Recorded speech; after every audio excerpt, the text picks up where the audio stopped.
Welcome to Sleepy Library. Tonight's story is Treasure Island. Take a comfortable position. Close your eyes and enjoy tonight's classic story.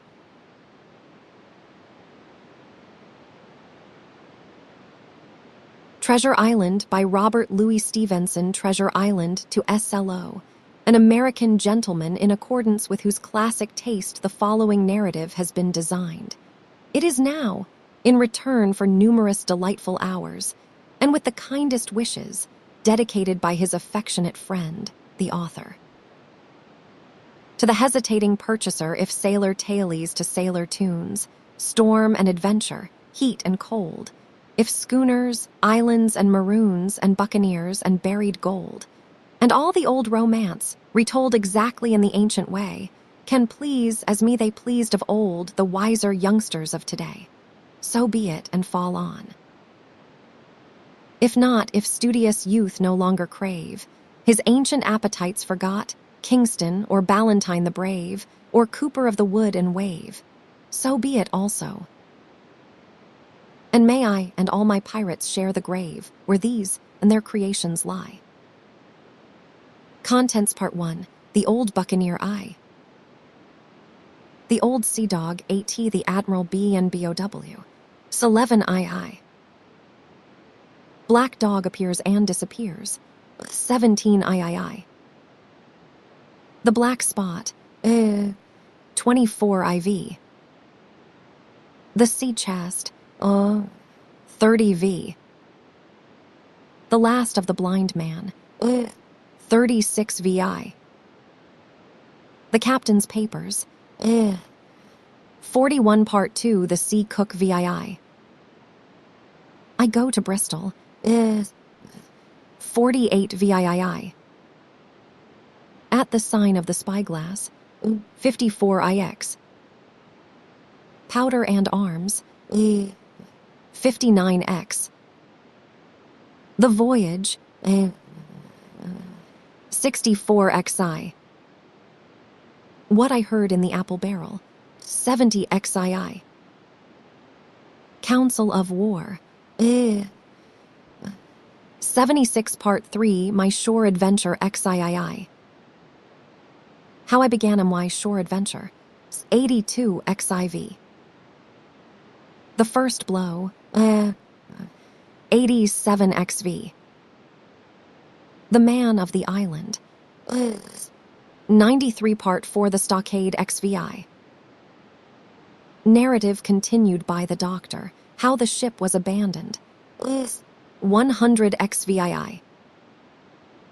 Narrative continued by the Doctor, The Jolly Boat's Last Trip, 105 XVI. Narrative continued by the Doctor, End of the First Day's Fighting, 109 XIX. Narrative RESUMED by Jim HAWKINS, The Garrison in the Stockade, 114 XX. Silver's Embassy, 120 XXI. The Attack, 125 Part 5, My Sea Adventure XXII. How I Began My Sea Adventure, 132 XXII. The Ebb Tide RUNS, 138 XXIV. The Cruise of the Coracle, 143 XXV. I Strike the Jolly Roger, 148 XXVI. Israel Hands, 153 XXVII. Pieces of 8, 161 Part 6, Captain Silver XXVII. In the Enemy's Camp, 168 XXIX. The Black Spot Again, 176 XXX. O.N. Parole, 182 XXXI. The treasure hunt Flint's pointer.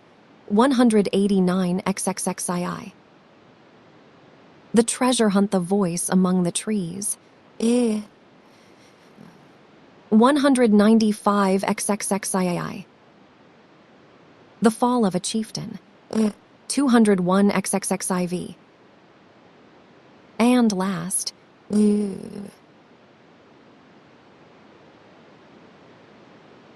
207, Treasure Island Part 1. The Old Buccaneer, I the Old Sea Dog at the Admiral Benbow Squire Trelawney, Dr. Livesey, and the rest of these gentlemen having asked me to write down the whole particulars about Treasure Island, from the beginning to the end, keeping nothing back but the bearings of the island, and that only because there is still treasure not yet lifted, I take up my pen in the year of grace 17, and go back to the time when my father kept the Admiral Benbow Inn, and the brown old seaman with the saber cut first took up his lodging under our roof.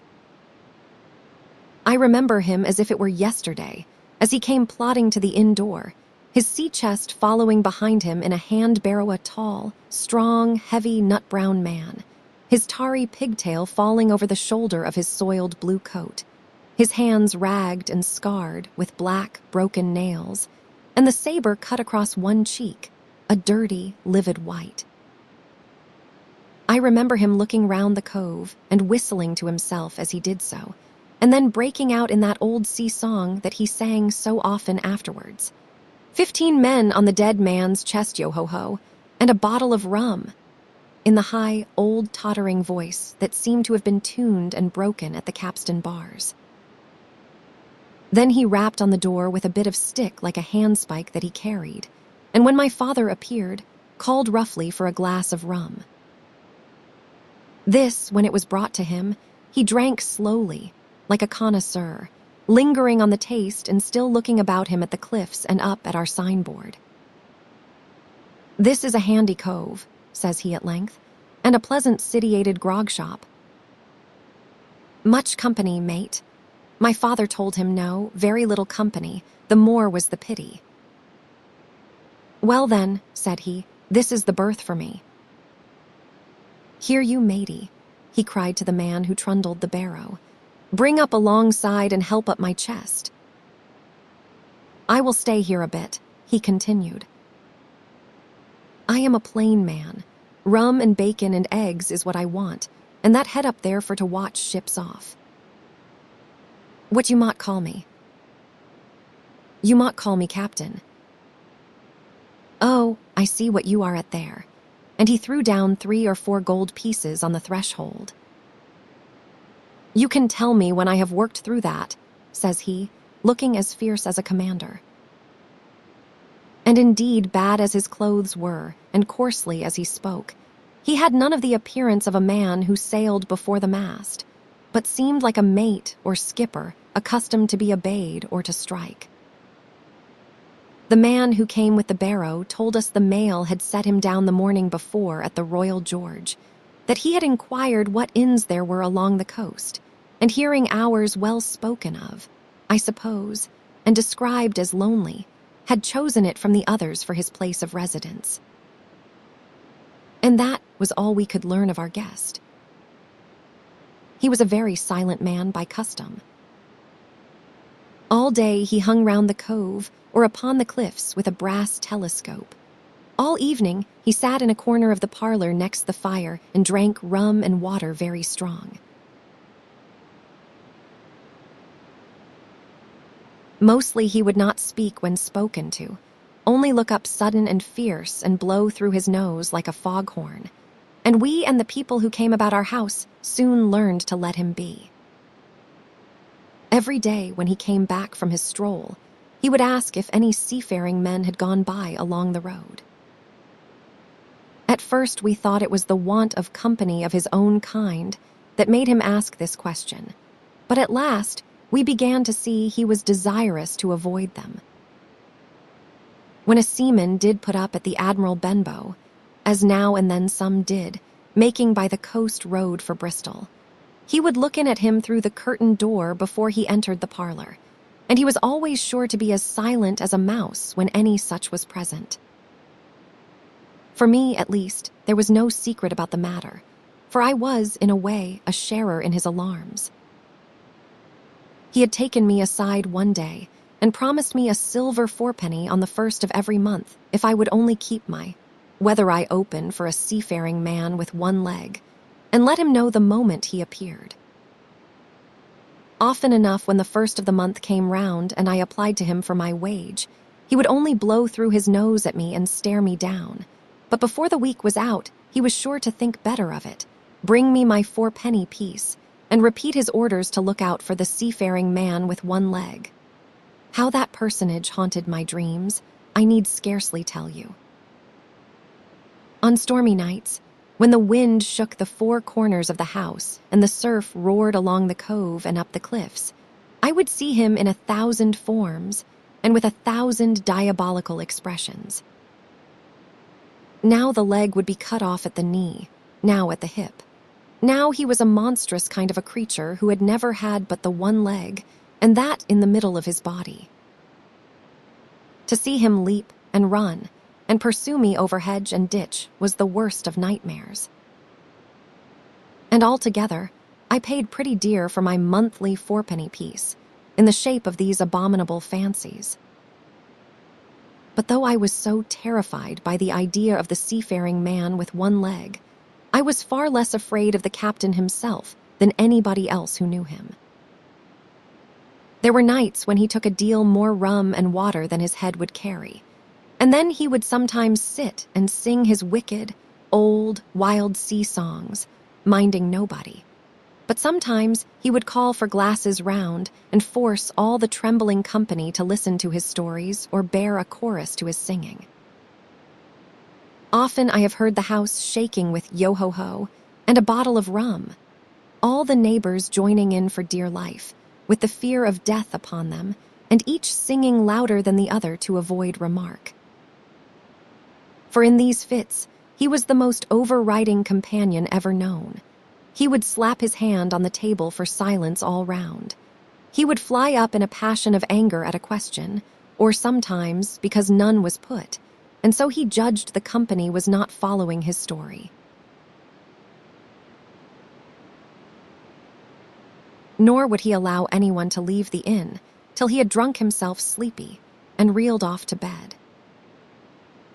His stories were what frightened people worst of all. Dreadful stories they were about hanging and walking the plank and storms at sea, and the dry Tortugas and wild deeds and places on the Spanish Main.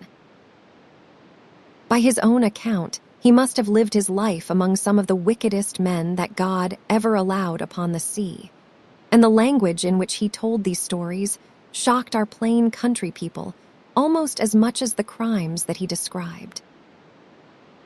My father was always saying the inn would be ruined, for people would soon cease coming there to be tyrannized over and put down, and sent shivering to their beds, but I really believe his presence did us good.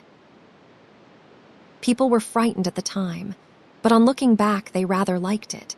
It was a fine excitement in a quiet country life, and there was even a party of the younger men who pretended to admire him, calling him a true sea dog and a real old salt and such like names, and saying there was the sort of man that made England terrible at sea. In one way, indeed, he bade fair to ruin us, for he kept on staying week after week, and at last month after month, so that all the money had been long exhausted, and still my father never plucked up the heart to insist on having more. If ever he mentioned it, the captain blew through his nose so loudly that you might say he roared, and stared my poor father out of the room. I have seen him wringing his hands after such a rebuff, and I am sure the annoyance and the terror he lived in must have greatly hastened his early and unhappy death. All the time he lived with us, the captain made no change whatever in his dress, but to buy some stockings from a hawker. One of the cocks of his hat having fallen down, he let it hang from that day forth, though it was a great annoyance when it blew. I remember the appearance of his coat, which he patched himself upstairs in his room, and which, before the end, was nothing but patches. He never wrote or received a letter, and he never spoke with any but the neighbors, and with these, for the most part, only when drunk on rum. The great sea chest none of us had ever seen open. He was only once crossed, and that was towards the end, when my poor father was far gone in a decline that took him off.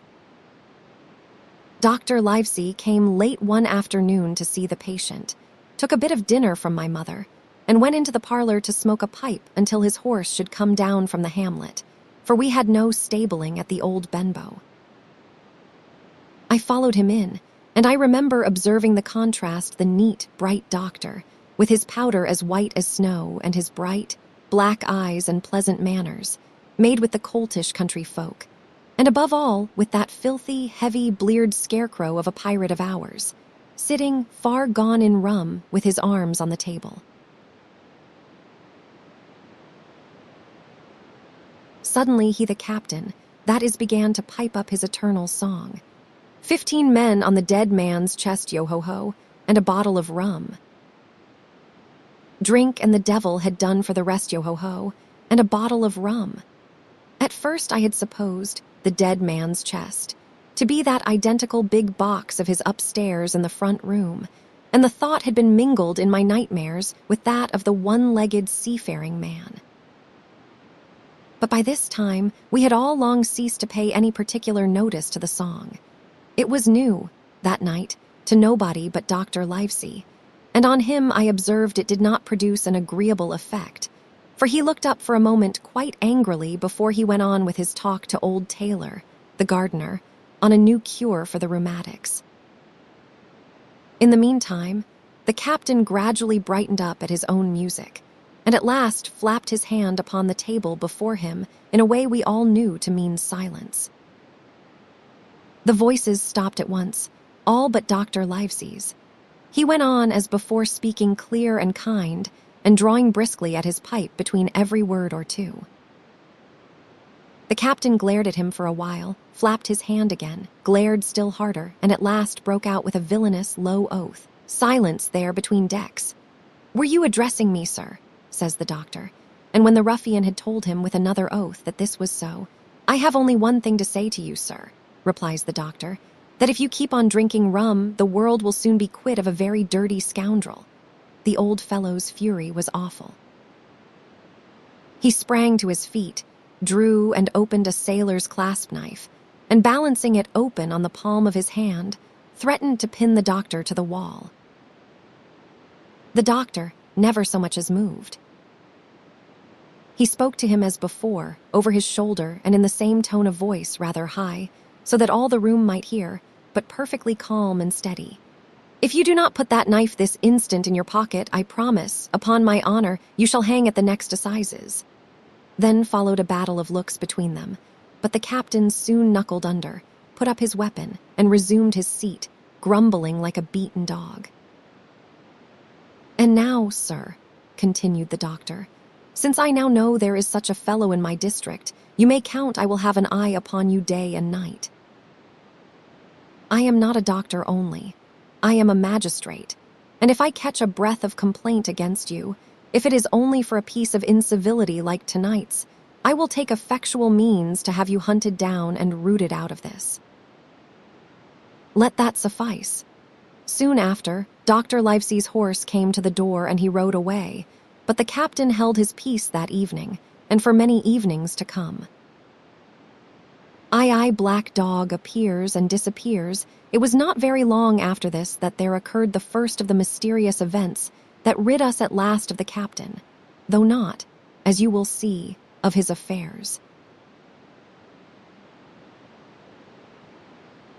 It was a bitter cold winter, with long, hard frosts and heavy gales, and it was plain from the first that my poor father was little likely to see the spring. He sank daily, and my mother and I had all the inn upon our hands, and were kept busy enough without paying much regard to our unpleasant guest. It was one January morning, very early a pinching, frosty morning, the cove all gray with hoarfrost, the ripple lapping softly on the stones, the sun still low, and only touching the hilltops and shining far to seaward. The captain had risen earlier than usual and set out down the beach, his cutlass swinging under the broad skirts of the old blue coat, his brass telescope under his arm, his hat tilted back upon his head. I remember his breath hanging like smoke in his wake as he strode off, and the last sound I heard of him as he turned the big rock was a loud snort of indignation, as though his mind was still running upon Dr. Livesey. Well, Mother was upstairs with Father, and I was laying the breakfast table against the captain's return when the parlor door opened, and a man stepped in on whom I had never set my eyes before. He was a pale, tallowy creature, wanting 2 fingers of the left hand, and though he wore a cutlass, he did not look much like a fighter. I had always my eye open for seafaring men, with 1 leg or 2, and I remember this one puzzled me. He was not sailorly, and yet he had a smack of the sea about him too. I asked him what was for his service, and he said he would take rum. But as I was going out of the room to fetch it, he sat down upon a table and motioned me to draw near. I paused where I was, with my napkin in my hand. "Come here, Sonny," says he. "Come nearer here." I took a step nearer. "Is this here table for my mate Bill?" he asked with a kind of leer. I told him I did not know his mate Bill, and this was for a person who stayed in our house, whom we called the captain. "Well," said he, "my mate Bill would be called the captain, as like as not. He has a cut on 1 cheek and a mighty pleasant way with him, particularly in drink, has my mate Bill. We will put it, for argument like, that your captain has a cut on 1 cheek, and we will put it, if you like, that cheek's the right one." "Ah, well. I told you. Now, is my mate Bill in this here house?" I told him he was out walking. "Which way, Sonny?" "Which way is he gone?" And when I had pointed out the rock and told him how the captain was likely to return, and how soon, and answered a few other questions, "Ah," said he, "this'll be as good as drink to my mate Bill." The expression of his face as he said these words was not at all pleasant, and I had my own reasons for thinking that the stranger was mistaken, even supposing he meant what he said. But it was no affair of mine, I thought, and besides, it was difficult to know what to do. The stranger kept hanging about just inside the inn door, peering round the corner like a cat waiting for a mouse. Once I stepped out myself into the road, but he immediately called me back, and as I did not obey quick enough for his fancy, a most horrible change came over his tallowy face, and he ordered me in with an oath that made me jump. As soon as I was back again, he returned to his former manner, half fawning, half sneering, patted me on the shoulder, told me I was a good boy and he had taken quite a fancy to me. "I have a son of my own," said he, "as like you as 2 blocks, and he is all the pride of my art. But the great thing for boys is discipline, sunny discipline. Now, if you had sailed along of Bill, you would not have stood there to be spoke to twice not you. That was never Bill's way, nor the way of sich as sailed with him. And here, sure enough, is my mate Bill, with a spyglass under his arm, bless his old art to be sure. You and me'll just go back into the parlor, Sonny, and get behind the door, and we will give Bill a little surprise, bless his art, I say again." So saying, the stranger backed along with me into the parlor and put me behind him in the corner, so that we were both hidden by the open door. I was very uneasy and alarmed, as you may fancy, and it rather added to my fears to observe that the stranger was certainly frightened himself. He cleared the hilt of his cutlass and loosened the blade in the sheath, and all the time we were waiting there, he kept swallowing, as if he felt what we used to call a lump in the throat. At last in strode the captain, slammed the door behind him, without looking to the right or left, and marched straight across the room to where his breakfast awaited him. "Bill," said the stranger, in a voice that I thought he had tried to make bold and big. The captain spun round on his heel and fronted us. All the brown had gone out of his face, and even his nose was blue. He had the look of a man who sees a ghost, or the evil one, or something worse, if anything can be. And upon my word, I felt sorry to see him all in a moment turn so old and sick. "Come, Bill, you know me. You know an old shipmate, Bill, surely," said the stranger. The captain made a sort of gasp. "Black Dog," said he. "And who else?" returned the other, getting more at his ease. "Black Dog as ever was, come for to see his old shipmate Billy at the Admiral Benbow Inn." "Ah, Bill, Bill, we have seen a sight of times, us two, since I lost them 2 talons," holding up his mutilated hand. "Now look here," said the captain. "You have run me down, here I am. Well then, speak up, what is it?" "That is you, Bill," returned Black Dog. "You are in the right of it, Billy. I will have a glass of rum from this dear child here, as I have took such a liking to, and we will sit down, if you please, and talk square, like old shipmates." When I returned with the rum, they were already seated on either side of the captain's breakfast table Black Dog, next to the door and sitting sideways so as to have one eye on his old shipmate, and one, as I thought, on his retreat. He bade me go and leave the door wide open. "None of your keyholes for me, Sonny," he said, and I left them together and retired into the bar. For a long time, though I certainly did my best to listen, I could hear nothing but a low gattling. But at last the voices began to grow higher, and I could pick up a word or two, mostly oaths, from the captain. "No, no, no, no, and an end of it," he cried once. And again, "If it comes to swinging, swing all, say I." Then all of a sudden there was a tremendous explosion of oaths and other noises. The chair and table went over in a lump. A clash of steel followed, and then a cry of pain, and the next instant I saw Black Dog in full flight, and the captain hotly pursuing, both with drawn cutlasses, and the former streaming blood from the left shoulder. Just at the door, the captain aimed at the fugitive one last tremendous cut, which would certainly have split him to the chine, had it not been intercepted by our big signboard of Admiral Benbow. You may see the notch on the lower side of the frame to this day. That blow was the last of the battle. Once out upon the road, Black Dog, in spite of his wound, showed a wonderful clean pair of heels and disappeared over the edge of the hill in half a minute. The captain, for his part, stood staring at the signboard like a bewildered man. Then he passed his hand over his eyes several times, and at last turned back into the house. "Jim," says he, "rum," and as he spoke he reeled a little and caught himself with one hand against the wall.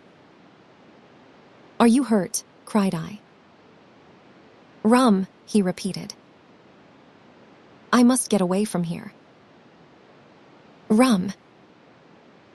Rum, I ran to fetch it, but I was quite unsteadied by all that had fallen out, and I broke one glass and fouled the tap, and while I was still getting in my own way, I heard a loud fall in the parlor, and running in, beheld the captain lying full length upon the floor. At the same instant, my mother, alarmed by the cries and fighting, came running downstairs to help me. Between us, we raised his head.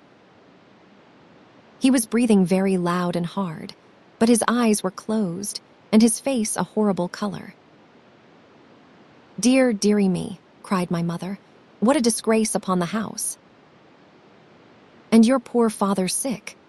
In the meantime, we had no idea what to do to help the captain, nor any other thought but that he had got his death hurt in the scuffle with the stranger.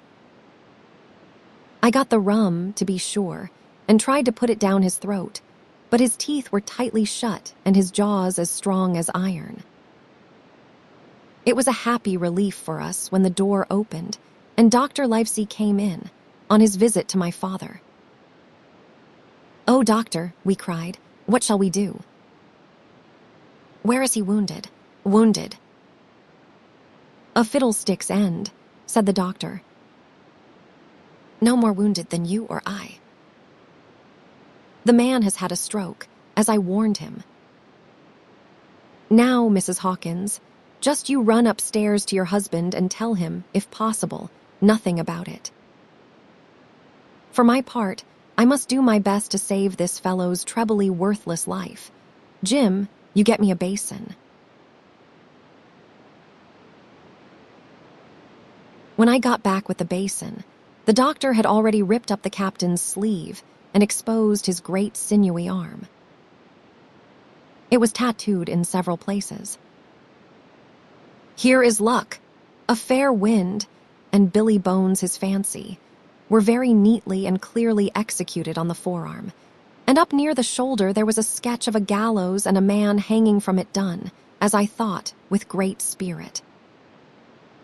"Prophetic," said the doctor, touching this picture with his finger. "And now, Master Billy Bones, if that be your name, we will have a look at the color of your blood." "Jim," he said, "are you afraid of blood?" "No, sir," said I. "Well then," said he, "you hold the basin," and with that he took his lancet and opened a vein. A great deal of blood was taken before the captain opened his eyes and looked mistily about him. First he recognized the doctor with an unmistakable frown. Then his glance fell upon me, and he looked relieved. But suddenly his color changed, and he tried to raise himself, crying, "Where's Black Dog?" "There is no black dog here," said the doctor, "except what you have on your own back. You have been drinking rum. You have had a stroke, precisely as I told you, and I have just, very much against my own will, dragged you headforemost out of the grave." "Now, Mr. Bones, that is not my name," he interrupted. "Much I care," returned the doctor. "It is the name of a buccaneer of my acquaintance, and I call you by it for the sake of shortness, and what I have to say to you is this. One glass of rum will not kill you, but if you take one you will take another, and I stake my wig if you do not break off short. You will die, do you understand that? Die and go to your own place, like the man in the Bible. Come now, make an effort. I will help you to your bed for once." Between us, with much trouble, we managed to hoist him upstairs and laid him on his bed, where his head fell back on the pillow as if he were almost fainting. "Now, mind you," said the doctor, "I clear my conscience the name of rum for you is death." And with that he went off to see my father, taking me with him by the arm. "This is nothing," he said as soon as he had closed the door. "I have drawn blood enough to keep him quiet a while. He should lie for a week where he is. That is the best thing for him and you, but another stroke would settle him." The black spot about noon, I stopped at the captain's door with some cooling drinks and medicines. He was lying very much as we had left him, only a little higher, and he seemed both weak and excited. "Jim," he said, "you are the only one here that is worth anything, and you know I have been always good to you. Never a month, but I have given you a silver fourpenny for yourself. And now you see, mate, I am pretty low and deserted by all. And Jim, you will bring me one noggin of rum now, will not you, matey?" "The doctor," I began. But he broke in, cursing the doctor, in a feeble voice but heartily. "Doctors is all swabs," he said, "and that doctor there, why, what do we know about seafaring men? I been in places hot as pitch, and mates dropping round with yellow jack, and the blessed land a-heaving like the sea with earthquakes. What do the doctor know of lands like? I lived on rum, I tell you. It has been meat and drink, and man and wife to me, and if I am not to have my rum now, I am a poor old hulk on a lee shore, My blood'll be on you, Jim, and that Dr. Swab." And he ran on again for a while with curses. "Look, Jim, how my fingers fidges," he continued in the pleading tone. "I cannot keep him still, not I. I have not had a drop this blessed day. That doctor's a fool, I tell you. If I do not have a dram o' rum, Jim, I will have the horrors. I seen some on 'em already.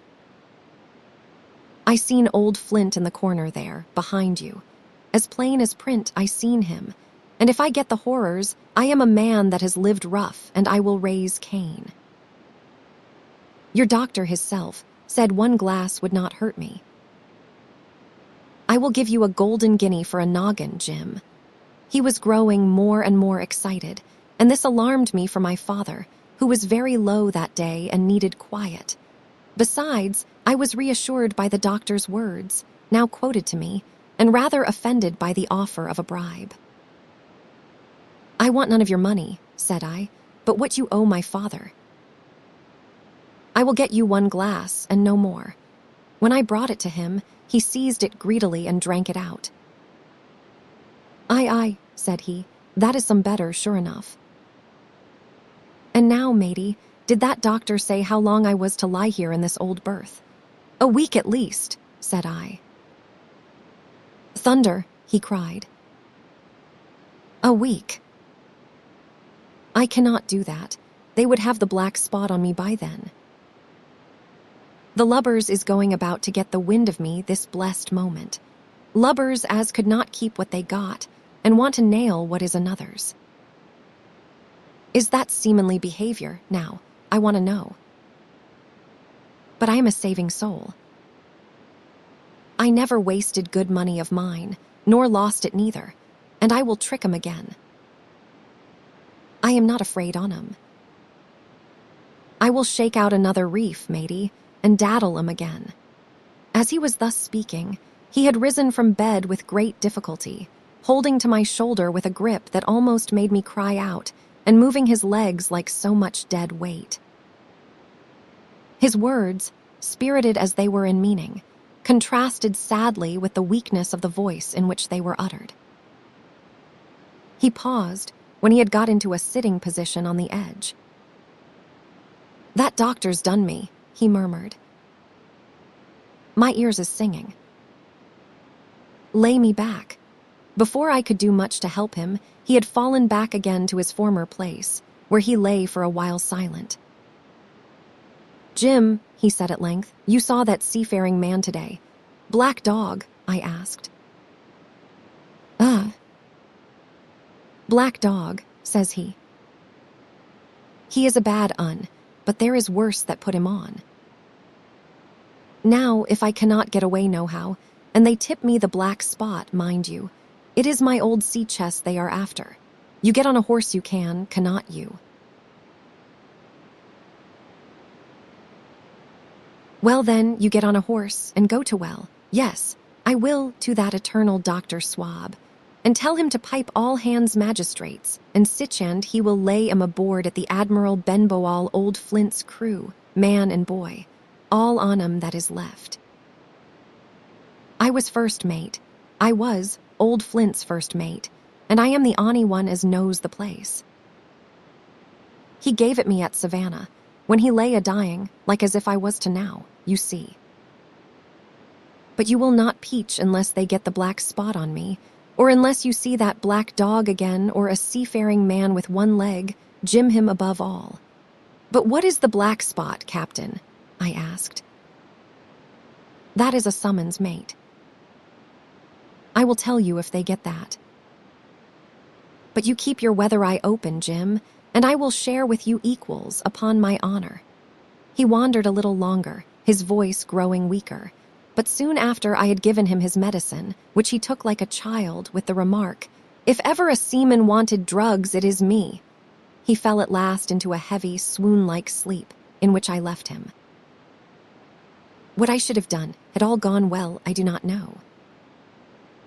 Probably I should have told the whole story to the doctor, for I was in mortal fear lest the captain should repent of his confessions and make an end of me. But as things fell out, my poor father died quite suddenly that evening, which put all other matters on one side. Our natural distress, the visits of the neighbors, the arranging of the funeral, and all the work of the inn to be carried on in the meanwhile kept me so busy that I had scarcely time to think of the captain, far less to be afraid of him. He got downstairs next morning, to be sure, and had his meals as usual, though he ate little and had more, I am afraid, than his usual supply of rum, for he helped himself out of the bar, scowling and blowing through his nose, and no one dared to cross him. On the night before the funeral, he was as drunk as ever, and it was shocking, in that house of mourning, to hear him singing away at his ugly old sea song. But weak as he was, we were all in the fear of death for him, and the doctor was suddenly taken up with a case many miles away and was never near the house after my father's death. I have said the captain was weak, and indeed he seemed rather to grow weaker than regain his strength.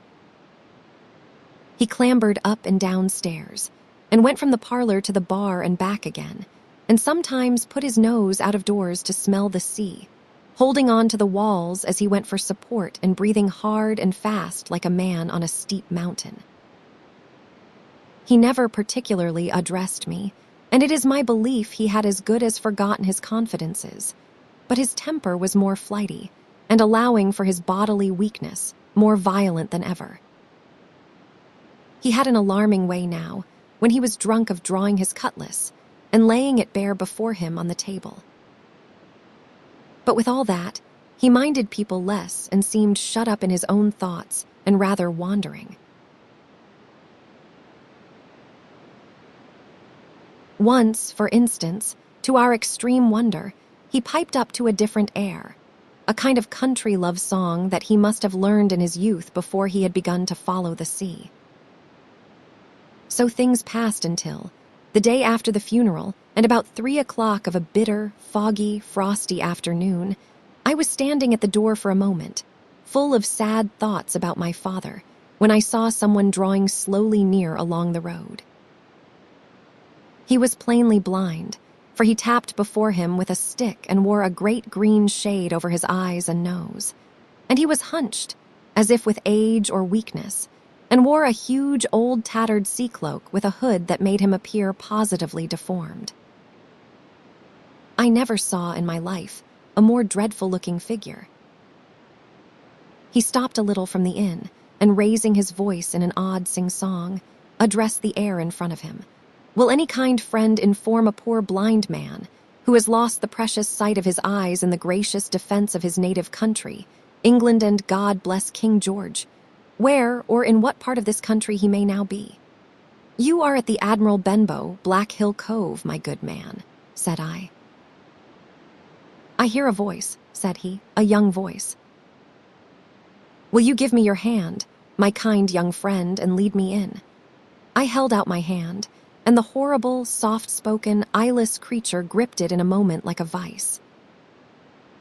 I was so much startled that I struggled to withdraw, but the blind man pulled me close up to him with a single action of his arm. "Now, boy," he said, "take me into the captain." "Sir," said I, "upon my word I dare not." "Oh," he sneered, "that is it. Take me in straight, or I will break your arm." And he gave it, as he spoke, a wrench that made me cry out. "Sir," said I, "it is for yourself I mean. The captain is not what he used to be. He sits with a drawn cutlass." "Another gentleman. Come now, march," interrupted he, and I never heard a voice so cruel and cold and ugly as that blind man's. It cowed me more than the pain, and I began to obey him at once, walking straight in at the door and towards the parlor, where our sick old buccaneer was sitting, dazed with rum. The blind man clung close to me, holding me in one iron fist and leaning almost more of his weight on me than I could carry.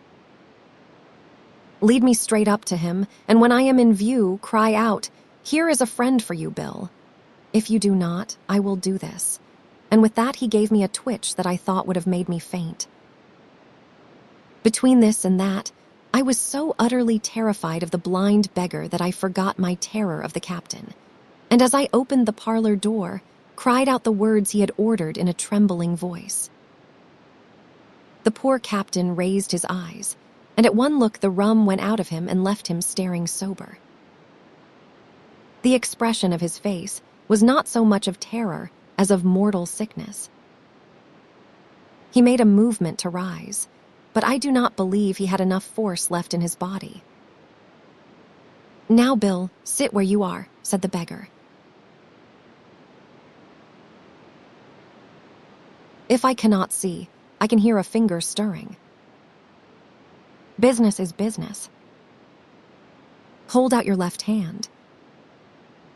"Boy, take his left hand by the wrist and bring it near to my right." We both obeyed him to the letter, and I saw him pass something from the hollow of the hand that held his stick into the palm of the captain's, which closed upon it instantly. "And now that is done," said the blind man, and at the words he suddenly left hold of me and with incredible accuracy and nimbleness skipped out of the parlor and into the road, where, as I still stood motionless, I could hear his stick go tap-tap-tapping into the distance. It was some time before either I or the captain seemed to gather our senses, but at length, and about at the same moment, I released his wrist, which I was still holding, and he drew in his hand and looked sharply into the palm. 10 o'clock, he cried. 6 hours. We will do them yet, and he sprang to his feet. Even as he did so, he reeled, put his hand to his throat, stood swaying for a moment, and then, with a peculiar sound, fell from his whole height face foremost to the floor. I ran to him at once, calling to my mother. But haste was all in vain. The captain had been struck dead by thundering apoplexy. It is a curious thing to understand, for I had certainly never liked the man, though of late I had begun to pity him, but as soon as I saw that he was dead, I burst into a flood of tears. It was the second death I had known, and the sorrow of the first was still fresh in my heart. IV the sea chest I lost no time, of course, in telling my mother all that I knew, and perhaps should have told her long before, and we saw ourselves at once in a difficult and dangerous position. Some of the man's money, if he had any, was certainly due to us, but it was not likely that our captain's shipmates, above all the 2 specimens seen by me, Black Dog and the blind beggar, would be inclined to give up their booty in payment of the dead man's debts. The captain's order to mount at once and ride for Dr. Livesey would have left my mother alone and unprotected, which was not to be thought of. Indeed, it seemed impossible for either of us to remain much longer in the house. The fall of coals in the kitchen grate, the very ticking of the clock, filled us with alarms. The neighborhood, to our ears, seemed haunted by approaching footsteps, and what between the dead body of the captain on the parlor floor and the thought of that detestable blind beggar hovering near at hand and ready to return, there were moments when, as the saying goes, I jumped in my skin for terror. Something must speedily be resolved upon, and it occurred to us at last to go forth together and seek help in the neighboring hamlet. No sooner said than done. Bareheaded as we were, we ran out at once in the gathering evening and the frosty fog. The hamlet lay not many 100 yards away, though out of view, on the other side of the next cove. And what greatly encouraged me, it was in an opposite direction from that whence the blind man had made his appearance, and whither he had presumably returned. We were not many minutes on the road, though we sometimes stopped to lay hold of each other and hearken. But there was no unusual sound, nothing, but the low wash of the ripple and the croaking of the inmates of the wood. It was already candlelight when we reached the hamlet, and I shall never forget how much I was cheered to see the yellow shine in doors and windows. But that, as it proved, was the best of the help we were likely to get in that quarter. For you would have thought men would have been ashamed of themselves no soul, would consent to return with us to the Admiral Benbow. The more we told of our troubles, the more man, woman, and child they clung to the shelter of their houses. The name of Captain Flint, though it was strange to me, was well enough known to some there and carried a great weight of terror. Some of the men who had been to field work on the far side of the Admiral Benbow remembered, besides, to have seen several strangers on the road, and taking them to be smugglers, to have bolted away, and one at least had seen a little lugger in what we called Kit's Hole. For that matter, anyone who was a comrade of the captain's was enough to frighten them to death. And the short and the long of the matter was that while we could get several who were willing enough to ride to Dr. Livesey's, which lay in another direction, not one would help us to defend the inn. They say cowardice is infectious, but then argument is, on the other hand, a great emboldener, and so when each had said his say, my mother made them a speech. She would not, she declared, lose money that belonged to her fatherless boy. If none of the rest of you dare, she said, Jim and I dare.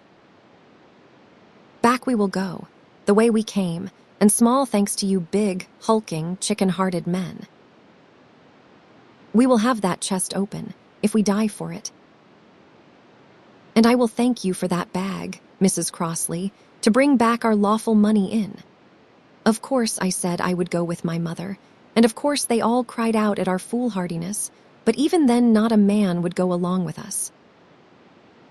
All they would do was to give me a loaded pistol, lest we were attacked, and to promise to have horses ready saddled in case we were pursued on our return, while one lad was to ride forward to the doctor's in search of armed assistance.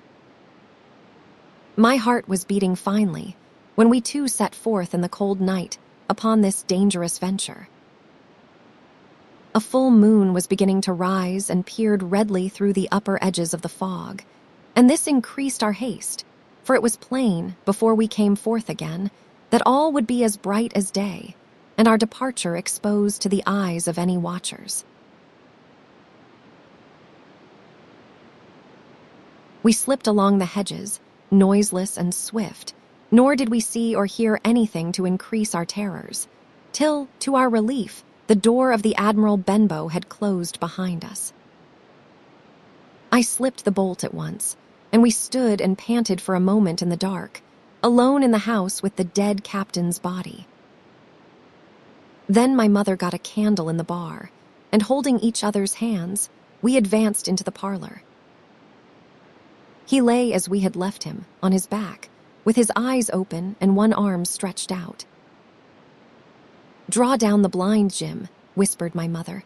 "They might come and watch outside." "And now," said she when I had done so, "we have to get the key off that, and who is to touch it I should like to know." And she gave a kind of sob as she said the words. I went down on my knees at once. On the floor close to his hand, there was a little round of paper, blackened on the one side. I could not doubt that this was the black spot, and taking it up, I found written on the other side in a very good, clear hand this short message: "You have till 10 tonight." "He had till 10, Mother," said I, and just as I said it, our old clock began striking. This sudden noise startled us shockingly, but the news was good, for it was only 6. "Now, Jim," she said, "that key." I felt in his pockets, one after another. A few small coins, a thimble and some thread and big needles, a piece of pigtail tobacco bitten away at the end, his gully with the crooked handle, a pocket compass, and a tinder box were all that they contained, and I began to despair. "Perhaps it is round his neck," suggested my mother. Overcoming a strong repugnance, I tore open his shirt at the neck, and there, sure enough, hanging to a bit of tarry string, which I cut with his own gully, we found the key. At this triumph, we were filled with hope and hurried upstairs without delay to the little room where he had slept so long, and where his box had stood since the day of his arrival. It was like any other seaman's chest on the outside. The initial B burned on the top of it with a hot iron, and the corners somewhat smashed and broken as by long, rough usage. "Give me the key," said my mother, and though the lock was very stiff, she had turned it and thrown back the lid in a twinkling. A strong smell of tobacco and tar rose from the interior, but nothing was to be seen on the top except a suit of very good clothes, carefully brushed and folded. They had never been worn, my mother said. Under that, the miscellany began a quadrant: a tin cannikin, several sticks of tobacco, 2 brace of very handsome pistols, a piece of bar silver, an old Spanish watch and some other trinkets of little value and mostly of foreign make, a pair of compasses mounted with brass, and 5 or 6 curious West Indian shells. I have often wondered since why he should have carried about these shells with him in his wandering, guilty, and hunted life. In the meantime, we had found nothing of any value but the silver and the trinkets, and neither of these were in our way. Underneath, there was an old boat cloak, whitened with sea salt on many a harbor bar. My mother pulled it up with impatience, and there lay before us, the last things in the chest, a bundle tied up in oilcloth and looking like papers, and a canvas bag that gave forth, at a touch, the jingle of gold. "I will show these rogues that I am an honest woman," said my mother. "I will have my dues, and not a farthing over. Hold Mrs. Crossley's bag." And she began to count over the amount of the captain's score from the sailor's bag into the one that I was holding. It was a long, difficult business, for the coins were of all countries and sizes doubloons, and louis d'ors and guineas and pieces of 8, and I know not what besides, all shaken together at random. The guineas, too, were about the scarcest, and it was with these only that my mother knew how to make her count. When we were about halfway through, I suddenly put my hand upon her arm, for I had heard in the silent, frosty air a sound that brought my heart into my mouth, the tap-tapping of the blind man's stick upon the frozen road. It drew nearer and nearer, while we sat holding our breath. Then it struck sharp on the inn door, and then we could hear the handle being turned and the bolt rattling as the wretched being tried to enter. And then there was a long time of silence both within and without. At last the tapping recommenced, and to our indescribable joy and gratitude, died slowly away again until it ceased to be heard. "Mother," said I, "take the whole and let us be going," for I was sure the bolted door must have seemed suspicious and would bring the whole hornet's nest about our ears, though how thankful I was that I had bolted it. None could tell who had never met that terrible blind man. But my mother, frightened as she was, would not consent to take a fraction more than was due to her, and was obstinately unwilling to be content with less. It was not yet 7, she said, by a long way. She knew her rights and she would have them, and she was still arguing with me when a little low whistle sounded a good way off upon the hill. That was enough, and more than enough for both of us. "I will take what I have," she said, jumping to her feet. "And I will take this to square the count," said I, picking up the oilskin packet. Next moment, we were both groping downstairs, leaving the candle by the empty chest, and the next we had opened the door and were in full retreat. We had not started a moment too soon. The fog was rapidly dispersing. Already the moon shone quite clear on the high ground on either side, and it was only in the exact bottom of the dell and round the tavern door that a thin veil still hung unbroken to conceal the first steps of our escape. Far less than halfway to the hamlet, very little beyond the bottom of the hill, we must come forth into the moonlight. Nor was this all, for the sound of several footsteps running came already to our ears, and as we looked back in their direction, a light tossing to and fro and still rapidly advancing showed that one of the newcomers carried a lantern. "My dear," said my mother suddenly, "take the money and run on." I am going to faint. This was certainly the end for both of us, I thought. How I cursed the cowardice of the neighbors. How I blamed my poor mother for her honesty and her greed, for her past foolhardiness and present weakness.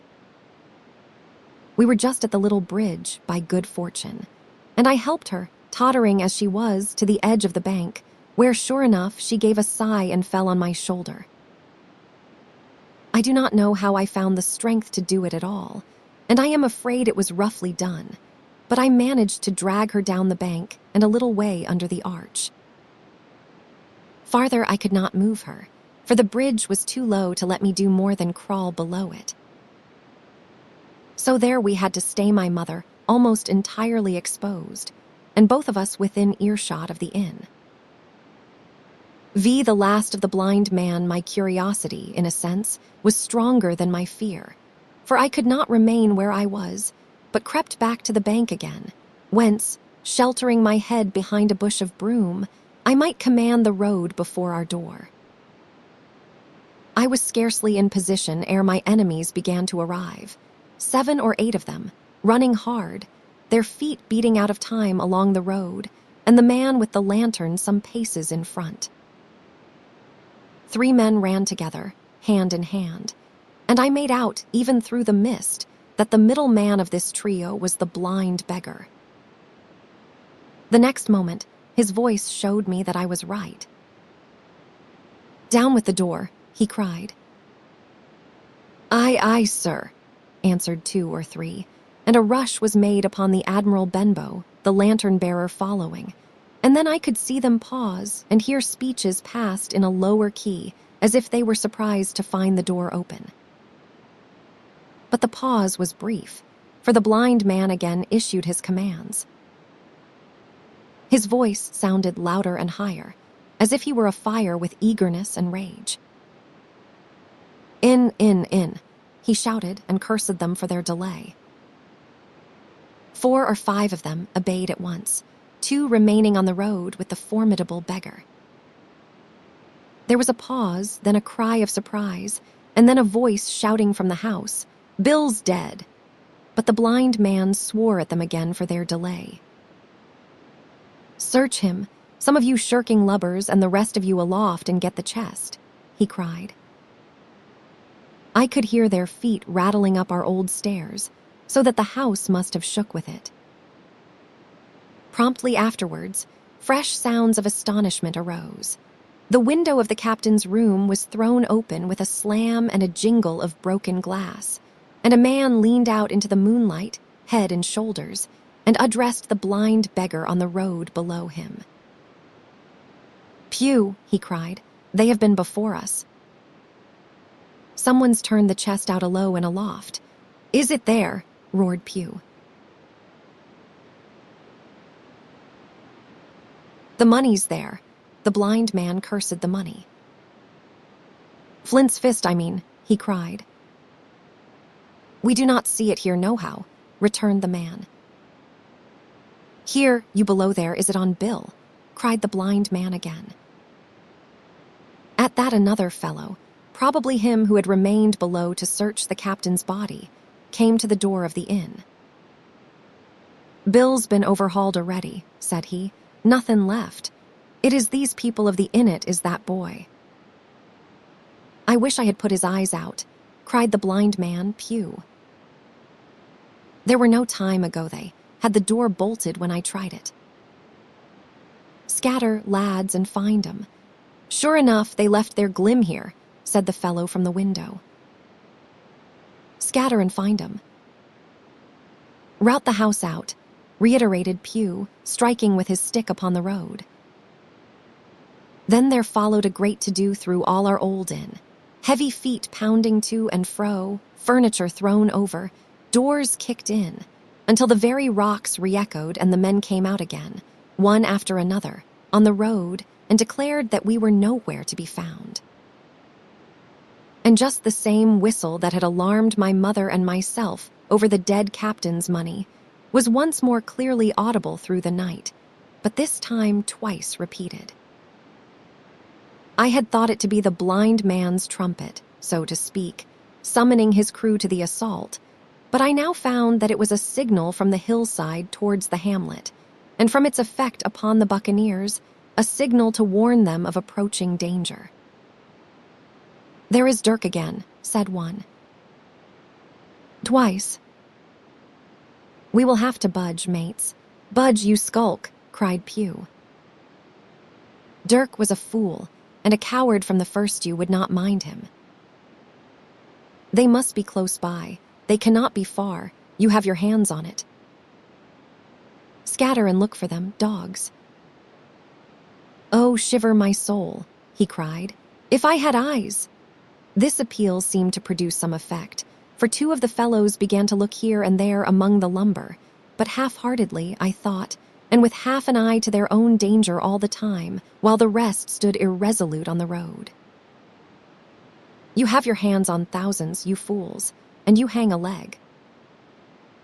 You would be as rich as kings if you could find it, and you know it is here, and you stand there skulking. There was not one of you dared face Bill, and I did it a blind man. And I am to lose my chance for you. I am to be a poor, crawling beggar, sponging for rum when I might be rolling in a coach. If you had the pluck of a weevil in a biscuit, you would catch them still. Hang it, Pew, we have got the doubloons," grumbled one. "They might have hid the blessed thing," said another. "Take the Georges, Pew, and do not stand here squalling." Squalling was the word for it. Pew's anger rose so high at these objections till at last, his passion completely taking the upper hand, he struck at them right and left in his blindness, and his stick sounded heavily on more than one. These, in their turn, cursed back at the blind miscreant, threatened him in horrid terms, and tried in vain to catch the stick and wrest it from his grasp. This quarrel was the saving of us, for while it was still raging, another sound came from the top of the hill on the side of the hamlet, the tramp of horses galloping. Almost at the same time, a pistol shot, flash and report, came from the hedge side. And that was plainly the last signal of danger, for the buccaneers turned at once and ran, separating in every direction, one seaward along the cove, one slant across the hill, and so on, so that in half a minute not a sign of them remained but Pew. Him they had deserted, whether in sheer panic or out of revenge for his ill words and blows, I know not. But there he remained behind, tapping up and down the road in a frenzy, and groping and calling for his comrades. Finally he took a wrong turn and ran a few steps past me, towards the hamlet, crying, "Johnny, Black Dog, Dirk," and other names. "You will not leave old Pew, mate's not old Pew." Just then the noise of horses topped the rise, and 4 or 5 riders came in sight in the moonlight and swept at full gallop down the slope. At this Pew saw his error, turned with a scream, and ran straight for the ditch, into which he rolled. But he was on his feet again in a second and made another dash, now utterly bewildered, right under the nearest of the coming horses. The rider tried to save him, but in vain. Down went Pew with a cry that rang high into the night, and the 4 hoofs trampled and spurned him and passed by. He fell on his side, then gently collapsed upon his face and moved no more. I leaped to my feet and hailed the riders. They were pulling up, at any rate, horrified at the accident, and I soon saw what they were. One, tailing out behind the rest, was a lad that had gone from the hamlet to Dr. Livesey's. The rest were revenue officers, whom he had met by the way, and with whom he had had the intelligence to return at once. Some news of the lugger in Kit's Hole had found its way to Supervisor Dance, and set him forth that night in our direction. And to that circumstance, my mother and I owed our preservation from death. Pugh was dead, stone dead. As for my mother, when we had carried her up to the hamlet, a little cold water and salts, and that soon brought her back again, and she was none the worse for her terror, though she still continued to deplore the balance of the money. In the meantime, the supervisor rode on, as fast as he could, to Kit's Hole. But his men had to dismount and grope down the dingle, leading, and sometimes supporting, their horses, and in continual fear of ambushes. So it was no great matter for surprise that, when they got down to the hole, the lugger was already under way, though still close in. He hailed her. A voice replied, telling him to keep out of the moonlight or he would get some lead in him, and at the same time a bullet whistled close by his arm. Soon after, the lugger doubled the point and disappeared. Mr. Dance stood there, as he said, like a fish out of water, and all he could do was to dispatch a man to be to warn the cutter. "And that," said he, "is just about as good as nothing. They have got off clean, and there is an end. Only," he added, "I am glad I trod on Master Pugh's corns," for by this time he had heard my story. I went back with him to the Admiral Benbow, and you cannot imagine a house in such a state of smash. The very clock had been thrown down by these fellows in their furious hunt after my mother and myself, and though nothing had actually been taken away except the captain's money bag and a little silver from the till, I could see at once that we were ruined. Mr. Dance could make nothing of the scene. "They got the money, you say? Well then, Hawkins, what in fortune were they after?" "More money, I suppose." "No, sir, not money, I think," replied I. "In fact, sir, I believe I have the thing in my breast pocket, and to tell you the truth, I should like to get it put in safety." "To be sure, boy, quite right," said he. "I will take it, if you like. I thought perhaps Dr. Livesey," I began. "Perfectly right," he interrupted very cheerily. "Perfectly right, a gentleman and a magistrate. And now I come to think of it, I might as well ride round there myself and report to him or squire. Master Pugh's dead when all's done. Not that I regret it, but he is dead, you see, and people will make it out against an officer of His Majesty's revenue, if make it out they can. Now I will tell you, Hawkins, if you like, I will take you along." I thanked him heartily for the offer, and we walked back to the hamlet where the horses were. By the time I had told Mother of my purpose, they were all in the saddle. "Dogger," said Mr. Dance, "you have a good horse. Take up this lad behind you." As soon as I was mounted, holding on to Dogger's belt, the supervisor gave the word, and the party struck out at a bouncing trot on the road to Dr. Livesey's house. VI the captain's papers, we rode hard all the way, till we drew up before Dr. Livesey's door. The house was all dark to the front. Mr. Dance told me to jump down and knock, and Dogger gave me a stirrup to descend by. The door was opened almost at once by the maid. "Is Dr. Livesey in?" I asked. "No," she said. "He had come home in the afternoon, but had gone up to the hall to dine and pass the evening with the squire." "So there we go, boys," said Mr. Dance. This time, as the distance was short, I did not mount, but ran with Dogger's stirrup leather to the lodge gates and up the long, leafless, moonlit avenue to where the white line of the hall buildings looked on either hand on great old gardens. Here Mr. Dance dismounted, and taking me along with him, was admitted at a word into the house. The servant led us down a matted passage and showed us at the end into a great library, all lined with bookcases and busts upon the top of them, where the squire and Dr. Livesey sat, pipe in hand, on either side of a bright fire. I had never seen the squire so near at hand.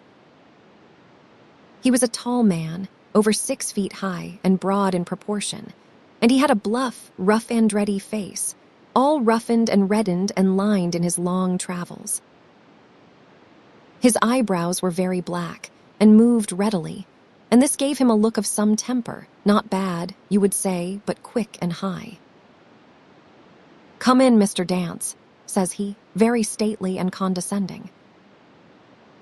"Good evening, Dance," says the doctor with a nod. "And good evening to you, friend Jim. What good wind brings you here?" The supervisor stood up straight and stiff and told his story like a lesson. And you should have seen how the two gentlemen leaned forward and looked at each other and forgot to smoke in their surprise and interest. When they heard how my mother went back to the inn, Dr. Livesey fairly slapped his thigh, and the squire cried "Bravo!" and broke his long pipe against the grate. Long before it was done, Mr. Trelawney, that, you will remember, was the squire's name, had got up from his seat and was striding about the room. And the doctor, as if to hear the better, had taken off his powdered wig and sat there looking very strange indeed with his own close-cropped black poll. At last, Mr. Dance finished the story. "Mr. Dance," said the squire, "you are a very noble fellow. And as for writing down that black, atrocious miscreant, I regard it as an act of virtue, sir, like stamping on a cockroach. This lad Hawkins is a trump, I perceive. Hawkins, will you ring that bell? Mr. Dance must have some ale. And so, Jim," said the doctor, "you have the thing that they were after, have you?" "Here it is, sir," said I, and gave him the oilskin packet. The doctor looked it all over, as if his fingers were itching to open it. But instead of doing that, he put it quietly in the pocket of his coat. "Squire," said he, "when Dance has had his ale, he must, of course, be off on his Majesty's service. But I mean to keep Jim Hawkins here to sleep at my house, and with your permission, I propose we should have up the cold pie and let him sup." "As you will, Livesey," said the squire. "Hawkins has earned better than cold pie." So a big pigeon pie was brought in and put on a side eatable, and I made a hearty supper, for I was as hungry as a hawk, while Mr. Dance was further complimented and at last dismissed. "And now, squire," said the doctor. "And now, Livesey," said the squire in the same breath.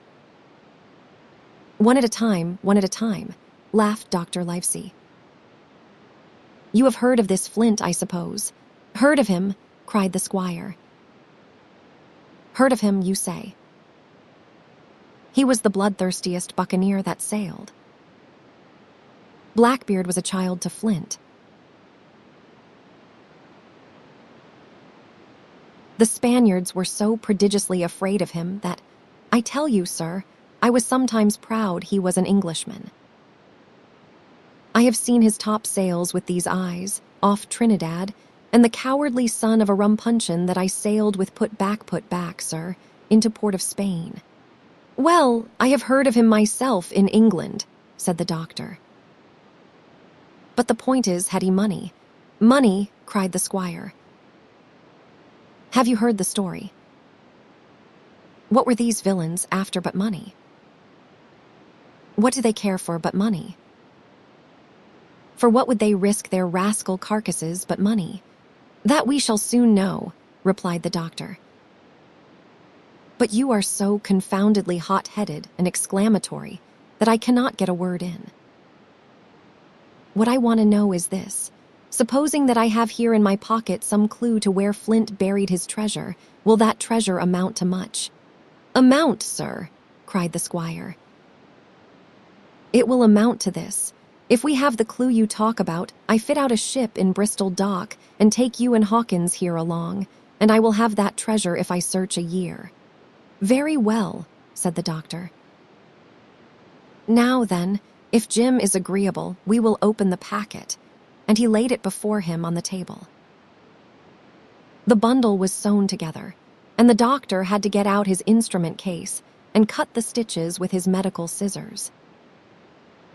It contained 2 things: a book and a sealed paper. "First of all, we will try the book," observed the doctor.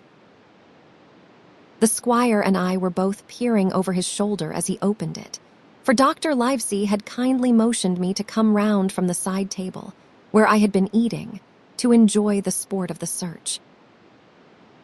On the first page, there were only some scraps of writing, such as a man with a pen in his hand might make for idleness or practice. One was the same as the tattoo mark, "Billy Bones his fancy." Then there was Mr. W. "Bones, mate. No more rum. Off Palm Key he got it," and some other snatches, mostly single words and unintelligible. I could not help wondering who it was that had got it, and what it was that he got. A knife in his back, as like as not. "Not much instruction there," said Dr. Livesey as he passed on. The next 10 or 12 pages were filled with a curious series of entries. There was a date at one end of the line, and at the other a sum of money, as in common account books, but instead of explanatory writing, only a varying number of crosses between the two. On the 12th of June, 1745, for instance, a sum of £70 had plainly become due to someone, and there was nothing but 6 crosses to explain the cause. In a few cases, to be sure, the name of a place would be added, as off Caracas, or a mere entry of latitude and longitude, as 62/1720, 190240. The record lasted over nearly 20 years, the amount of the separate entries growing larger as time went on, and at the end a grand total had been made out after 5 or 6 wrong additions, and these words appended: "Bones, his pile." "I cannot make head or tail of this," said Dr. Livesey. "The thing is as clear as noonday," cried the squire. "This is the Black-Hearted Hound's account book. These crosses stand for the names of ships or towns that they sank or plundered. The sums are the scoundrel's share, and where he feared an ambiguity, you see he added something clearer. Off Caracas. Now, you see, here was some unhappy vessel boarded off that coast. God help the poor souls that manned her coral long ago. Right, said the doctor. See what it is to be a traveler. Right. And the amounts increase, you see, as he rose in rank. There was little else in the volume but a few bearings of places noted in the blank leaves towards the end, and a table for reducing French, English, and Spanish moneys to a common value. Thrifty man, cried the doctor. He was not the one to be cheated. And now, said the squire, for the other. The paper had been sealed in several places with a thimble by way of seal, the very thimble, perhaps, that I had found in the captain's pocket. The doctor opened the seals with great care, and there fell out the map of an island, with latitude and longitude, soundings, names of hills and bays and inlets, and every particular that would be needed to bring a ship to a safe anchorage upon its shores. It was about 9 miles long and 5 across, shaped, you might say, like a fat dragon standing up, and had 2 fine landlocked harbors, and a hill in the center part marked the spyglass. There were several editions of a later date, but above all, 3 crosses of red ink on the north part of the island, one in the southwest end beside this last, in the same red ink, and in a small, neat hand, very different from the captain's tottery characters, these words, "Bulk of treasure here." Over on the back, the same hand had written this further information: "Tall tree, spyglass shoulder, bearing a point to the N of NNE. Skeleton Island, ESC, and by E. 10 feet. The bar silver is in the North Cache. You can find it by the trend of the East Hummock, 10 fathoms south of the Black Crag with the face on it. The arms are easy found, in the sandhill, end point of North Inlet Cape, bearing E and a quarter N. JF. That was all, but brief as it was, and to me incomprehensible, it filled the squire and Dr. Livesey with delight. "Livesey," said the squire, "you will give up this wretched practice at once." "Tomorrow I start for Bristol."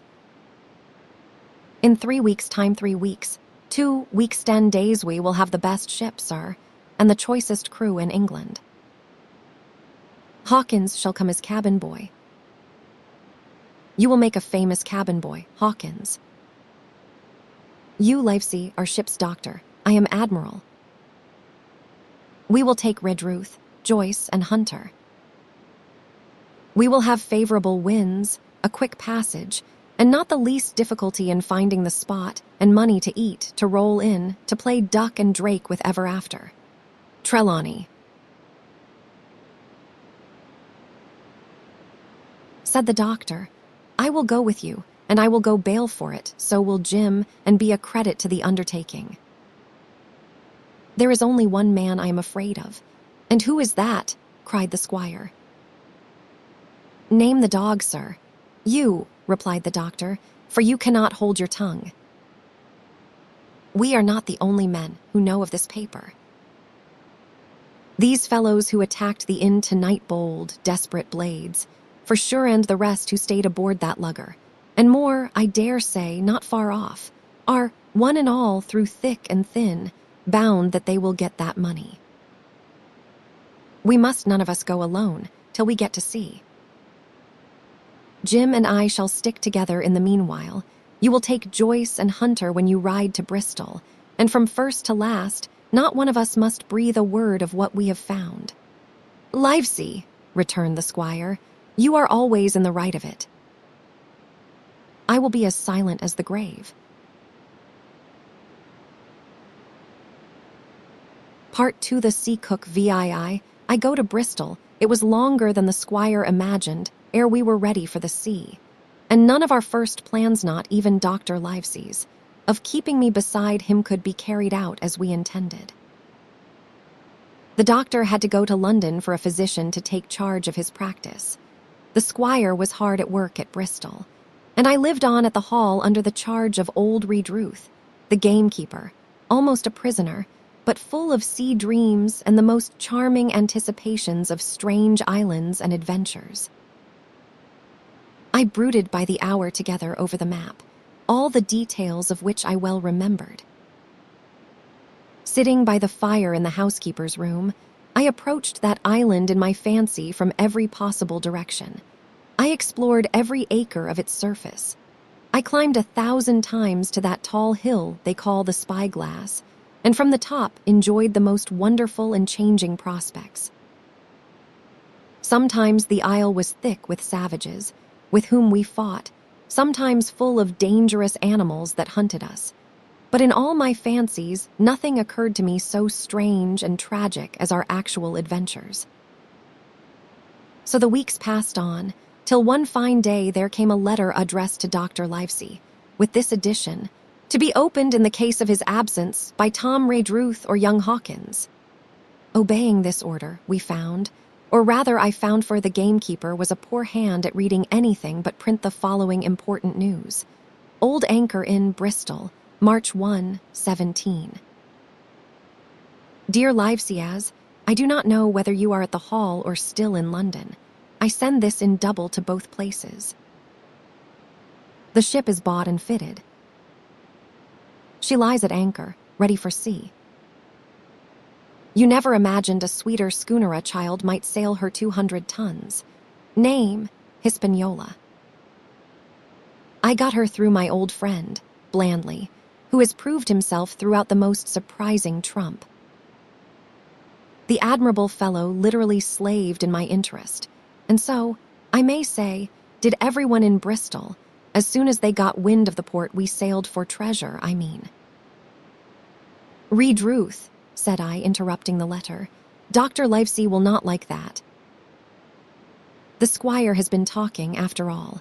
Well, who is a better right? Growled the gamekeeper. A pretty rum go if squire ain't to talk for Dr. Livesey, I should think. At that, I gave up all attempts at commentary and read straight on. Blandly himself found the Hispaniola, and by the most admirable management got her for the merest trifle. There is a class of men in Bristol, monstrously prejudiced against Blandly. They go the length of declaring that this honest creature would do anything for money, that the Hispaniola belonged to him, and that he sold it me absurdly high the most transparent calumnies. None of them dare, however, to deny the merits of the ship. So far there was not a hitch. The workpeople, to be sure riggers and whatnot, were most annoyingly slow, but time cured that. It was the crew that troubled me. I wished a round score of men in case of natives, buccaneers, or the odious French hand. I had the worry of the deuce itself to find so much as half a dozen, till the most remarkable stroke of fortune brought me the very man that I required. I was standing on the dock, when, by the merest accident, I fell in talk with him. I found he was an old sailor, kept a public house, knew all the seafaring men in Bristol, had lost his health ashore, and wanted a good berth as cook to get to sea again. He had hobbled down there that morning, he said, to get a smell of the salt. I was monstrously touched, so would you have been, and, out of pure pity, I engaged him on the spot to be ship's cook. Long John Silver, he is called, and has lost a leg, but that I regarded as a recommendation, since he lost it in his country's service, under the immortal Hawk. He has no pension, Livesey. Imagine the abominable age we live in. Well, sir, I thought I had only found a cook, but it was a crew I had discovered. Between Silver and myself, we got together in a few days a company of the toughest old salts imaginable, not pretty to look at, but fellows, by their faces, of the most indomitable spirit. I declare we could fight a frigate. Long John even got rid of 2 out of the 6 or 7 I had already engaged. He showed me in a moment that they were just the sort of freshwater swabs we had to fear in an adventure of importance. I am in the most magnificent health and spirits, eating like a bull, sleeping like a tree, yet I shall not enjoy a moment till I hear my old tarpaulins tramping round the capstan. Seaward ho! Hang the treasure. It is the glory of the sea that has turned my head. So now, Livesey, come post. Do not lose an hour if you respect me. Let young Hawkins go at once to see his mother, with Ray Druth for a guard, and then both come full speed to Bristol. John Trelawney postscripti did not tell you that Blandly, who, by the way, is to send a consort after us if we do not turn up by the end of August, had found an admirable fellow for sailing master a stiff man, which I regret, but in all other respects a treasure. Long John Silver unearthed a very competent man for a mate, a man named Arrow. I have a boatswain who pipes, Livesey, so things shall go man-o'-war fashion on board the good ship Hispaniola. I forgot to tell you that Silver is a man of substance. I know of my own knowledge that he has a banker's account, which has never been overdrawn. He leaves his wife to manage the inn, and as she is a woman of color, a pair of old bachelors like you and I may be excused for guessing that it is the wife, quite as much as the health, that sends him back to roving. J. T. P.P.S. Hawkins may stay 1 night with his mother. J. T. You can fancy the excitement into which that letter put me. I was half beside myself with glee, and if ever I despised a man, it was old Tom Reed Ruth, who could do nothing but grumble and lament. Any of the under gamekeepers would gladly have changed places with him, but such was not the squire's pleasure, and the squire's pleasure was like law among them all. Nobody but old Red Ruth would have dared so much as even to grumble. The next morning he and I set out on foot for the Admiral Benbow, and there I found my mother in good health and spirits. The captain, who had so long been a cause of so much discomfort, was gone where the wicked cease from troubling. The squire had had everything repaired, and the public rooms and the sign repainted, and had added some furniture above all a beautiful armchair for mother in the bar. He had found her a boy as an apprentice, also so that she should not want help while I was gone. It was on seeing that boy that I understood, for the first time, my situation. I had thought up to that moment of the adventures before me, not at all of the home that I was leaving, and now, at sight of this clumsy stranger who was to stay here in my place beside my mother, I had my first attack of tears. I am afraid I led that boy a dog's life, for as he was new to the work, I had 100 opportunities of setting him right and putting him down, and I was not slow to profit by them. The night passed, and the next day, after dinner, Redruth and I were afoot again and on the road. I said goodbye to mother, and the cove where I had lived since I was born, and the dear old Admiral Benbow since he was repainted, no longer quite so dear. One of my last thoughts was of the captain, who had so often strode along the beach with his cocked hat, his saber-cut cheek, and his old brass telescope. Next moment, we had turned the corner, and my home was out of sight. The mail picked us up about dusk at the Royal George on the Heath.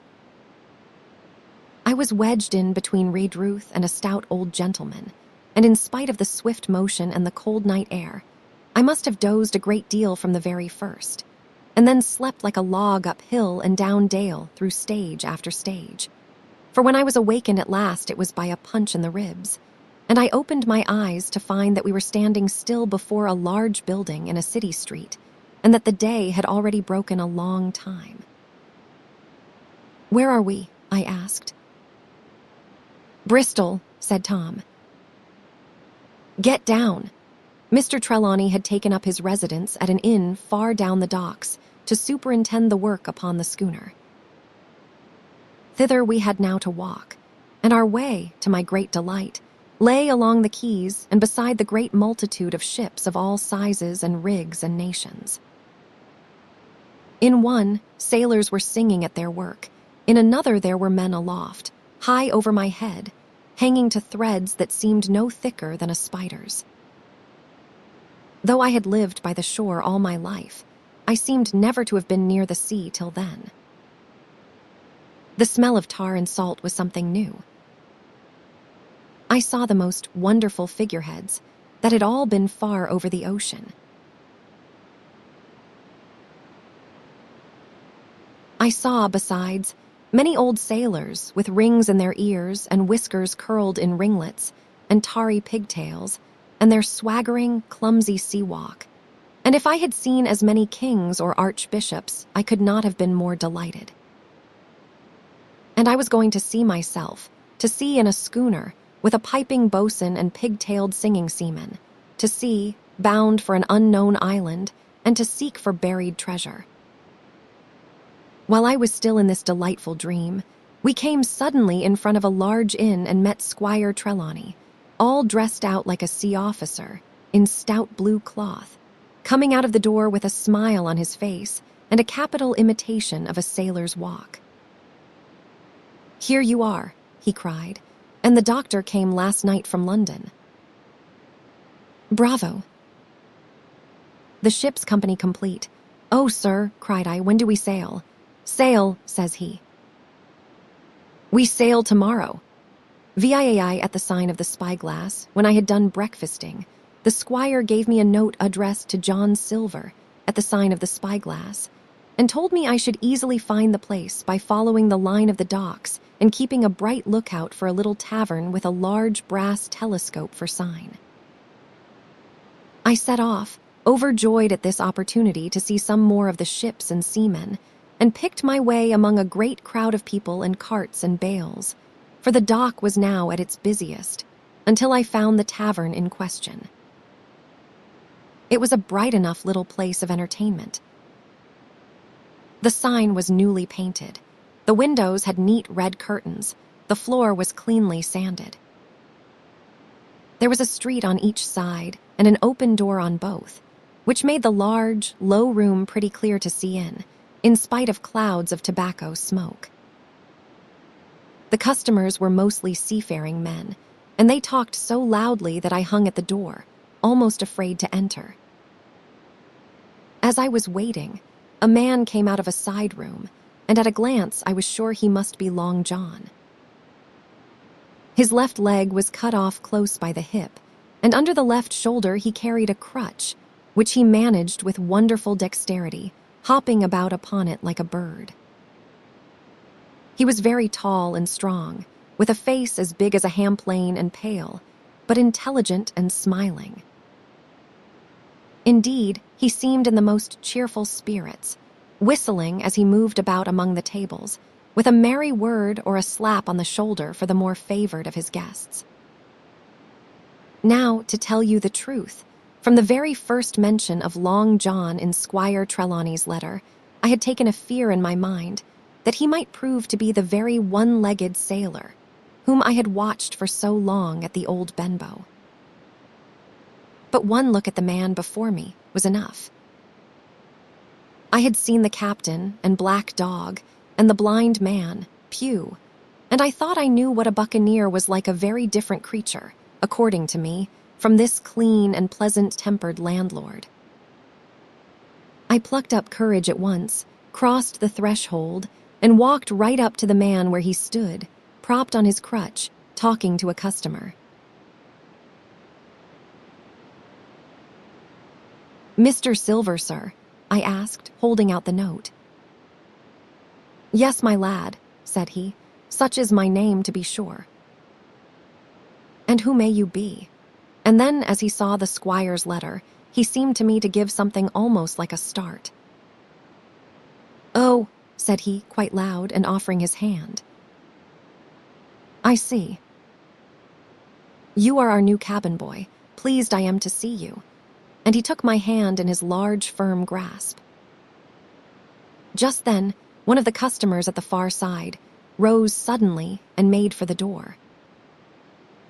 It was close by him, and he was out in the street in a moment.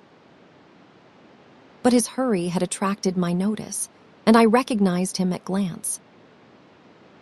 It was the tallow-faced man, wanting 2 fingers, who had come first to the Admiral Benbow. "Oh," I cried, "stop him. It is Black Dog. I do not care 2 coppers who he is," cried Silver. "But he has not paid his score. Harry, run and catch him." One of the others who was nearest the door leaped up and started in pursuit. "If he were Admiral Hawke, he shall pay his score," cried Silver, and then, relinquishing my hand, "Who did you say he was?" he asked. "Black what? Dog, sir," said I. "Has Mr. Trelawney not told you of the buccaneers?" "He was one of them." "So," cried Silver. "In my house. Ben, run and help Harry." One of those swabs was he. "Was that you drinking with him, Morgan?" "Step up here." The man whom he called Morgan, an old, gray-haired, mahogany-faced sailor, came forward pretty sheepishly, rolling his quid. "Now, Morgan," said Long John very sternly, "you never clapped your eyes on that black dog before, did you now?" "Not I, sir," said Morgan with a salute. "You did not know his name, did you?" "No, sir." "By the powers, Tom Morgan, it is as good for you," exclaimed the landlord. "If you had been mixed up with the like of that, you would never have put another foot in my house. You may lay to that." "And what was he saying to you?" "I do not rightly know, sir," answered Morgan. "Do you call that a head on your shoulders, or a blessed deadeye?" cried Long John. Do not rightly know, do not you? Perhaps you do not happen to rightly know who you was speaking to, perhaps. Come now, what was he join voyages, captains, ships? Pipe up. What was it? We was talkin' of keel hauling, answered Morgan. Keel hauling was you. And a mighty suitable thing, too, and you may lay to that. Get back to your place for a lubber, Tom. And then, as Morgan rolled back to his seat, Silver added to me in a confidential whisper that was very flattering, as I thought. He is quite an honest man, Tom Morgan, honey stupid. And now, he ran on again aloud, let us see Black Dog. No, I do not know the name, not I. Yet I kind of think I have, yes. I have seen the swab. He used to come here with a blind beggar he used. That he did, you may be sure, said I. I knew that blind man, too. His name was Pugh. It was, cried Silver, now quite excited. Pugh. That were his name for certain. Ah, he looked a shark, he did. If we run down this Black Dog, now, there will be news for Captain Trelawney. Ben's a good runner. Few seamen run better than Ben. He should run him down, hand over hand, by the powers. He talked keel hauling, did he? I will keel haul him. All the time he was jerking out these phrases, he was stumping up and down the tavern on his crutch, slapping tables with his hand, and giving such a show of excitement as would have convinced an Old Bailey judge or a Bow Street runner. My suspicions had been thoroughly reawakened on finding Black Dog at the spyglass, and I watched the cook narrowly. But he was too deep, and too ready, and too clever for me, and by the time the two men had come back out of breath and confessed that they had lost the track in a crowd and been scolded like thieves, I would have gone bail for the innocence of Long John Silver. See here now, Hawkins, said he. Here is a blessed hard thing on a man like me now, ain't it? There is Cap'n Trelawney, what is he to think? Here I have this confounded son of a Dutchman sitting in my own house, drinking of my own rum. Here you comes and tells me of it plain, and here I let him give us all the slip before my blessed deadlights. Now, Hawkins, you do me justice with the Cap'n. You are a lad, you are, but you are as smart as paint. I see that when you first come in. Now, here it is. What could I do with this old timber I hobble on? When I was an A.B. master mariner, I would have come up alongside of him, hand over hand, and broached him to in a brace of old shakes, I would. But now, and then, all of a sudden, he stopped, and his jaw dropped as though he had remembered something. The score, he burst out. 3 goes-o rum. Why shiver my timbers if I had not forgotten my score? And falling on a bench, he laughed until the tears ran down his cheeks. I could not help joining, and we laughed together, peal after peal, until the tavern rang again. Why, what a precious old sea calf I am, he said at last, wiping his cheeks. You and me should get on well, Hawkins, for I will take my Davy, I should be rated ship's boy. But come now, stand by to go about.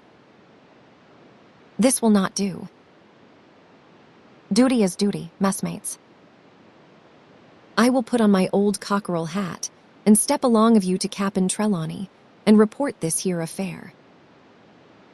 For mind you, it is serious, young Hawkins, and neither you nor me's come out of it with what I should make so bold as to call credit. Nor you neither, says you, not smart none of the pair of us smart. But dash my buttons. That was a good un about my score. And he began to laugh again, and that so heartily that though I did not see the joke as he did, I was again obliged to join him in his mirth. On our little walk along the quays, he made himself the most interesting companion, telling me about the different ships that we passed by, their rig, tonnage, and nationality, explaining the work that was going forward, how one was discharging, another taking in cargo, and a third making ready for sea and every now, and then telling me some little anecdote of ships or seamen or repeating a nautical phrase till I had learned it perfectly. I began to see that here was one of the best of possible shipmates. When we got to the inn, the squire and Dr. Livesey were seated together, finishing a quart of ale with a toast in it, before they should go aboard the schooner on a visit of inspection. Long John told the story from first to last, with a great deal of spirit and the most perfect truth. That was how it were now we're not at Hawkins, he would say now and again, and I could always bear him entirely out. The two gentlemen regretted that black dog had got away, but we all agreed there was nothing to be done, and after he had been complimented, Long John took up his crutch and departed. "All hands aboard by 4 this afternoon," shouted the squire after him. "Aye, aye, sir," cried the cook in the passage. "Well, squire," said Dr. Livesey, "I do not put much faith in your discoveries as a general thing, but I will say this, John Silver suits me." "The man's a perfect trump," declared the squire. "And now," added the doctor, "Jim may come on board with us, may he not?" "To be sure he may," says Squire. "Take your hat, Hawkins, and we will see the ship." IX powder and arms, the Hispaniola lay some way out, and we went under the figureheads and round the sterns of many other ships, and their cables sometimes grated underneath our keel, and sometimes swung above us. At last, however, we got alongside, and were met and saluted as we stepped aboard by the mate, Mr. Arrow, a brown old sailor with earrings in his ears and a squint. He and the squire were very thick and friendly, but I soon observed that things were not the same between Mr. Trelawney and the captain. This last was a sharp-looking man who seemed angry with everything on board and was soon to tell us why, for we had hardly got down into the cabin when a sailor followed us. "Captain Smollett, sir, axing to speak with you," said he. "I am always at the captain's orders." "Show him in," said the squire.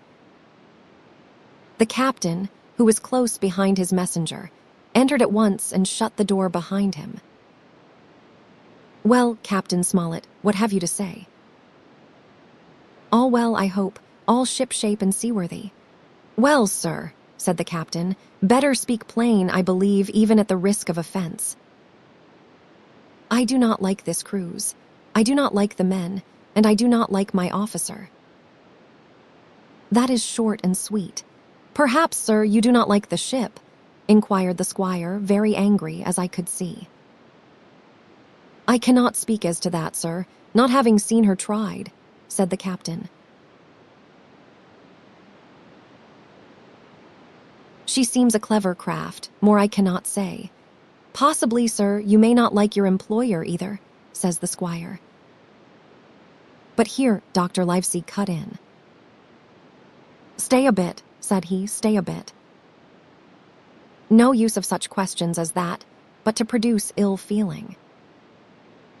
The captain has said too much, or he has said too little, and I am bound to say that I require an explanation of his words." "You do not, you say, like this cruise." "Now why?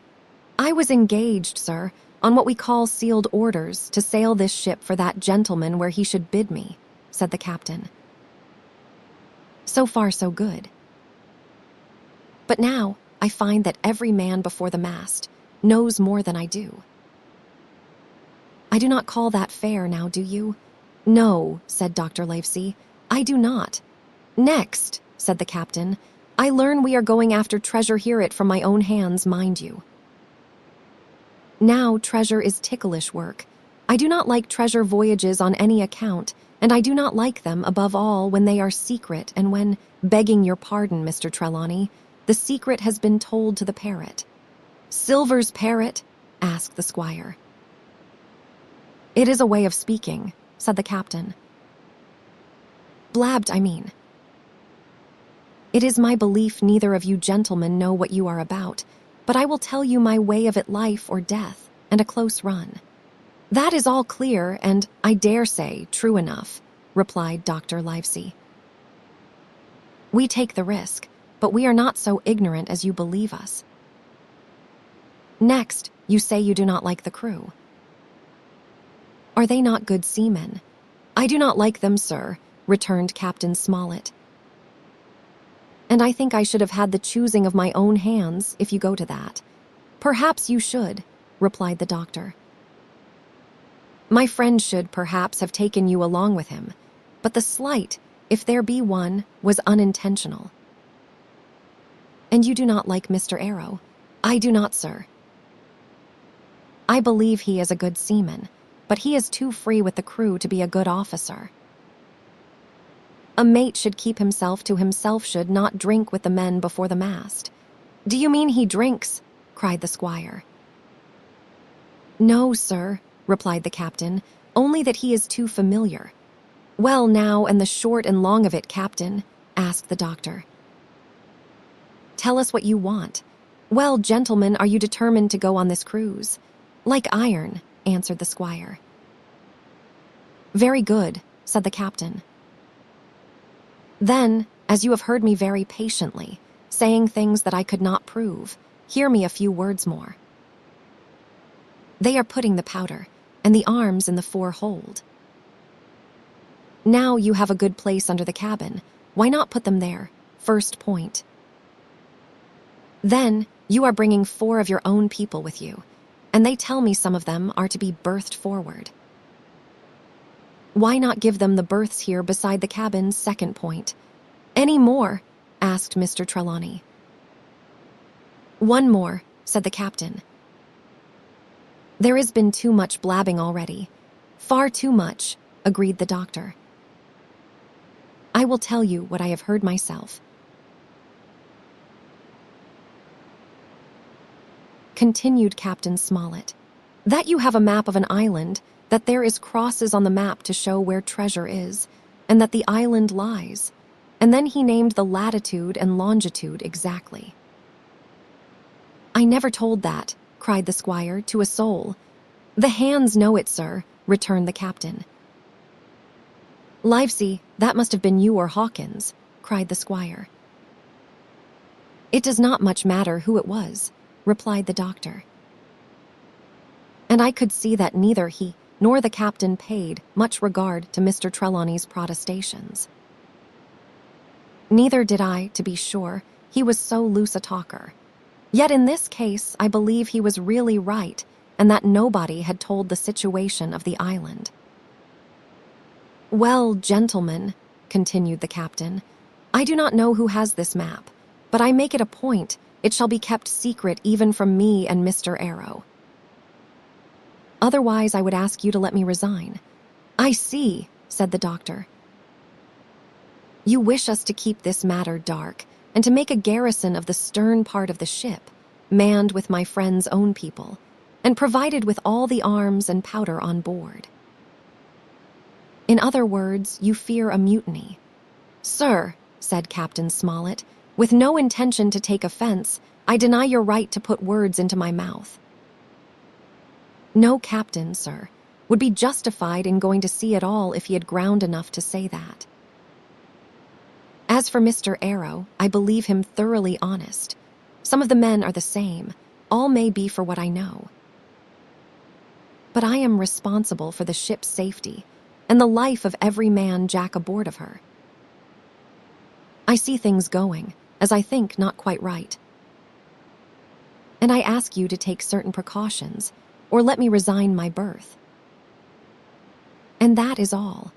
Captain Smollett, began the doctor with a smile, did ever you hear the fable of the mountain and the mouse?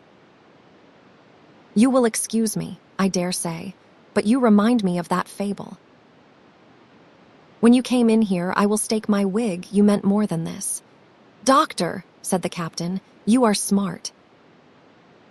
When I came in here, I meant to get discharged. I had no thought that Mr. Trelawney would hear a word. "No more I would," cried the squire. "Had Livesey not been here, I should have seen you to the deuce. As it is, I have heard you. I will do as you desire, but I think the worse of you." "That is as you please, sir," said the captain. "You will find I do my duty." And with that he took his leave.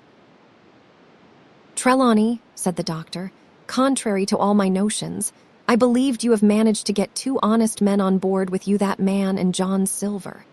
"Silver, if you like," cried the squire. "But as for that intolerable humbug, I declare I think his conduct unmanly, unsailorly, and downright un-English." "Well," says the doctor, "we shall see." When we came on deck, the men had begun already to take out the arms and powder, yo-hoing at their work, while the captain and Mr. Arrow stood by superintending. The new arrangement was quite to my liking. The whole schooner had been overhauled. 6 berths had been made astern out of what had been the afterpart of the main hold, and this set of cabins was only joined to the galley and forecastle by a sparred passage on the port side. It had been originally meant that the captain, Mr. Arrow, Hunter, Joyce, the doctor, and the squire were to occupy these 6 berths.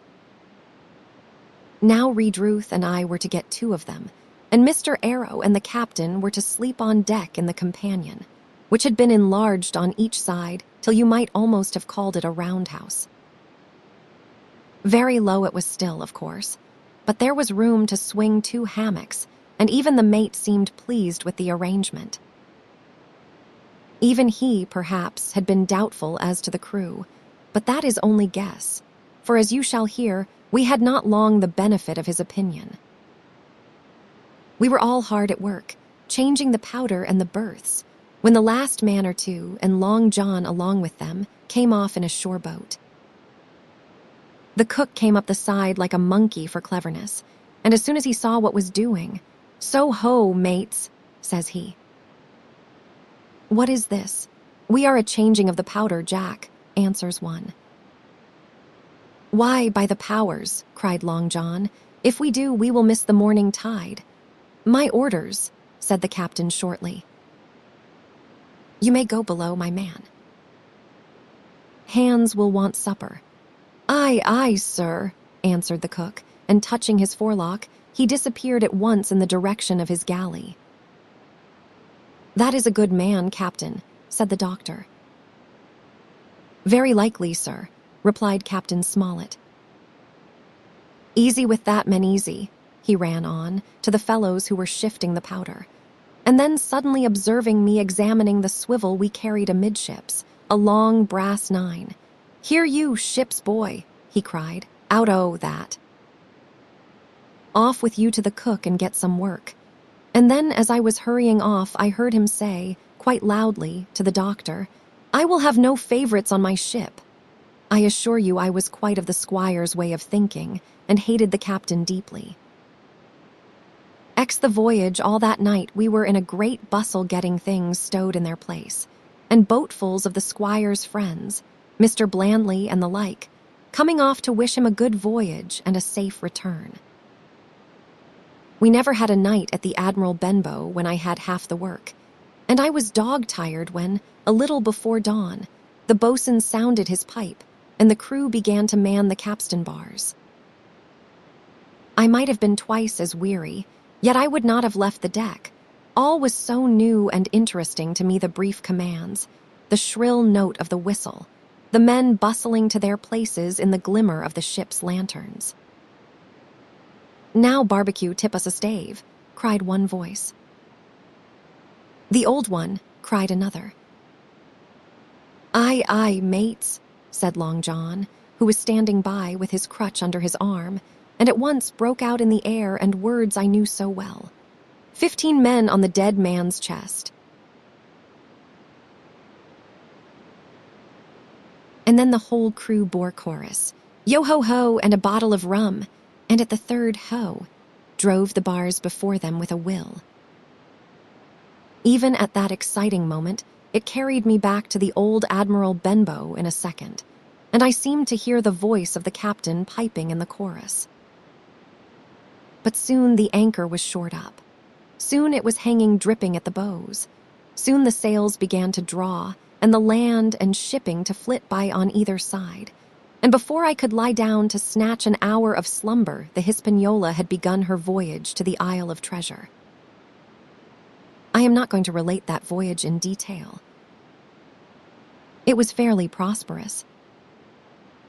The ship proved to be a good ship, the crew were capable seamen, and the captain thoroughly understood his business.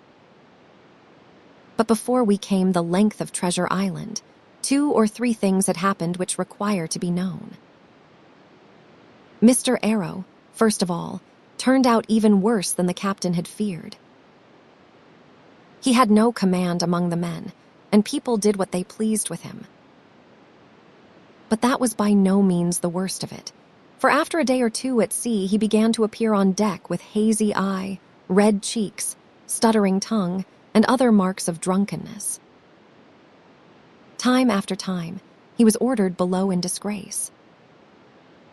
Sometimes he fell and cut himself. Sometimes he lay all day long in his little bunk at one side of the companion.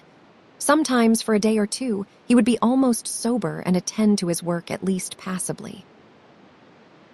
In the meantime, we could never make out where he got the drink. That was the ship's mystery. Watch him as we pleased, we could do nothing to solve it.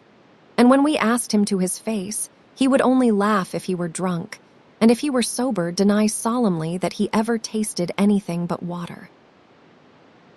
He was not only useless as an officer and a bad influence amongst the men, but it was plain that at this rate he must soon kill himself outright, so nobody was much surprised, nor very sorry, when one dark night with a head sea, he disappeared entirely and was seen no more. "Overboard," said the captain. "Well, gentlemen, that saves the trouble of putting him in irons." But there we were, without a mate, and it was necessary, of course, to advance one of the men. The boatswain, Job Anderson, was the likeliest man aboard, and though he kept his old title, he served in a way as mate. Mr. Trelawney had followed the sea, and his knowledge made him very useful, for he often took a watch himself in easy weather. And the coxswain, Israel Hands, was a careful, wily, old, experienced seaman who could be trusted at a pinch with almost anything.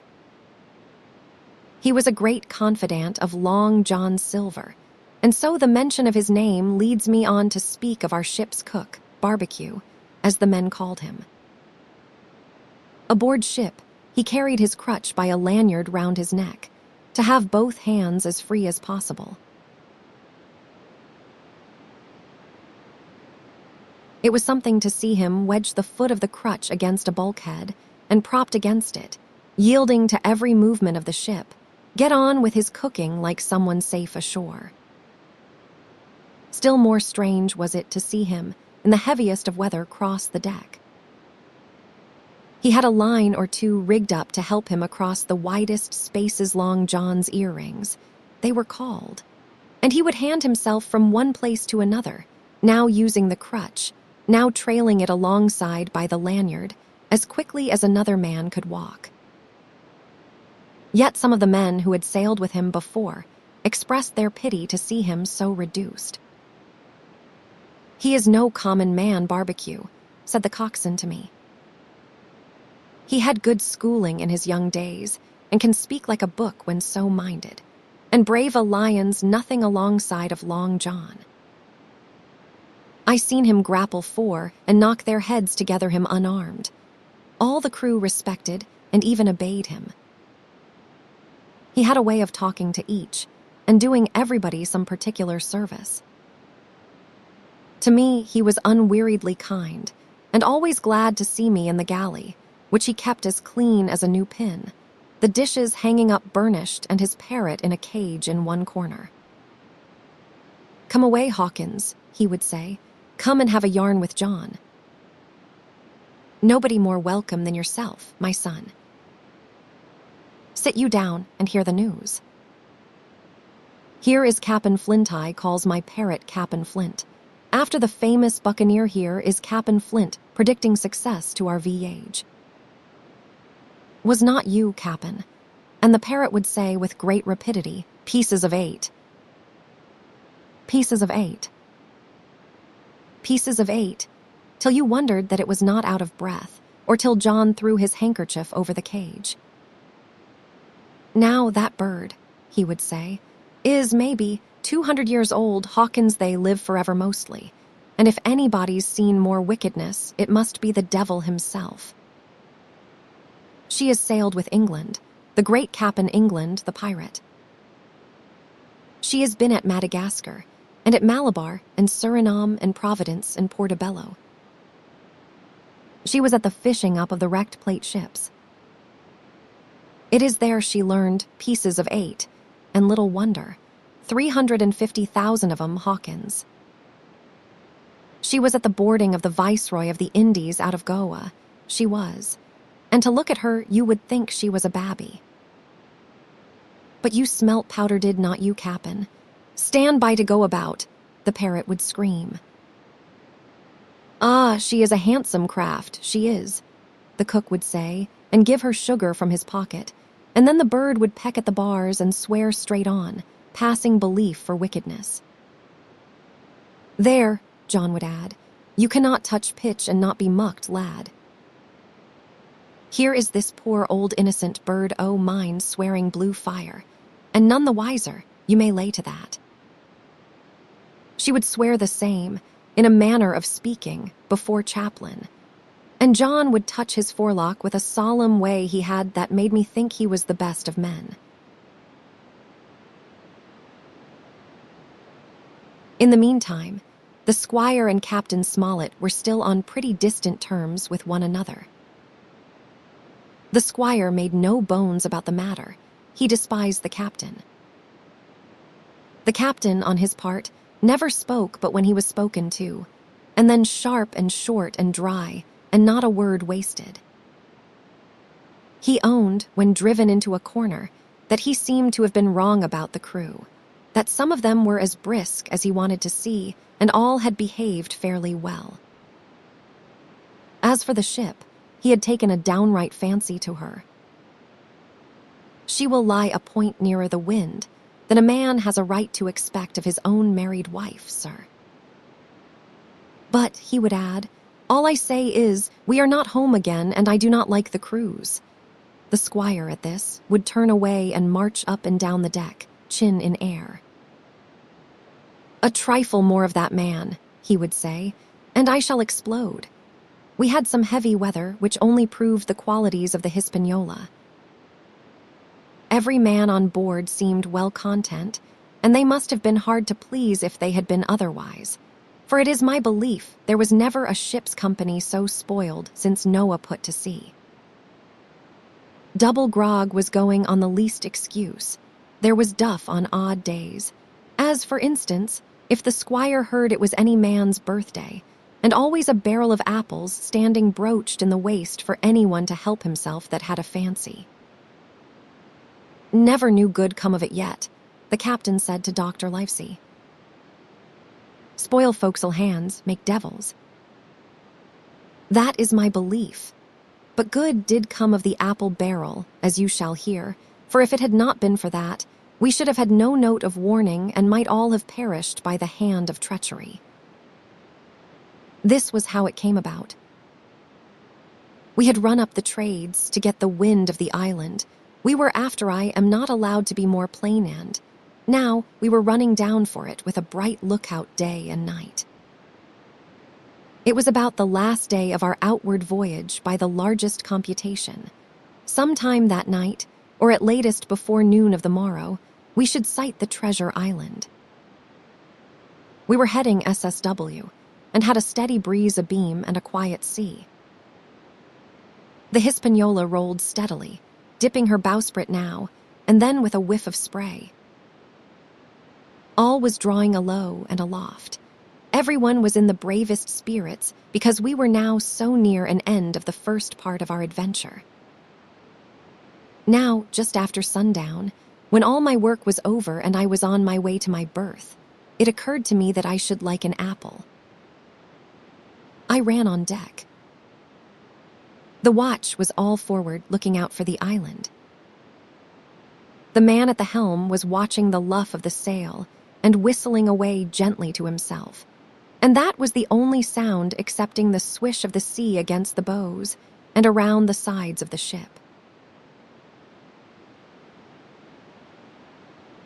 And I got bodily into the apple barrel and found there was scarce an apple left, but sitting down there in the dark, what with the sound of the waters and the rocking movement of the ship, I had either fallen asleep or was on the point of doing so when a heavy man sat down with rather a clash close by.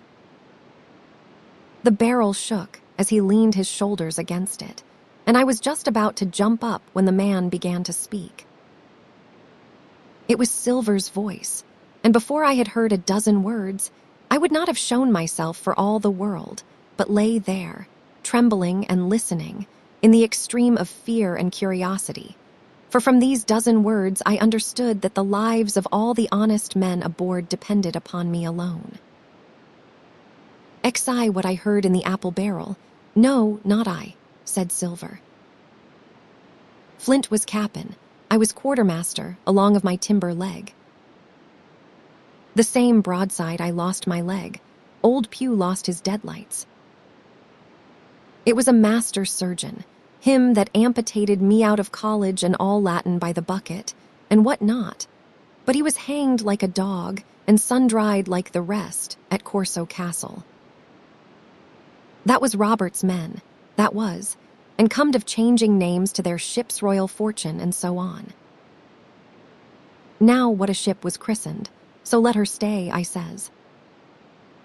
So it was with the Cassandra, as brought us all safe home from Malabar, after England took the viceroy of the Indies. So it was with the old walrus, Flint's old ship, as I have seen amuck with the red blood and fit to sink with gold. "Ah!"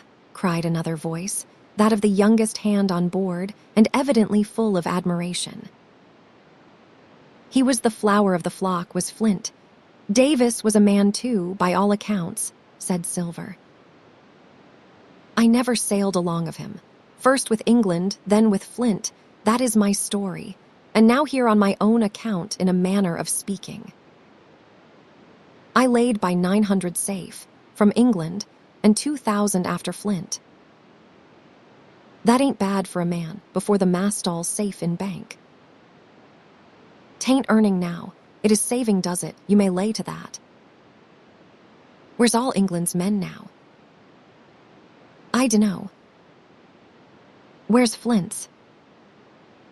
Why, most on 'em aboard here, and glad to get the duff been begging before that, some on 'em. Old Pew, as had lost his sight, and might have thought shame, spends £1,200 in a year, like a lord in Parliament. Where is he now?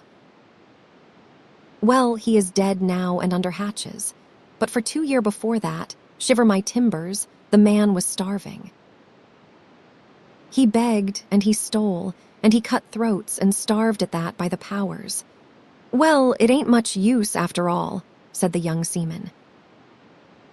'Tain't much use for fools. You may lay to it that nor nothing, cried Silver. But now you look here. You are young, you are, but you are as smart as paint. I see that when I set my eyes on you, and I will talk to you like a man. You may imagine how I felt when I heard this abominable old rogue addressing another in the very same words of flattery as he had used to myself. I think, if I had been able, that I would have killed him through the barrel. Meantime, he ran on, little supposing he was overheard. Here it is about gentlemen of fortune. They lives rough, and they risk swinging, but they eat and drink like fighting cocks, and when a cruise is done, why, it is hundreds of pounds instead of hundreds of farthings in their pockets. Now, the most goes for rum and a good fling, and to sea again in their shirts. But that is not the course I lay. I puts it all away, some here, some there, and none too much anywheres, by reason of suspicion. I am 50, mark you. Once back from this cruise, I set up gentleman in earnest. Time enough too, says you. Ah, but I have lived easy in the meantime, never denied myself, nothing heart desires, and slept. Soft and ate dainty all my days, but when at sea. And how did I begin? Before the mast, like you. Well, said the other, but all the other money's gone now, ain't it? You dare not show face in Bristol after this. Why, where might you suppose it was? Asked Silver derisively. At Bristol, in banks and places, answered his companion. It were, said the cook, it were when we weighed anchor. But my old missus has it all by now. And the spyglass is sold, lease and goodwill and rigging, and the old girl's off to meet me. I would tell you where, for I trust you, but it would make jealousy among the mates. And can you trust your missus? Asked the other. Gentlemen of fortune, returned the cook, usually trusts little among themselves, and right they are, you may lay to it. But I have a way with me, I have. When a mate brings a slip on his cable one as knows me, I mean it will not be in the same world with old John. There was some that was feared of Pew, and some that was feared of Flint, but Flint his own self was feared of me. Feared he was and proud. They was the roughest crew afloat, was Flint's. The devil himself would have been feared to go to sea with them. Well now, I tell you, I am not a boasting man, and you seen yourself how easy I keep company. But when I was quartermaster, LAMBS was not the word for Flint's old buccaneers. Ah, you may be sure of yourself in old John's ship. Well, I tell you now, replied the lad, I did not half a quarter like the job till I had this talk with you, John, but there is my hand on it now. And a brave lad you were, and smart too, answered Silver, shaking hands so heartily that all the barrels shook, and a finer figurehead for a gentleman of fortune I never clapped my eyes on. By this time I had begun to understand the meaning of their terms. By a gentleman of fortune, they plainly meant neither more nor less than a common pirate, and the little scene that I had overheard was the last act in the corruption of one of the honest hands perhaps of the last one left aboard. But on this point I was soon to be relieved, for Silver giving a little whistle, a third man strolled up and sat down by the party. Dick Square, said Silver. Oh, I know Dick was square, returned the voice of the coxswain, Israel Hands. He is no fool, is Dick, and he turned his quid and spat. But look here, he went on, here is what I want to know, Barbecue. How long are we a-going to stand off and on like a blessed bumboat? I have had a most enough, Cap'n Smollett. He has hazed me long enough, by thunder. I want to go into that cabin, I do. I want their pickles and wines and that. Israel, said Silver, your head ain't much account, nor ever was. But you are able to hear, I reckon. Leastways, your ears is big enough. Now here is what I say. You will berth forward, and you will live hard, and you will speak soft, and you will keep sober till I give the word. And you may lay to that, my son. Well, I do not say no, do I? Growled the coxswain. What I say is when. That is what I say. When? By the powers, cried Silver. Well now, if you want to know, I will tell you when. The last moment I can manage, and that is when. Here is a first-rate seaman, Cap'n Smollett, sails the blessed ship for us. Here is this squire and doctor with a map, and such I do not know where it is, do I? No more do you, says you. Well then, I mean this squire and doctor shall find the stuff, and help us to get it aboard by the powers. Then we will see. If I was sure of you all, sons of double Dutchmen, I would have Captain Smollett navigate us halfway back again before I struck. Why, we are all seamen aboard here, I should think, said the lad Dick. We are all forecastle hands, you mean, snapped Silver. We can steer a course, but who is to set one? That is what all you gentlemen split on, first and last. If I had my way, I would have Captain Smollett work us back into the trades at least. Then we would have no blessed miscalculations and a spoonful of water a day. But I know the sort you are. I will finish with him at the island, as soon's the blunt's on board, and a pity it is. But you are never happy till you are drunk. Split my sides, I have a sick heart to sail with the likes of you. Easy all, Long John, cried Israel. Who is a crossin' of you? Why, how many tall ships, think ye now, have I seen laid aboard? And how many brisk lads drying in the sun at Execution Dock, cried Silver. And all for this same hurry, and hurry, and hurry. You hear me? I seen a thing or two at sea, I have. If you would ony lay your course, and a peant to windward, you would ride in carriages, you would. But not you. I know you. You will have your mouthful of rum tomorrow, and go hang. Everybody knowed you was a kind of a chaplain, John, but there is others as could hand and steer as well as you, said Israel. They liked a bit o' fun, they did. They was not so high and dry, nohow, but took their fling like jolly companions everyone. So, says Silver. Well, and where are they now? Pugh was that sort, and he died a beggar man. Flint was, and he died of rum at Savannah. Ah, they was a sweet crew, they was. Ani, where are they? But... Asked Dick, when we do lay 'em athwart, what are we to do with 'em anyhow? There is the man for me, cried the cook admiringly. That is what I call business. Well, what would you think? Put 'em ashore like maroons. That would have been England's way. Or cut 'em down like that much pork. That would have been Flint's or Billy Bones's. Billy was the man for that, said Israel.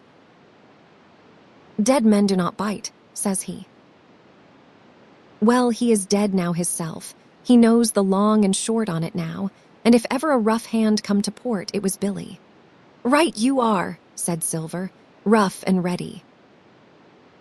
But mark you here, I am an easy man, I am quite the gentleman, says you. But this time it is serious. Duty is duty, mates. I give my vote death. When I am in Parliament and riding in my coach, I do not want none of these sea lawyers in the cabin a-coming home, unlooked for, like the devil at prayers. Wait is what I say, but when the time comes, why, let her rip. John, cries the coxswain, you are a man. You will say so, Israel, when you see, said Silver. Only one thing I claim Trelawney. I will wring his calf's head off his body with these hands, Dick, he added, breaking off. You just jump up like a sweet lad and get me an apple to wet my pipe like. You may fancy the terror I was in. I should have leaped out and run for it if I had found the strength, but my limbs and heart alike misgave me. I heard Dick begin to rise, and then someone seemingly stopped him, and the voice of Hans exclaimed, Oh, stow that. Do not you get sucking of that bilge, John. Let us have a go of the rum. Dick, said Silver, I trust you. I have a gauge on the keg, mind. There is the key. You fill a pannikin and bring it up. Terrified as I was, I could not help thinking to myself that this must have been how Mr. Arrow got the strong waters that destroyed him. Dick was gone but a little while, and during his absence, Israel spoke straight on in the cook's ear. It was but a word or two that I could catch, and yet I gathered some important news, for besides other scraps that tended to the same purpose, this whole clause was audible. Not another man of them will jine. Hence there were still faithful men on board. When Dick returned, one after another of the trio took the pannikin and drank one to luck, another with a here is to old Flint, and Silver himself saying, in a kind of song, "Here is to ourselves, and hold your luff, plenty of prizes and plenty of duff." Just then a sort of brightness fell upon me in the barrel, and looking up, I found the moon had risen and was silvering the mizzen-top and shining white on the luff of the foresail, and almost at the same time the voice of the lookout shouted, "Land ho!" XII Council of War, there was a great rush of feet across the deck. I could hear people tumbling up from the cabin and the forecastle, and slipping in an instant outside my barrel, I dived behind the foresail, made a double towards the stern, and came out upon the open deck in time to join Hunter and Dr. Livesey in the rush for the weather bow. Their all-hands were already congregated. A belt of fog had lifted almost simultaneously with the appearance of the moon.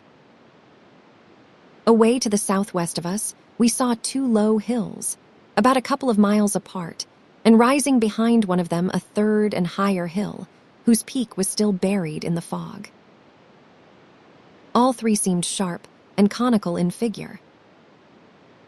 So much I saw, almost in a dream, for I had not yet recovered from my horrid fear of a minute or two before. And then I heard the voice of Captain Smollett issuing orders.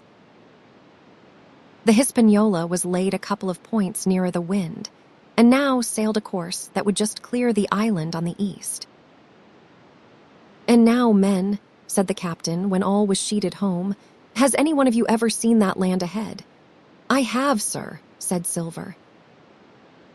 "I have watered there with a trader I was cook in. The anchorage is on the south, behind an islet, I fancy?" asked the captain.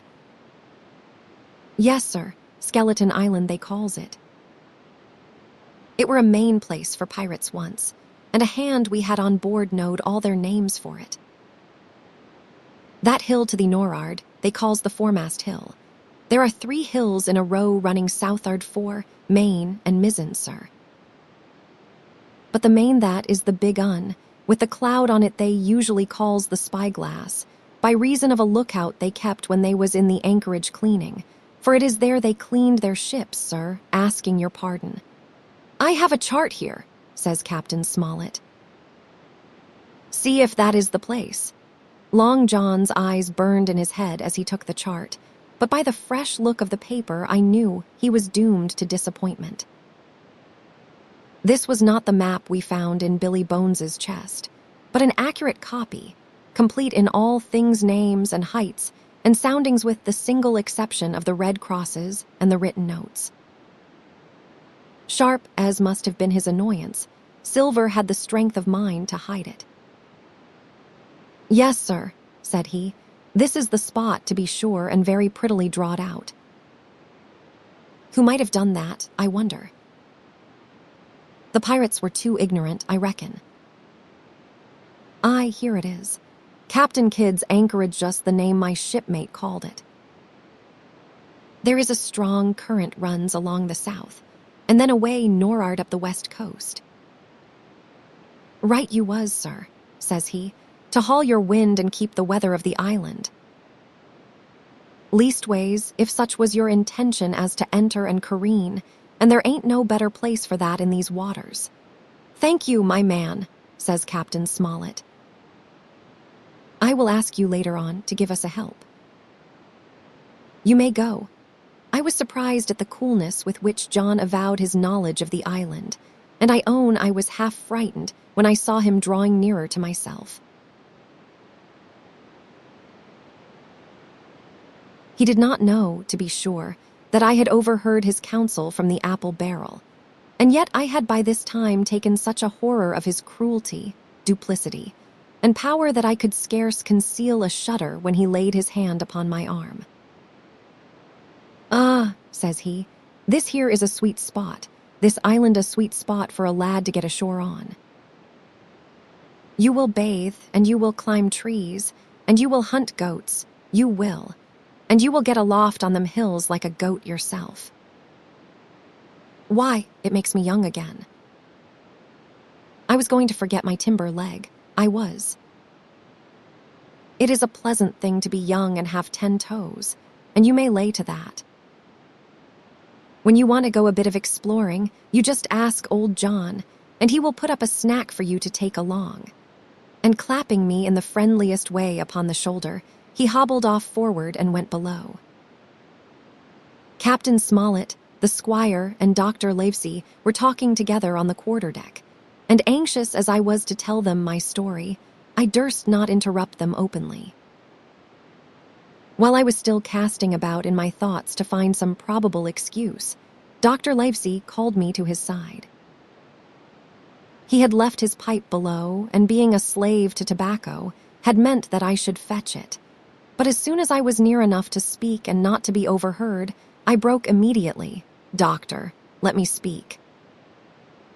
Get the captain and squire down to the cabin, and then make some pretense to send for me. I have terrible news."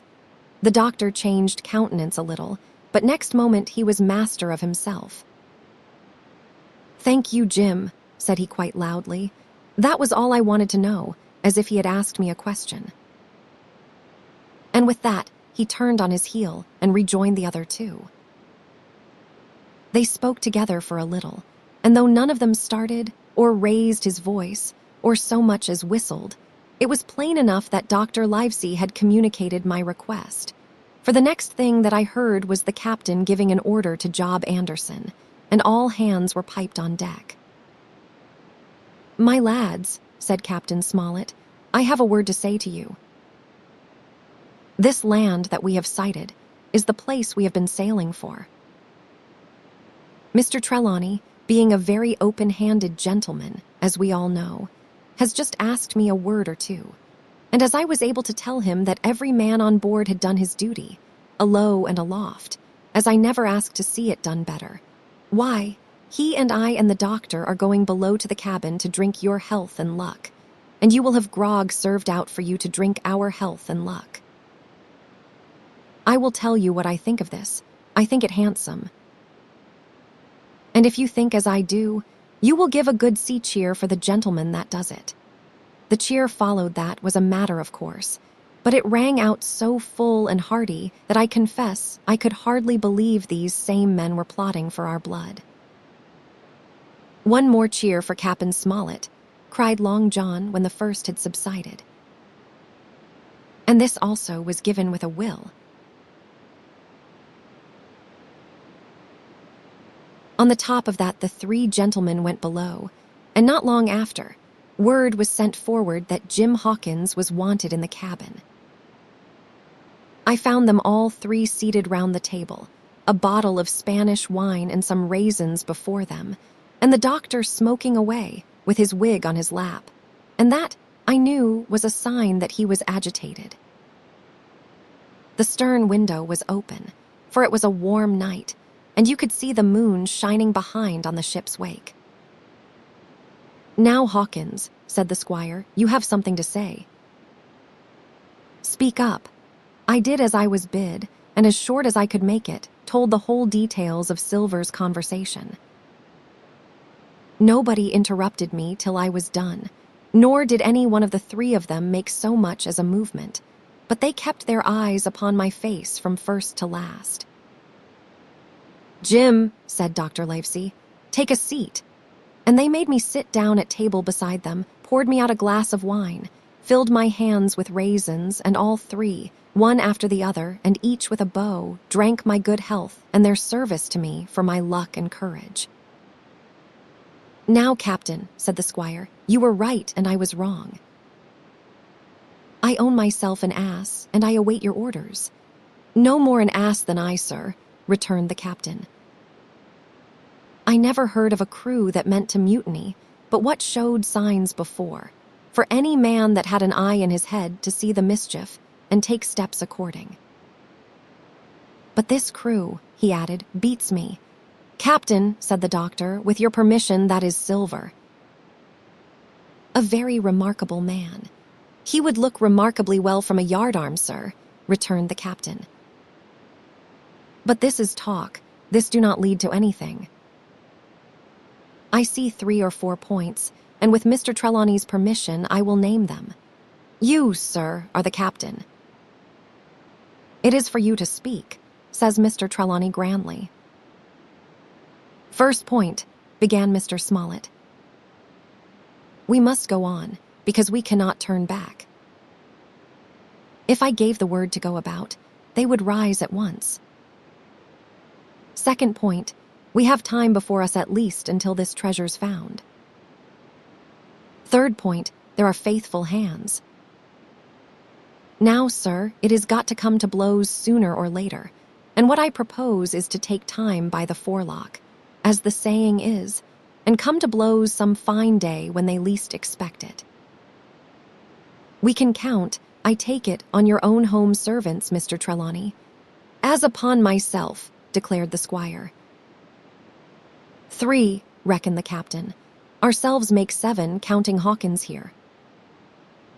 Now about the honest hands. Most likely Trelawney's own men, said the doctor, those he had picked up for himself before he lit on Silver. Nay, replied the squire. Hands was one of mine. I did think I could have trusted Hands, added the captain. And to think that they are all Englishmen, broke out the squire. Sir, I could find it in my heart to blow the ship up. Well, gentlemen, said the captain, the best that I can say is not much. We must lay to, if you please, and keep a bright lookout. It is trying on a man, I know. It would be pleasanter to come to blows. But there is no help for it till we know our men. Lay to and whistle for a wind, that is my view. Jim here, said the doctor, can help us more than anyone. The men are not shy with him, and Jim is a noticing lad. Hawkins, I put prodigious faith in you, added the squire. I began to feel pretty desperate at this, for I felt altogether helpless, and yet, by an odd train of circumstances, it was indeed through me that safety came. In the meantime, talk as we pleased, there were only 7 out of the 26 on whom we knew we could rely, and out of these 7 one was a boy, so that the grown men on our side were 6 to their 19. Part 3, my shore adventure, XIII. How I began my shore adventure. The appearance of the island, when I came on deck next morning, was altogether changed.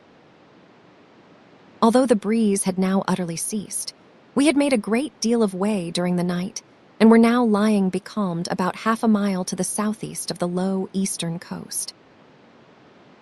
Gray-colored woods covered a large part of the surface. This even tint was indeed broken up by streaks of yellow sandbrake in the lower lands, and by many tall trees of the pine family, out-topping the others some singly, some in clumps, but the general coloring was uniform and sad. The hills ran up clear above the vegetation, in spires of naked rock. All were strangely shaped, and the spyglass, which was by 300 or 400 feet the tallest on the island, was likewise the strangest in configuration, running up sheer from almost every side, and then suddenly cut off at the top like a pedestal to put a statue on. The Hispaniola was rolling scuppers under in the ocean swell. The booms were tearing at the blocks, the rudder was banging to and fro, and the whole ship creaking, groaning, and jumping like a manufactory. I had to cling tight to the backstay, and the world turned giddily before my eyes, for though I was a good enough sailor when there was way on, this standing still and being rolled about like a bottle was a thing I never learned to stand without a qualm or so, above all in the morning, on an empty stomach. Perhaps it was the look of the island, with its gray, melancholy woods and wild stone spires, and the surf that we could both see and hear foaming and thundering on the steep beach at least, although the sun shone bright and hot, and the shore birds were fishing and crying all around us. And you would have thought anyone would have been glad to get to land after being so long at sea. My heart sank, as the saying is, into my boots. And from the first look onward, I hated the very thought of Treasure Island. We had a dreary morning's work before us, for there was no sign of any wind, and the boats had to be got out and manned, and the ship warped 3 or 4 miles round the corner of the island and up the narrow passage to the haven behind Skeleton Island. I volunteered for one of the boats, where I had, of course, no business. The heat was sweltering, and the men grumbled fiercely over their work. Anderson was in command of my boat, and instead of keeping the crew in order, he grumbled as loud as the worst. "Well," he said with an oath, "it is not forever." I thought this was a very bad sign, for up to that day the men had gone briskly and willingly about their business, but the very sight of the island had relaxed the cords of discipline. All the way in, Long John stood by the steersman and conned the ship. He knew the passage like the palm of his hand, and though the man in the chains got everywhere more water than was down in the chart, John never hesitated once. "There is a strong scour with the ebb," he said, "and this here passage has been dug out, in a manner of speaking, with a spade." We brought up just where the anchor was in the chart, about 1/3 of a mile from each shore, the mainland on one side and Skeleton Island on the other. The bottom was clean sand. The plunge of our anchor sent up clouds of birds wheeling and crying over the woods, but in less than a minute they were down again and all was once more silent. The place was entirely landlocked, buried in woods, the trees coming right down to high water mark, the shores mostly flat, and the hilltops standing round at a distance in a sort of amphitheater, one here, one there.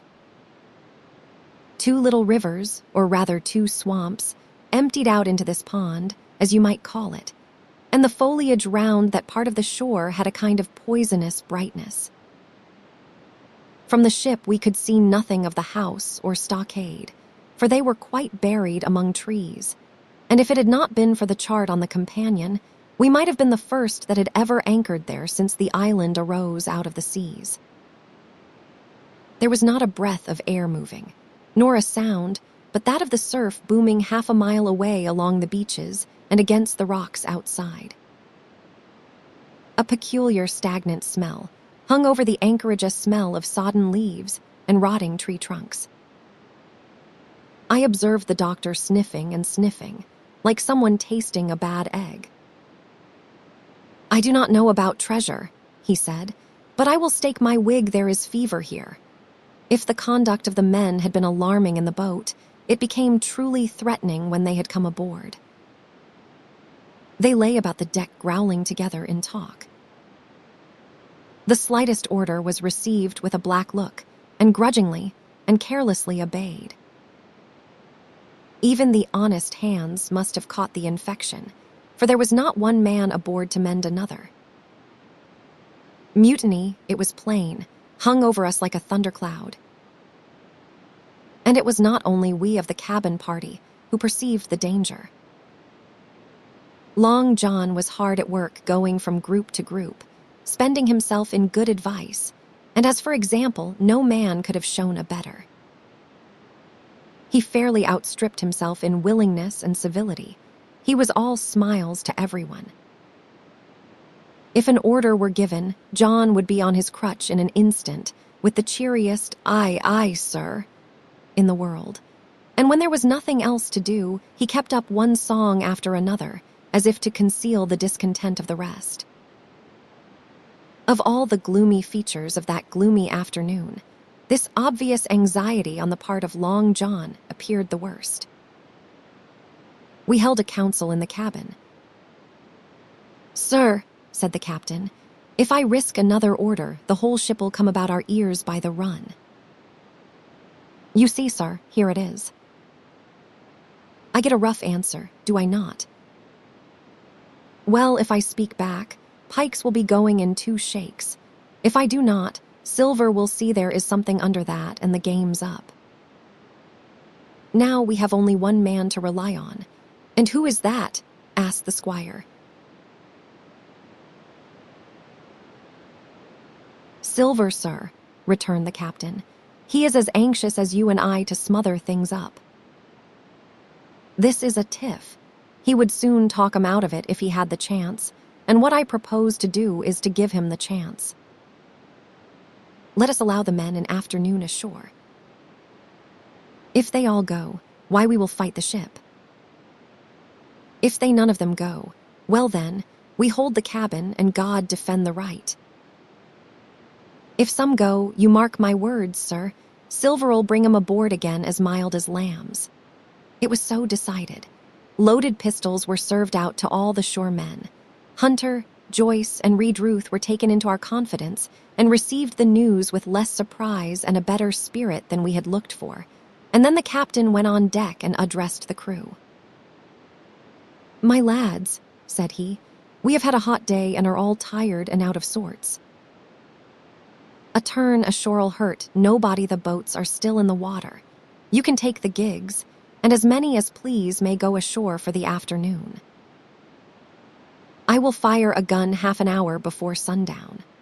I believe the silly fellows must have thought they would break their shins over treasure as soon as they were landed, for they all came out of their sulks in a moment and gave a cheer that started the echo in a faraway hill and sent the birds once more flying and squalling round the anchorage.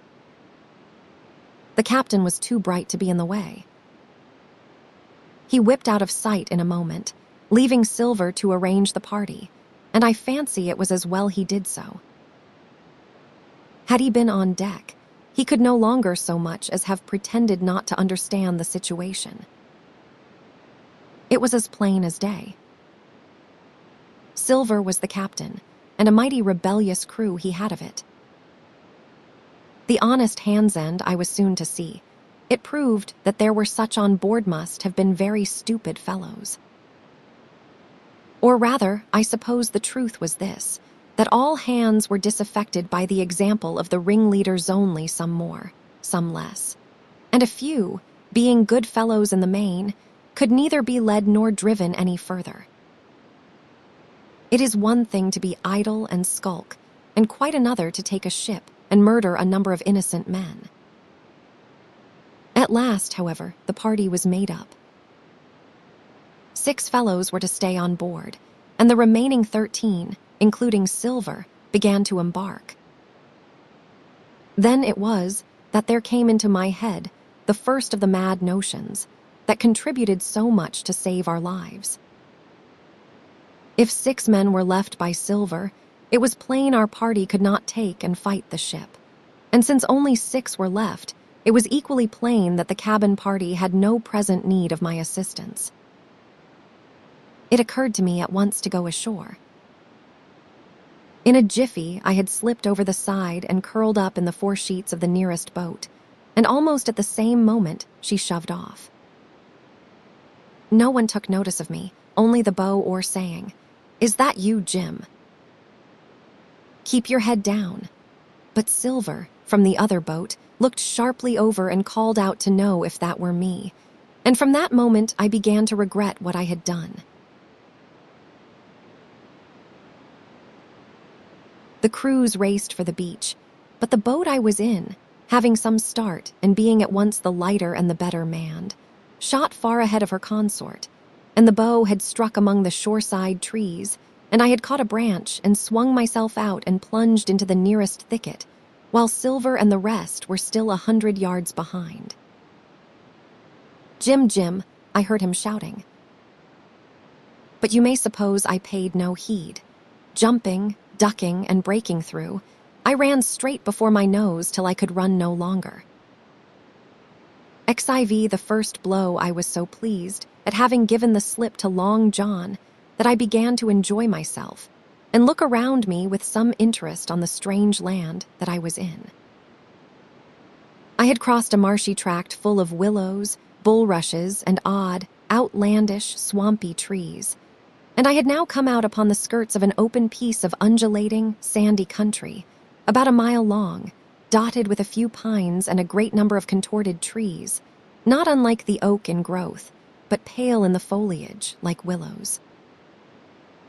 On the far side of the open stood one of the hills, with two quaint, craggy peaks shining vividly in the sun. I now felt for the first time the joy of exploration. The isle was uninhabited. My shipmates I had left behind, and nothing lived in front of me but dumb brutes and fowls. I turned hither and thither among the trees. Here and there were flowering plants, unknown to me. Here and there I saw snakes, and one raised his head from a ledge of rock and hissed at me with a noise not unlike the spinning of a top. Little did I suppose that he was a deadly enemy, and that the noise was the famous rattle. Then I came to a long thicket of these oak-like trees live, or evergreen oaks. I heard afterwards they should be called, which grew low along the sand like brambles, the boughs curiously twisted, the foliage compact like thatch. The thicket stretched down from the top of one of the sandy knolls, spreading and growing taller as it went, until it reached the margin of the broad, reedy fen, through which the nearest of the little rivers soaked its way into the anchorage. The marsh was steaming in the strong sun, and the outline of the spyglass trembled through the haze. All at once there began to go a sort of bustle among the bulrushes. A wild duck flew up with a quack, another followed, and soon over the whole surface of the marsh a great cloud of birds hung screaming and circling in the air. I judged at once that some of my shipmates must be drawing near along the borders of the fen. Nor was I deceived, for soon I heard the very distant and low tones of a human voice, which, as I continued to give ear, grew steadily louder and nearer. This put me in a great fear, and I crawled under cover of the nearest live oak and squatted there, hearkening, as silent as a mouse. Another voice answered, and then the first voice, which I now recognized to be Silver's, once more took up the story and ran on for a long while in a stream, only now and again interrupted by the other. By the sound they must have been talking earnestly and almost fiercely, but no distinct word came to my hearing. At last the speakers seemed to have paused and perhaps to have sat down, for not only did they cease to draw any nearer, but the birds themselves began to grow more quiet and to settle again to their places in the swamp. And now I began to feel that I was neglecting my business, that since I had been so foolhardy as to come ashore with these desperadoes, the least I could do was to overhear them at their councils, and that my plain and obvious duty was to draw as close as I could manage, under the favorable ambush of the crouching trees. I could tell the direction of the speakers pretty exactly, not only by the sound of their voices, but by the behavior of the few birds that still hung in alarm above the heads of the intruders. Crawling on all fours, I made steadily but slowly towards them, till at last, raising my head to an aperture among the leaves, I could see clear down into a little green dell beside the marsh, and closely set about with trees, where Long John Silver and another of the crew stood face to face in conversation. The sun beat full upon them. Silver had thrown his hat beside him on the ground, and his great, smooth, blonde face, all shining with heat, was lifted to the other man's in a kind of appeal. "Mate," he was saying, "it is because I thinks gold dust of you gold dust, and you may lay to that. If I had not took to you like pitch, do you think I would have been here a warning of you? All's up you cannot make nor mend. It is to save your neck that I am a-speaking, and if one of the wild uns knew it, where'd I be, Tom, now, tell me where'd I be?" "Silver," said the other man, and I observed he was not only red in the face, but spoke as hoarse as a crow, and his voice shook too, like a taut rope silver. Says he, "You are old, and you are honest, or has the name for it. And you have money too, which lots of poor sailors has not. And you are brave, or I am mistook. And will you tell me, you will let yourself be led away with that kind of a mess of swabs?" "Not you. As sure as God sees me, I would sooner lose my hand. If I turn again my duty," and then all of a sudden he was interrupted by a noise. I had found one of the honest hands well. Here, at that same moment, came news of another. Far away out in the marsh there arose, all of a sudden, a sound like the cry of anger, then another on the back of it, and then one horrid, long-drawn scream. The rocks of the spyglass re-echoed it a score of times. The whole troop of marsh birds rose again, darkening heaven with a simultaneous whir. And long after that death yell was still ringing in my brain, silence had re-established its empire, and only the rustle of the redescending birds and the boom of the distant surges disturbed the languor of the afternoon. Tom had leaped at the sound, like a horse at the spur, but Silver had not winked an eye. He stood where he was, resting lightly on his crutch, watching his companion like a snake about to spring. "John," said the sailor, stretching out his hand. "Hands off," cried Silver, leaping back a yard, as it seemed to me, with the speed and security of a trained gymnast. "Hands off, if you like, John Silver," said the other.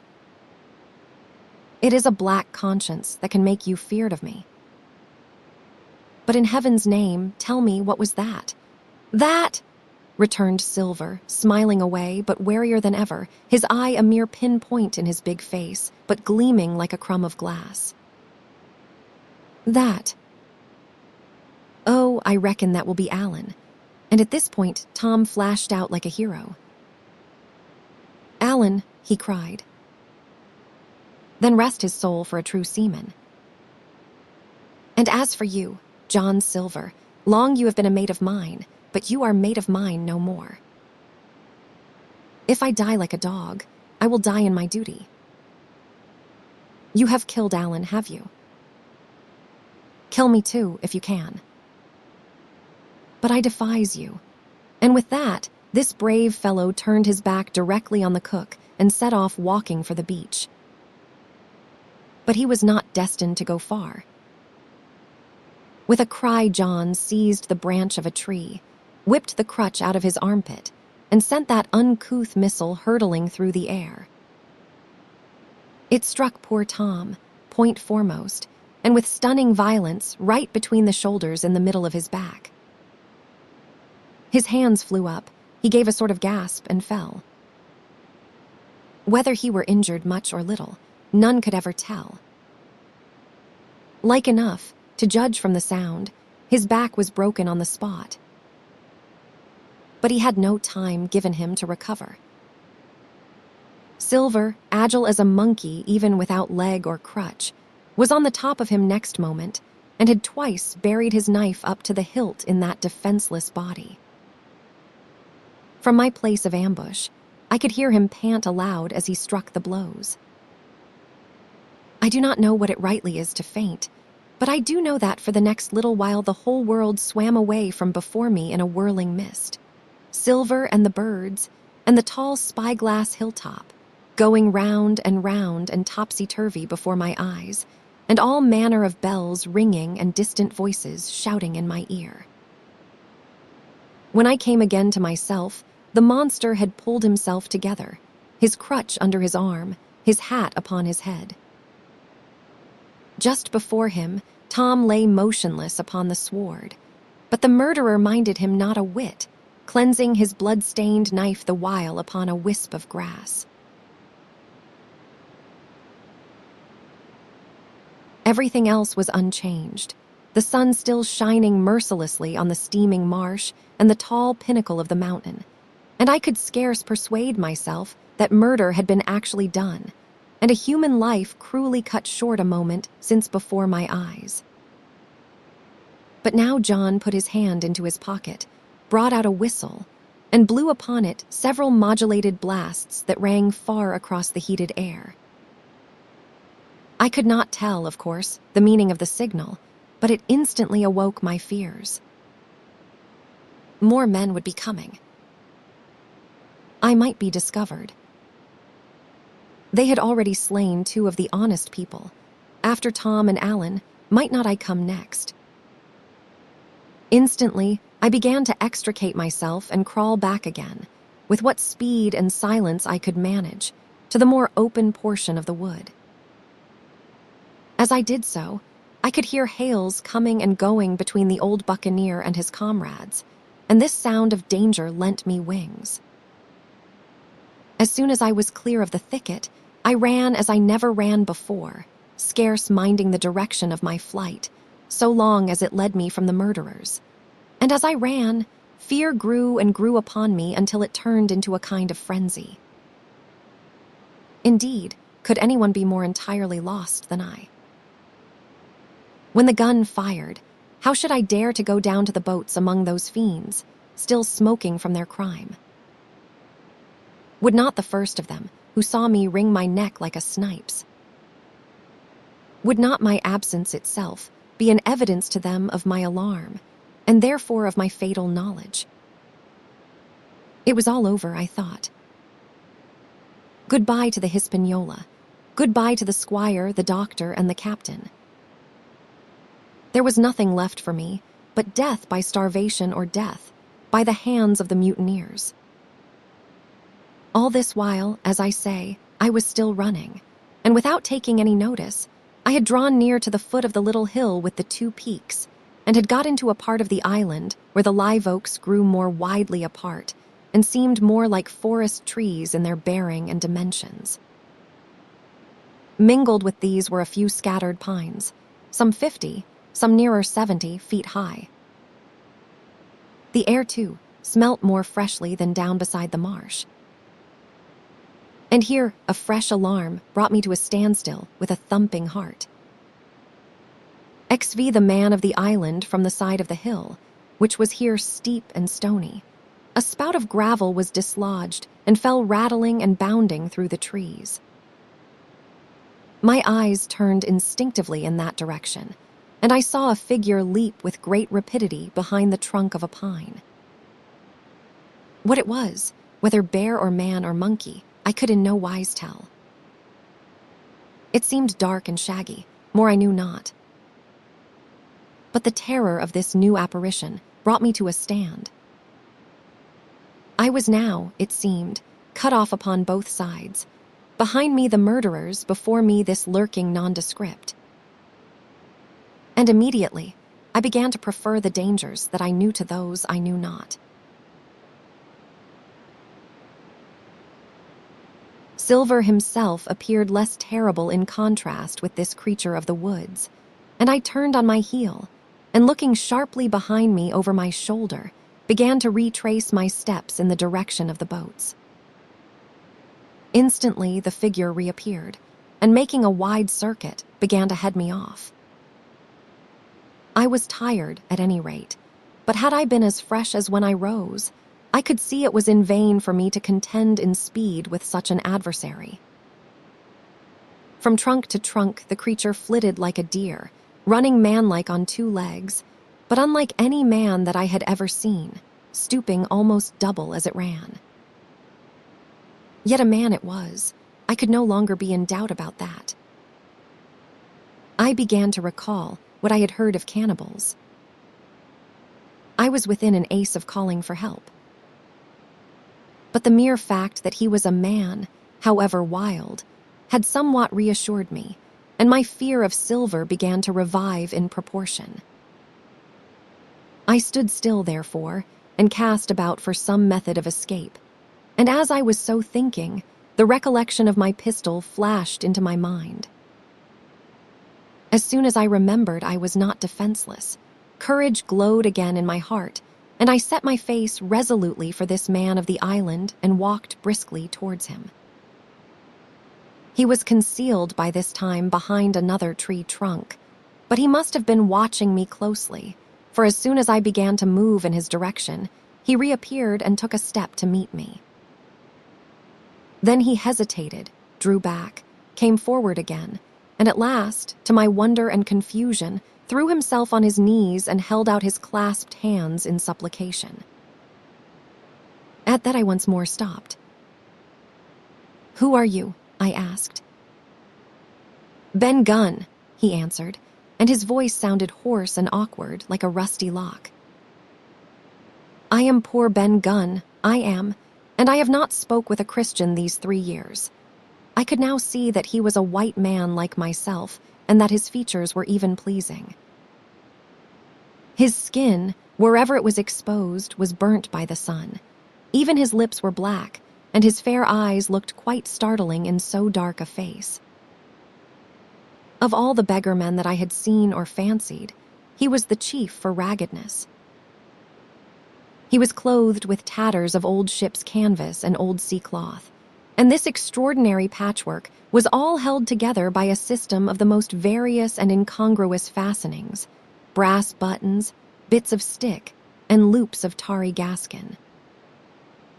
About his waist, he wore an old brass-buckled leather belt, which was the one thing solid in his whole accoutrement.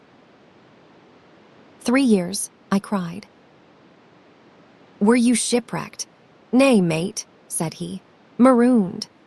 I had heard the word, and I knew it stood for a horrible kind of punishment common enough among the buccaneers, in which the offender is put ashore with a little powder and shot and left behind on some desolate and distant island.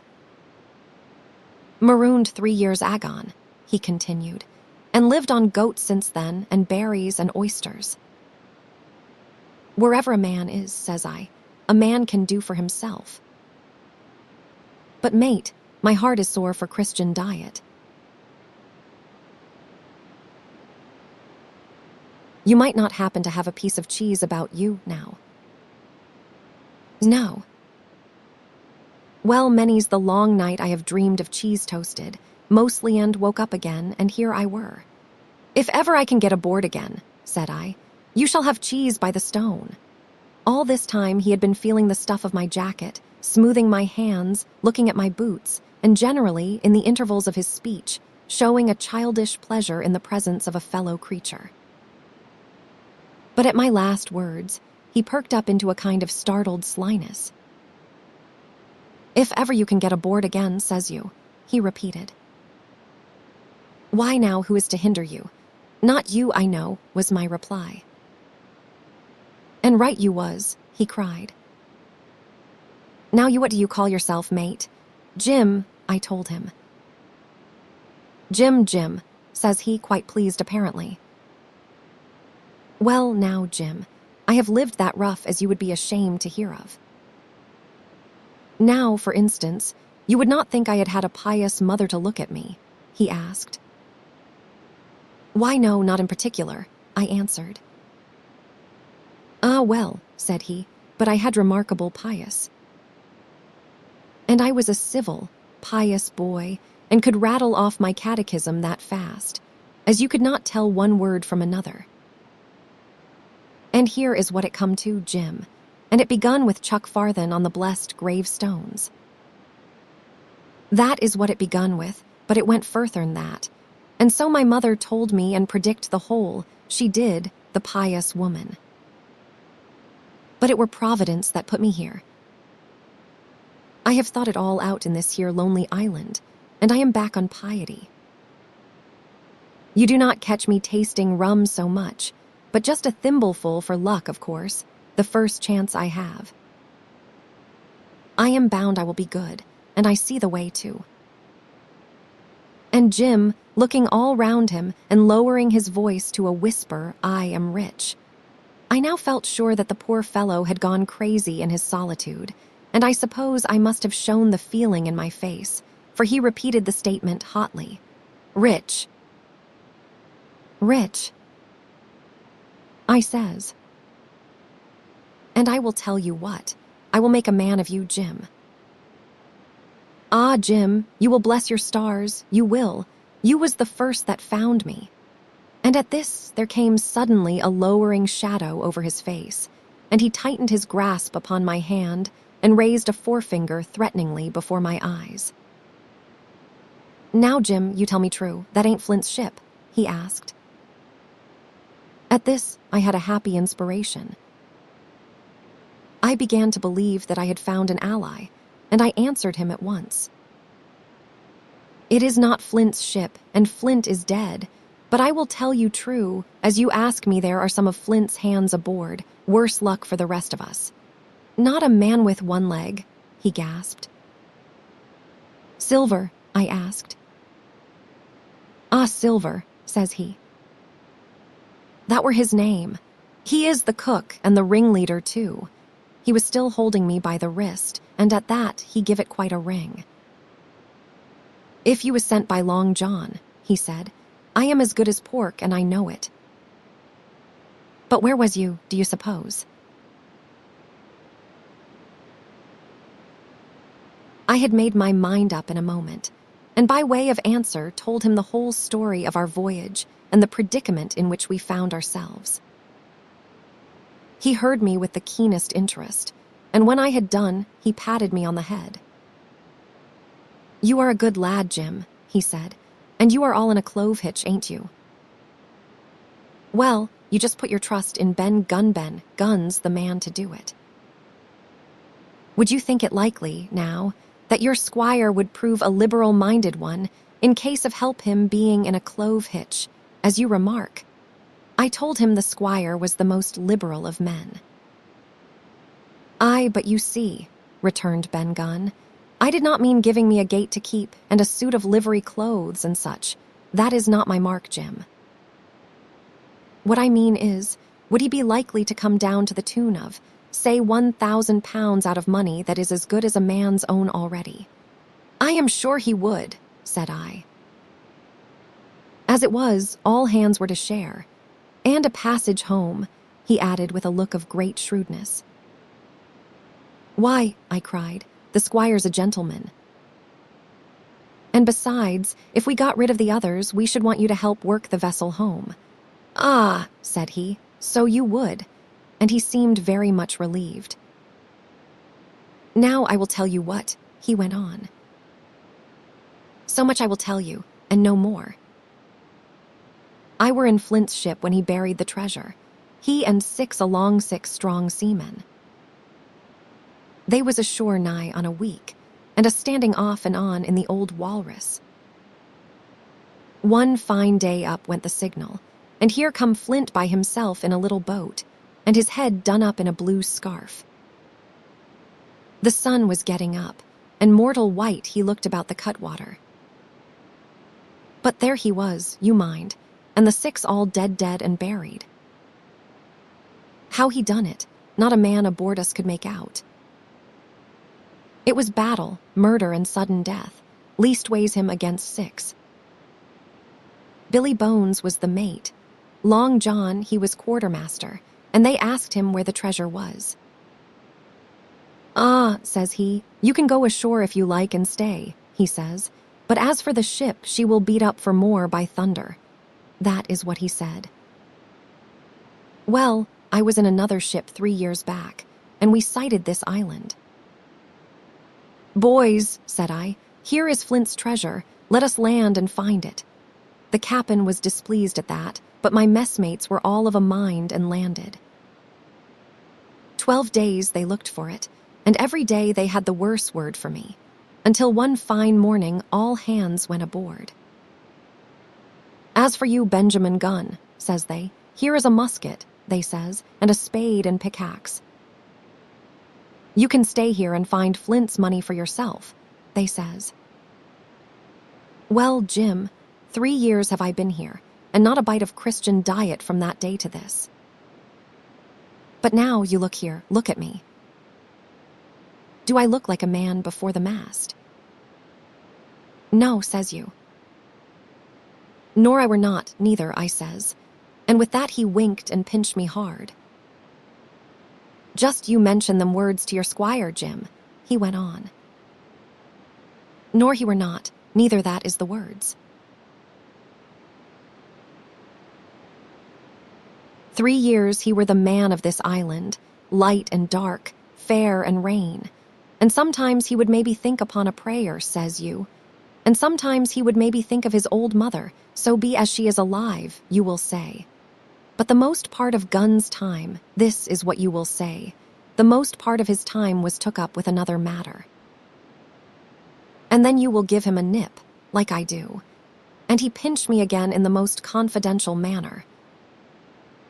Then, he continued, then you will up, and you will say this. Gun is a good man, you will say, and he puts a precious sight more confidence a precious sight. Mind that in a gentleman born than in these gentlemen of fortune, having been one hisself. Well, I said, I do not understand one word that you have been saying. But that is neither here nor there, for how am I to get on board? Ah, said he, that is the hitch for sure.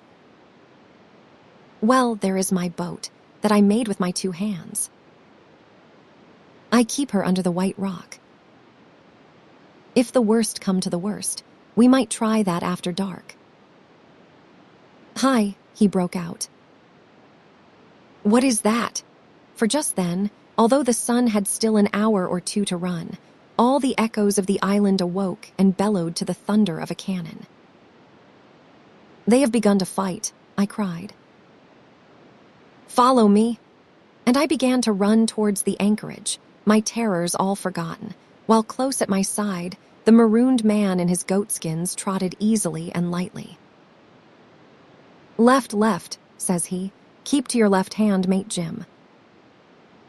Under the trees with you. There's where I killed my first goat. They do not come down here now. They are all mast-headed on the mountings for the fear of Benjamin Gunn. Ah. And there is the Setamary cemetery, he must have meant. You see the mounds. I come here and prayed, nows and thens, when I thought maybe a Sunday would be about due. It were not quite a chapel, but it seemed more solemn-like. And then, says you, Ben Gunn was short-handed no chapling, nor so much as a Bible and a flag, you says.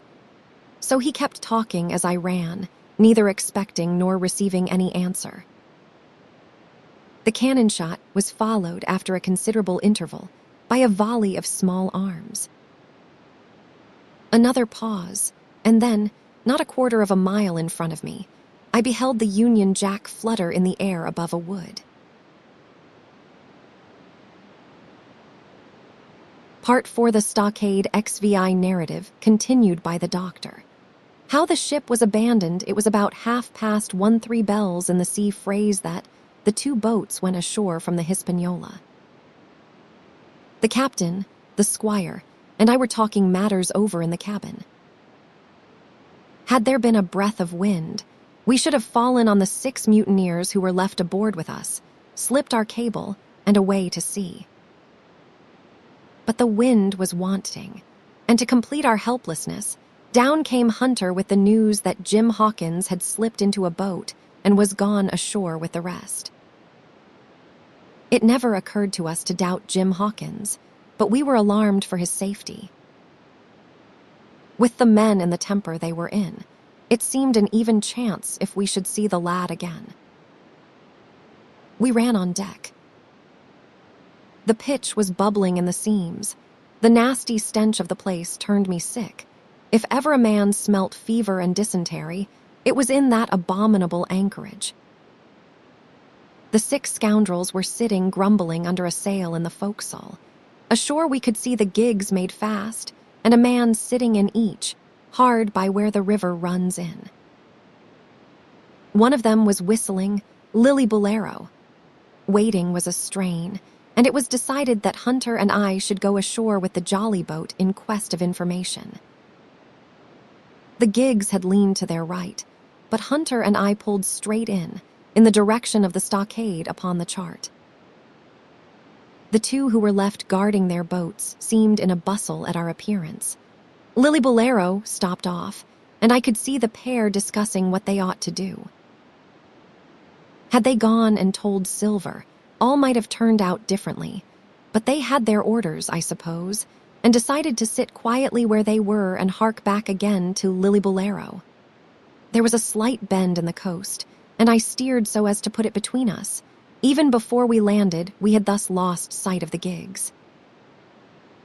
I jumped out and came as near running as I durst, with a big silk handkerchief under my hat for coolness' sake, and a brace of pistols ready primed for safety. I had not gone 100 yards when I reached the stockade. This was how it was. A spring of clear water rose almost at the top of a knoll. Well, on the knoll, and enclosing the spring, they had clapped a stout log house fit to hold 20 of people on a pinch, and loopholed for musketry on either side. All round this they had cleared a wide space, and then the thing was completed by a paling 6 feet high, without door or opening, too strong to pull down without time and labor, and too open to shelter the besiegers. The people in the log house had them in every way. They stood quiet in shelter and shot the others like partridges. All they wanted was a good watch and food, for short of a complete surprise, they might have held the place against a regiment. What particularly took my fancy was the spring. For though we had a good enough place of it in the cabin of the Hispaniola, with plenty of arms and ammunition, and things to eat, and excellent wines, there had been one thing overlooked: we had no water. I was thinking this over, when there came ringing over the island the cry of a man at the point of death.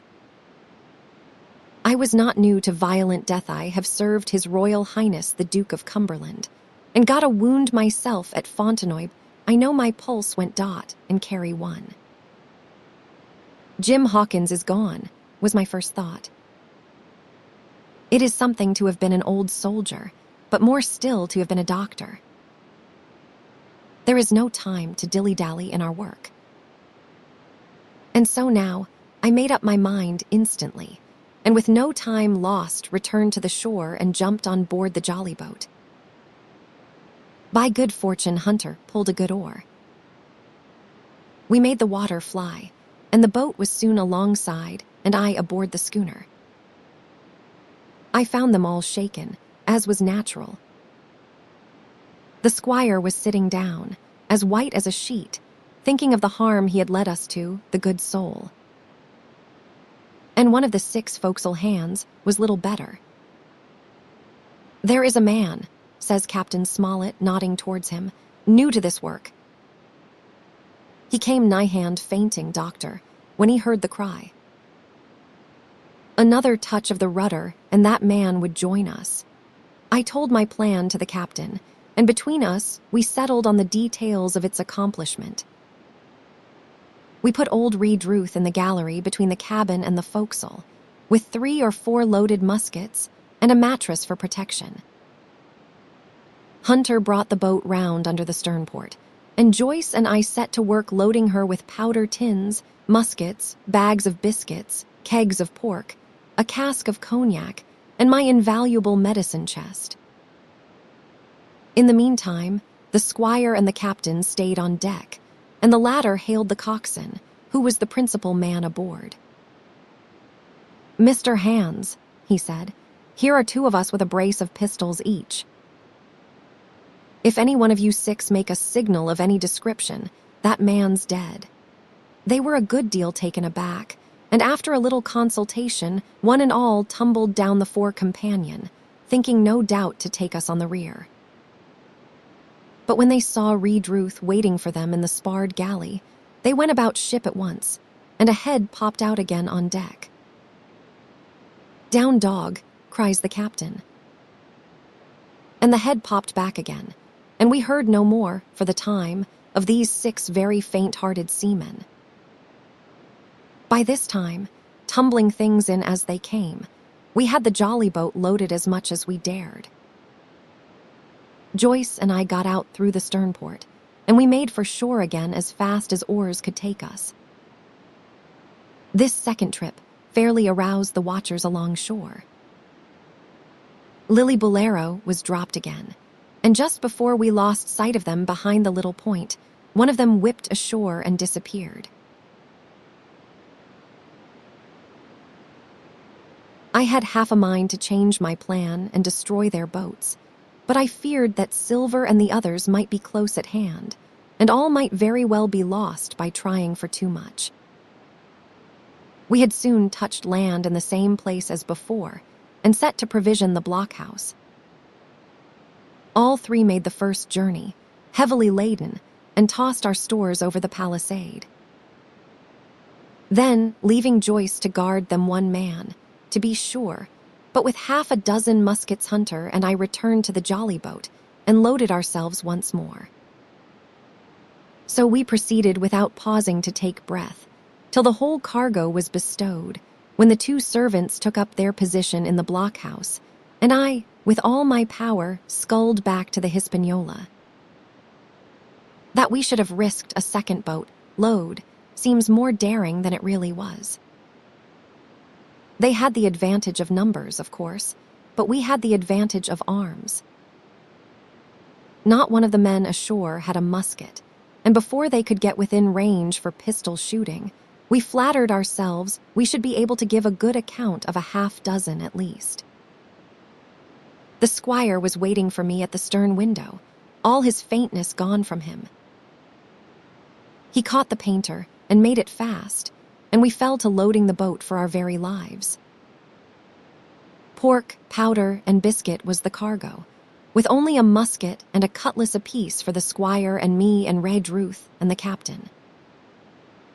The rest of the arms and powder we dropped overboard in 2 fathoms and a half of water, so that we could see the bright steel shining far below us in the sun, on the clean, sandy bottom. By this time, the tide was beginning to ebb, and the ship was swinging round to her anchor. Voices were heard faintly hallooing in the direction of the 2 gigs, and though this reassured us for Joyce and Hunter, who were well to the eastward, it warned our party to be off.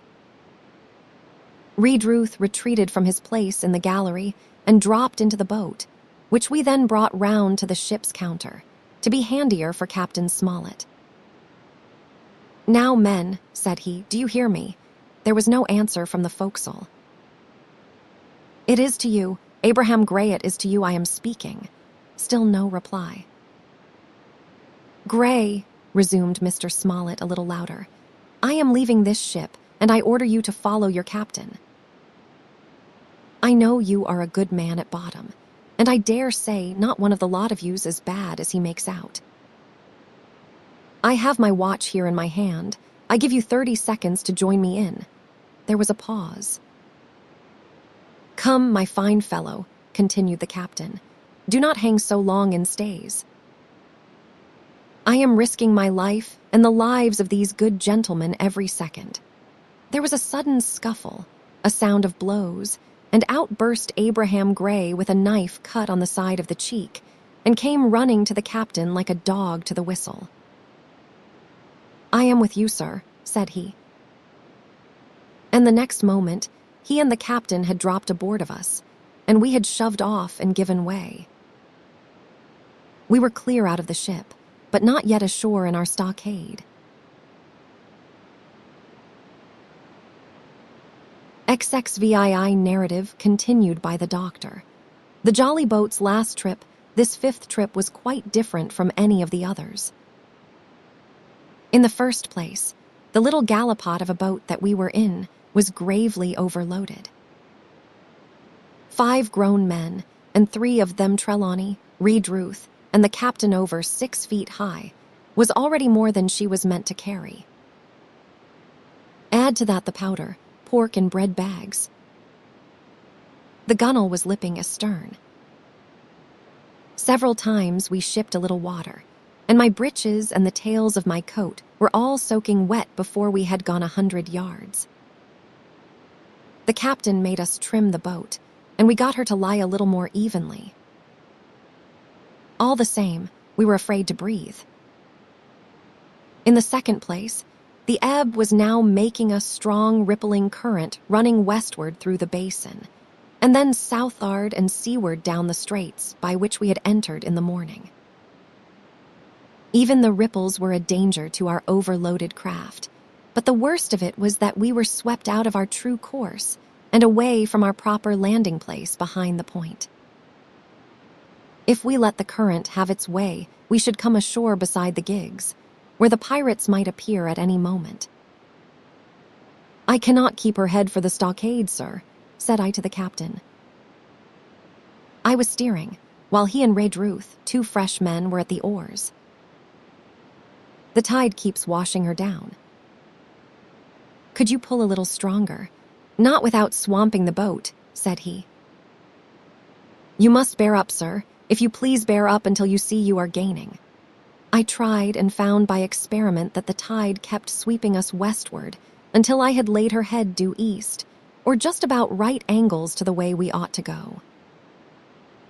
"We will never get ashore at this rate," said I.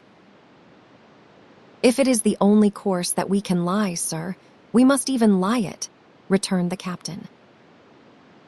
"We must keep upstream. You see, sir," he went on, "if once we drop to leeward of the landing place, it is hard to say where we should get ashore, besides the chance of being boarded by the gigs, whereas the way we go the current must slacken, and then we can dodge back along the shore." "The current's less a-ready, sir," said the man Gray, who was sitting in the foresheets. "You can ease her off a bit." "Thank you, my man," said I, quite as if nothing had happened, for we had all quietly made up our minds to treat him like one of ourselves. Suddenly, the captain spoke up again, and I thought his voice was a little changed. "The gun," said he. "I have thought of that," said I, for I made sure he was thinking of a bombardment of the fort.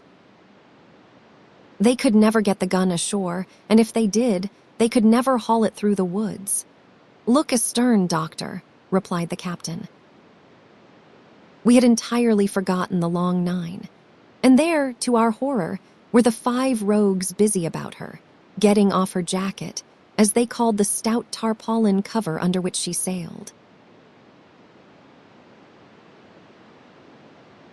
Not only that, but it flashed into my mind at the same moment that the round shot and the powder for the gun had been left behind, and a stroke with an axe would put it all into the possession of the evil ones abroad.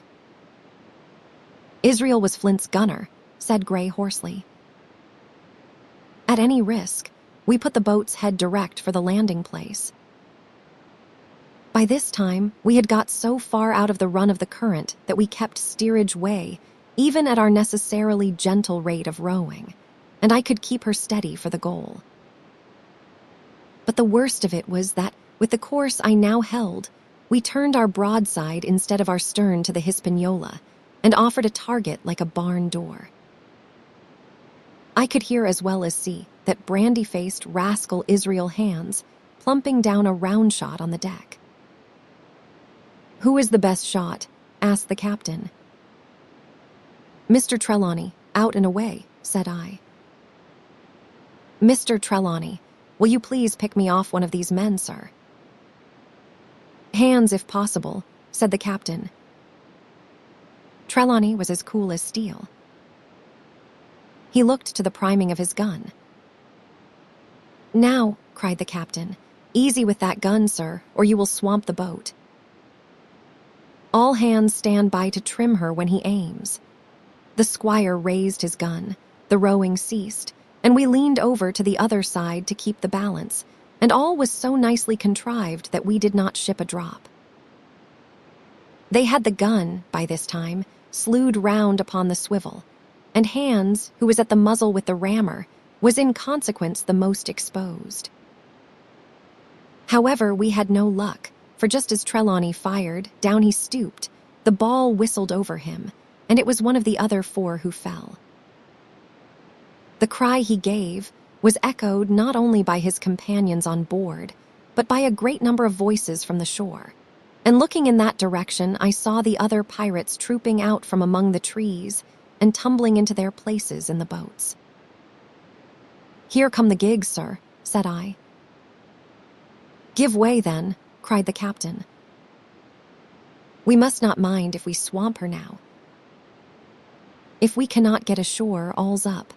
Only one of the gigs is being manned, sir, I added. The crew of the other most likely going round by shore to cut us off. They will have a hot run, sir, returned the captain. Jack ashore, you know. It is not them I mind. It is the round shot. Carpet bowls. My lady's maid could not miss. Tell us, squire, when you see the match, and we will hold water. In the meanwhile, we had been making headway at a good pace for a boat so overloaded, and we had shipped but little water in the process. We were now close in, 30 or 40 strokes, and we should beach her, for the ebb had already disclosed a narrow belt of sand below the clustering trees. The gig was no longer to be feared. The little point had already concealed it from our eyes. The ebb tide, which had so cruelly delayed us, was now making reparation and delaying our assailants. The one source of danger was the gun. If I durst, said the captain, I would stop and pick off another man. But it was plain that they meant nothing should delay their shot. They had never so much as looked at their fallen comrade, though he was not dead, and I could see him trying to crawl away. Ready, cried the squire. Hold, cried the captain, quick as an echo. And he and Redruth backed with a great heave that sent her stern bodily under water. The report fell in at the same instant of time. This was the first that Jim heard, the sound of the squire's shot not having reached him. Where the ball passed, not one of us precisely knew, but I fancy it must have been over our heads and that the wind of it may have contributed to our disaster. At any rate, the boat sank by the stern, quite gently in 3 feet of water, leaving the captain and myself facing each other on our feet. The other 3 took complete headers and came up again drenched and bubbling. So far there was no great harm. No lives were lost, and we could wade ashore in safety. But there were all our stores at the bottom, and to make things worse, only 2 guns out of 5 remained in a state for service. Mine I had snatched from my knees and held over my head by a sort of instinct. As for the captain, he had carried his over his shoulder by a bandolier, and like a wise man, lock uppermost. The other 3 had gone down with the boat. To add to our concern, we heard voices already drawing near us in the woods along shore, and we had not only the danger of being cut off from the stockade in our half-crippled state, but the fear before us whether, if Hunter and Joyce were attacked by half a dozen, they would have the sense and conduct to stand firm. Hunter was steady, that we knew. Joyce was a doubtful case, a pleasant, polite man for a valet and to brush one's clothes, but not entirely fitted for a man of war. With all this in our minds, we waded ashore as fast as we could, leaving behind us the poor jolly boat and a good half of all our powder and provisions. XVII narrative continued by the doctor. End of the first day's fighting, we made our best speed across the strip of wood that now divided us from the stockade, and at every step we took the voices of the buccaneers rang nearer. Soon we could hear their footfalls as they ran, and the cracking of the branches as they breasted across a bit of thicket.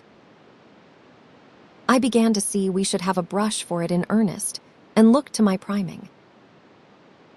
"Captain," said I, "Trelawney is the dead shot." "Give him your gun. His own is useless." They exchanged guns, and Trelawney, silent and cool as he had been since the beginning of the bustle, hung a moment on his heel to see that all was fit for service. At the same time, observing Gray to be unarmed, I handed him my cutlass. It did all our hearts good to see him spit in his hand, knit his brows, and make the blade sing through the air.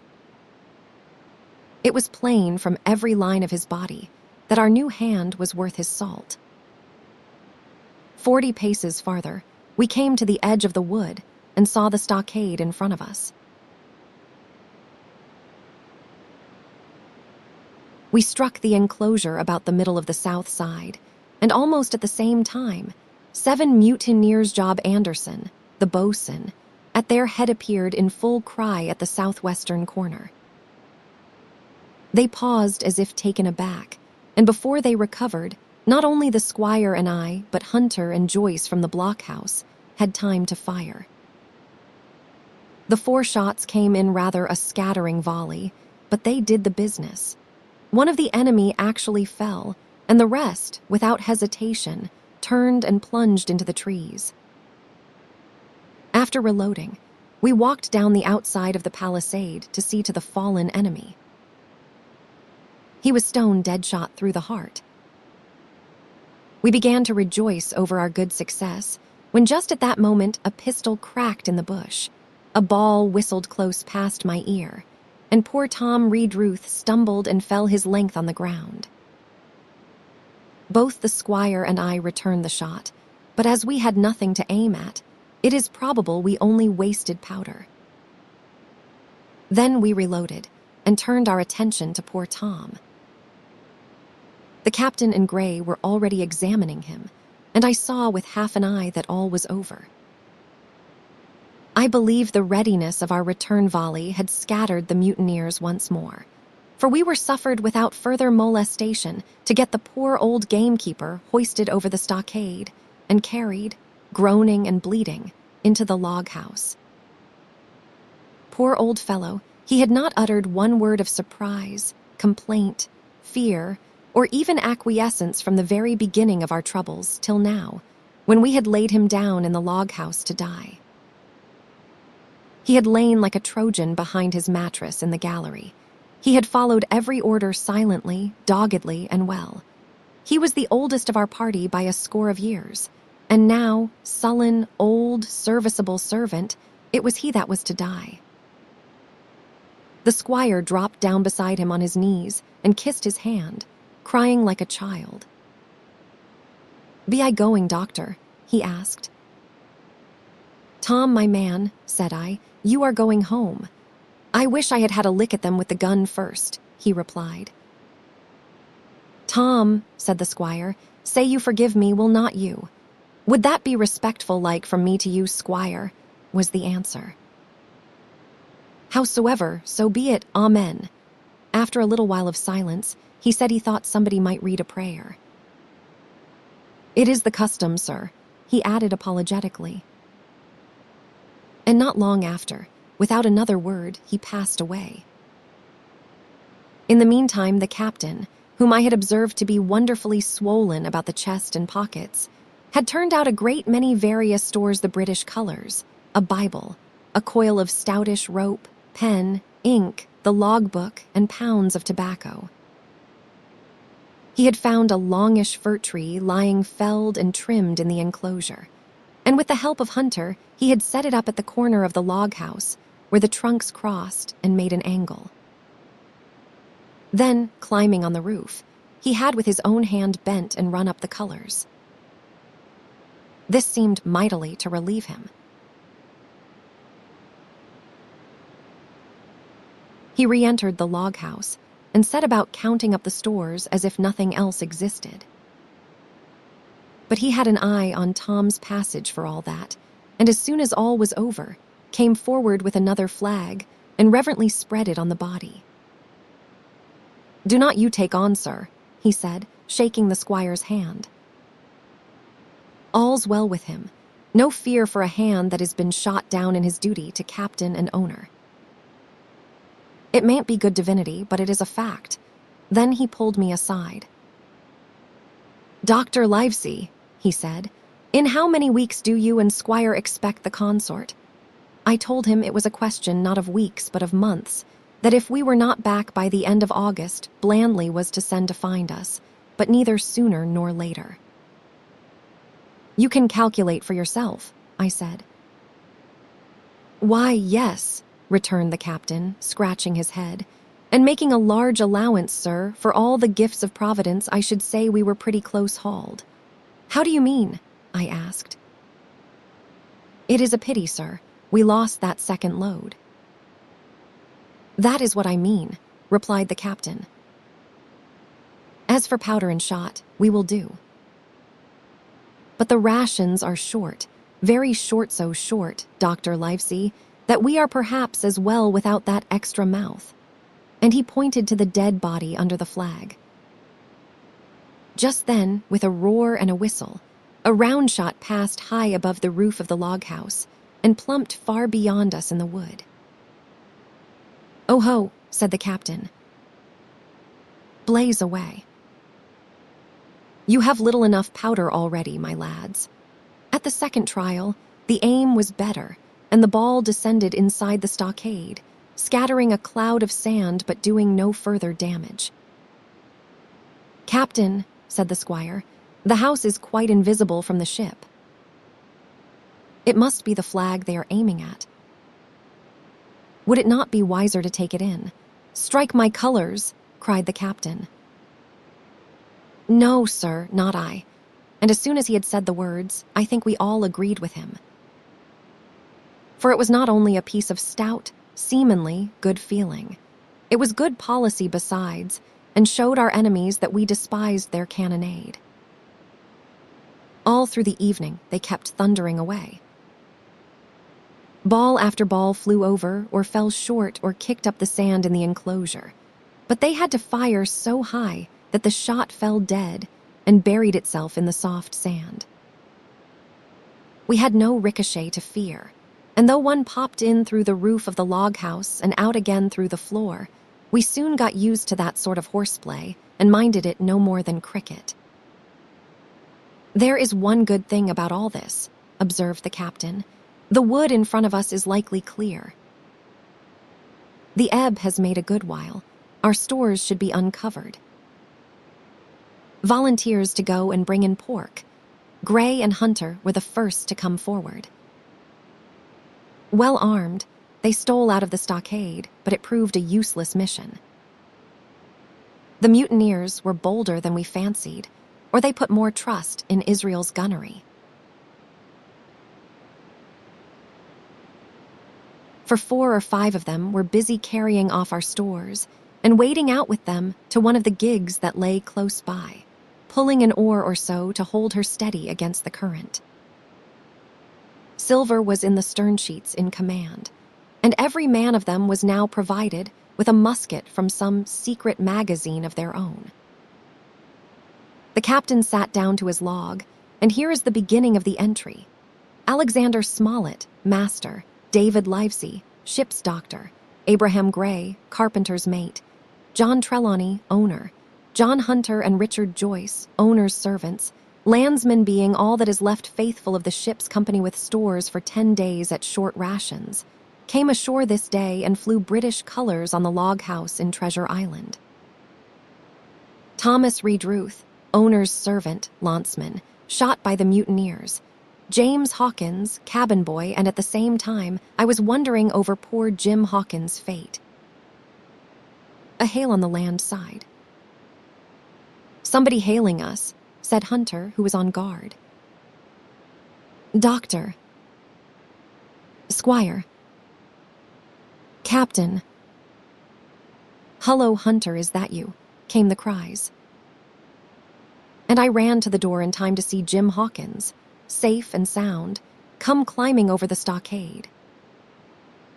XIX narrative resumed by Jim Hawkins. The garrison in the stockade, as soon as Ben Gunn saw the colors, he came to a halt, stopped me by the arm, and sat down.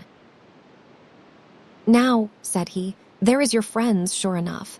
Far more likely it is the mutineers," I answered. "That," he cried. "Why, in a place like this, where nobody puts in but gentlemen of fortune, Silver would fly the Jolly Roger. You do not make no doubt of that." "No, that is your friends." "There has been blows, too, and I reckon your friends has had the best of it. And here they are ashore in the old stockade, as was made years and years ago by Flint." Ah, he was the man to have a headpiece, was Flint. Barring rum, his match were never seen. He were afraid of none, not he. Ani Silver was that genteel. Well, said I, that may be so, and so be it. All the more reason that I should hurry on and join my friends. Nay, mate, returned Ben, not you. You are a good boy, or I am mistook, but you are Ani a boy, all told. Now Ben Gunn is fly. Rum would not bring me there. Where you are going, not rum would not, till I see your born gentleman and gets it on his word of honor. And you will not forget my words. A precious sight, that is what you will say, a precious sight more confidence and than nips him. And he pinched me the third time with the same air of cleverness. And when Ben Gunn is wanted, you know where to find him, Jim. Just where you found him today. And him that comes is to have a white thing in his hand, and he is to come alone. No. And you will say this, Ben Gunn, says you, has reasons of his own. Well, said I believe I understand. You have something to propose, and you wish to see the squire or the doctor, and you are to be found where I found you. Is that all? And when, says you, he added. Why, from about noon observation to about 6 bells. Good, said I, and now may I go? You will not forget, he inquired anxiously. Precious sight, and reasons of his own, says you. Reasons of his own, that is the mainstay, as between man and man. Well then, still holding me, I reckon you can go, Jim. And Jim, if you was to see silver, you would not go for to sell Ben Gunn. Wild horses would not draw it from you. No, says you. And if them pirates camp ashore, Jim, what would you say but there would be widders in the morning? Here he was interrupted by a loud report, and a cannonball came tearing through the trees and pitched in the sand not 100 yards from where we two were talking. The next moment, each of us had taken to his heels in a different direction. For a good hour to come, frequent reports shook the island, and balls kept crashing through the woods. I moved from hiding place to hiding place, always pursued, or so it seemed to me, by these terrifying missiles. But towards the end of the bombardment, though still I durst not venture in the direction of the stockade, where the balls fell oftenest, I had begun, in a manner, to pluck up my heart again, and after a long detour to the east, crept down among the shoreside trees. The sun had just set. The sea breeze was rustling and tumbling in the woods and ruffling the gray surface of the anchorage. The tide, too, was far out, and great tracts of sand lay uncovered. The air, after the heat of the day, chilled me through my jacket. The Hispaniola still lay where she had anchored, but sure enough, there was the Jolly Roger the Black flag of piracy flying from her peak. Even as I looked, there came another red flash and another report that sent the echoes clattering, and one more round shot whistled through the air. It was the last of the cannonade. I lay for some time, watching the bustle which succeeded the attack. Men were demolishing something with axes on the beach near the stockade, the poor jolly boat, I afterwards discovered. Away near the mouth of the river, a great fire was glowing among the trees, and between that point and the ship, one of the gigs kept coming and going. The men, whom I had seen so gloomy, shouting at the oars like children. But there was a sound in their voices which suggested rum. At length, I thought I might return towards the stockade. I was pretty far down on the low, sandy spit that encloses the anchorage to the east and is joined at half water to Skeleton Island. And now, as I rose to my feet, I saw, some distance further down the spit and rising from among low bushes, an isolated rock, pretty high and peculiarly white in color. It occurred to me that this might be the white rock of which Ben Gunn had spoken, and that some day or other a boat might be wanted, and I should know where to look for one. Then I skirted among the woods until I had regained the rear, or shoreward side, of the stockade, and was soon warmly welcomed by the faithful party. I had soon told my story and began to look about me. The log house was made of unsquared trunks of pine roof, walls, and floor. The latter stood in several places as much as a foot or a foot and a half above the surface of the sand. There was a porch at the door, and under this porch the little spring welled up into an artificial basin of a rather odd kind, no other than a great ship's kettle of iron, with the bottom knocked out, and sunk to her bearings, as the captain said, among the sand. Little had been left besides the framework of the house, but in one corner there was a stone slab laid down by way of hearth, and an old rusty iron basket to contain the fire. The slopes of the knoll and all the inside of the stockade had been cleared of timber to build the house, and we could see by the stumps what a fine and lofty grove had been destroyed.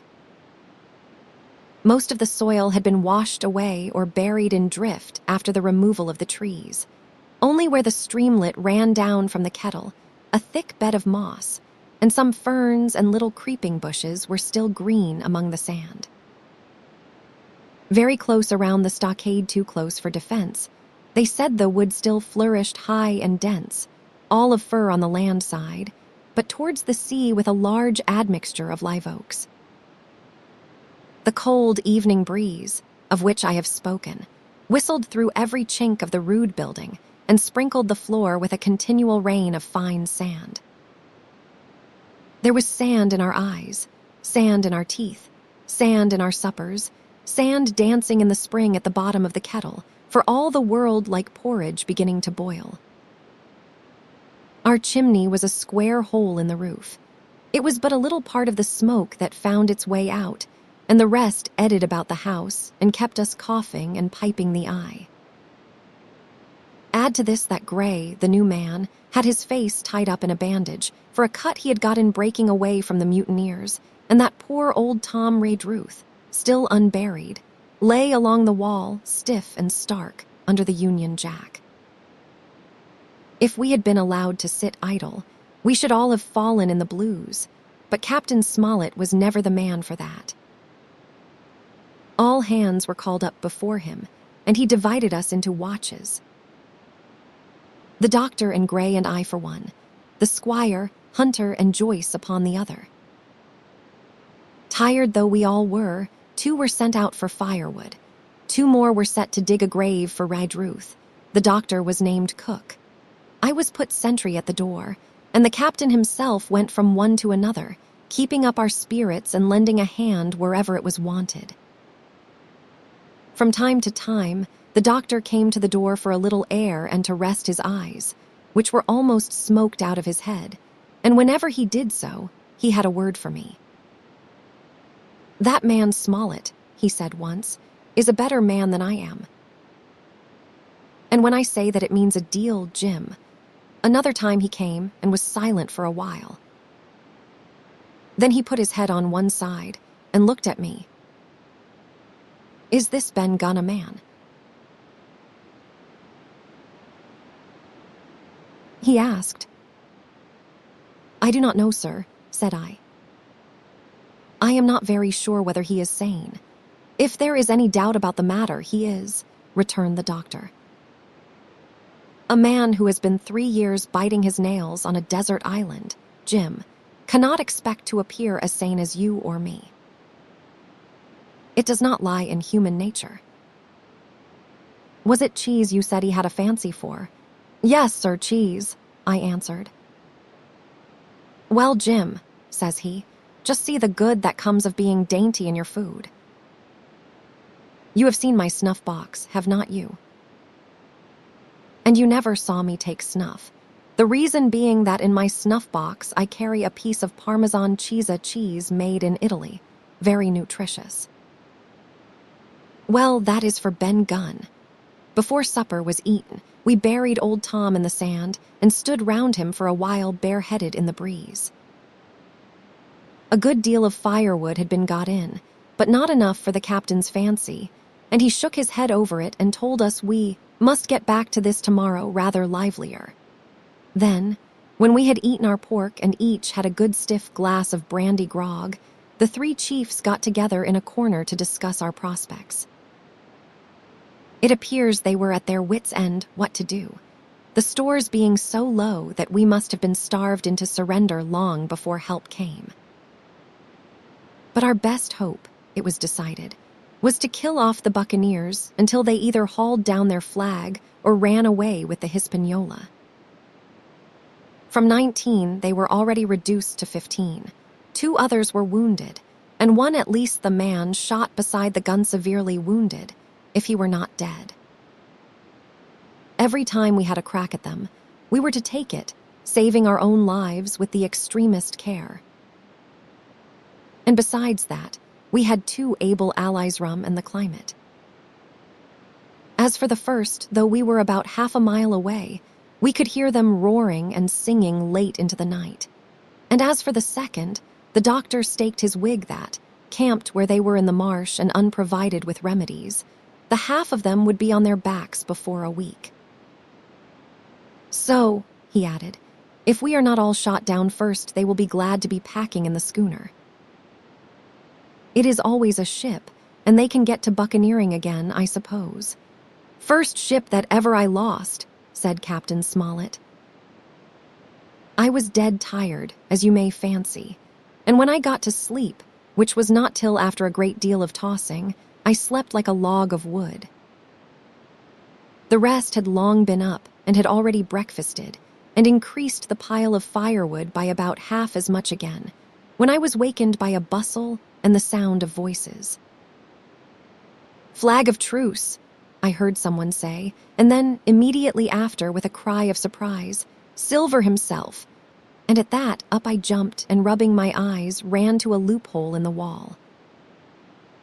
XX Silver's embassy, sure enough. There were 2 men just outside the stockade, one of them waving a white cloth, the other, no less a person than Silver himself, standing placidly by. It was still quite early, and the coldest morning that I think I ever was abroad, in a chill that pierced into the marrow. The sky was bright and cloudless overhead, and the tops of the trees shone rosily in the sun. But where Silver stood with his lieutenant, all was still in shadow, and they waded knee-deep in a low white vapor that had crawled during the night out of the morass. The chill and the vapor, taken together, told a poor tale of the island. It was plainly a damp, feverish, unhealthy spot. "Keep indoors, men," said the captain. 10 to 1 this is a trick." Then he hailed the buccaneer. "Who goes?" "Stand or we fire." "Flag of truce," cried Silver. The captain was in the porch, keeping himself carefully out of the way of a treacherous shot, should any be intended. He turned and spoke to us. "Doctor's watch on the lookout." "Dr. Livesey, take the north side, if you please. Jim the east, Gray west." The watch below, all hands to load muskets. "Lively, men, and careful." And then he turned again to the mutineers. "And what do you want with your flag of truce?" he cried. This time it was the other man who replied. "Cap'n Silver, sir, to come on board and make terms," he shouted. Cap'n Silver. "Do not know him." "Who is he?" cried the captain. And we could hear him adding to himself, "Cap'n, is it?" "My heart, and here is promotion," Long John answered for himself. "Me, sir. These poor lads have chosen me cap'n, after your desertion, a particular emphasis upon the word desertion. We are willing to submit if we can come to terms, and no bones about it. All I ask is your word, Cap'n Smollett, to let me safe and sound out of this here stockade, and 1 minute to get out, oh. Shot before a gun is fired. My man, said Captain Smollett, I have not the slightest desire to talk to you. If you wish to talk to me, you can come, that is all. If there is any treachery, it will be on your side, and the Lord help you. That is enough, Cap'n, shouted Long John cheerily. A word from you's enough. I know a gentleman, and you may lay to that. We could see the man who carried the flag of truce attempting to hold Silver back. Nor was that wonderful, seeing how cavalier had been the captain's answer. But Silver laughed at him aloud and slapped him on the back, as if the idea of alarm had been absurd. Then he advanced to the stockade, threw over his crutch, got a leg up, and with great vigor and skill succeeded in surmounting the fence and dropping safely to the other side. I will confess that I was far too much taken up with what was going on to be of the slightest use as sentry. Indeed, I had already deserted my eastern loophole and crept up behind the captain, who had now seated himself on the threshold, with his elbows on his knees, his head in his hands, and his eyes fixed on the water as it bubbled out of the old iron kettle in the sand. He was whistling, "Come, lasses and lads." Silver had terrible hard work getting up the knoll.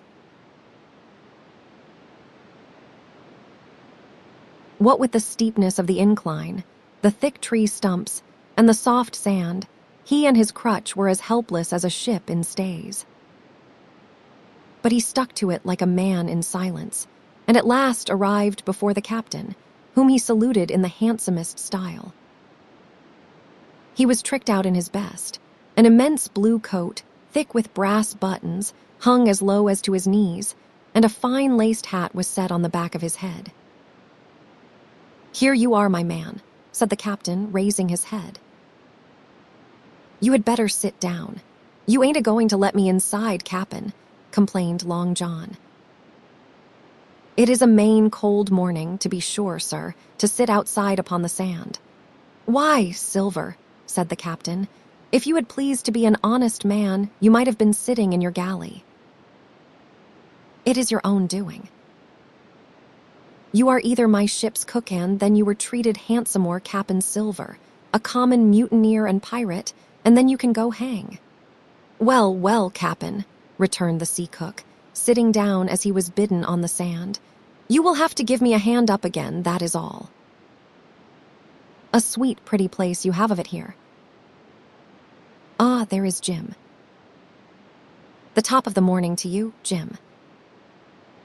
Doctor, here is my service.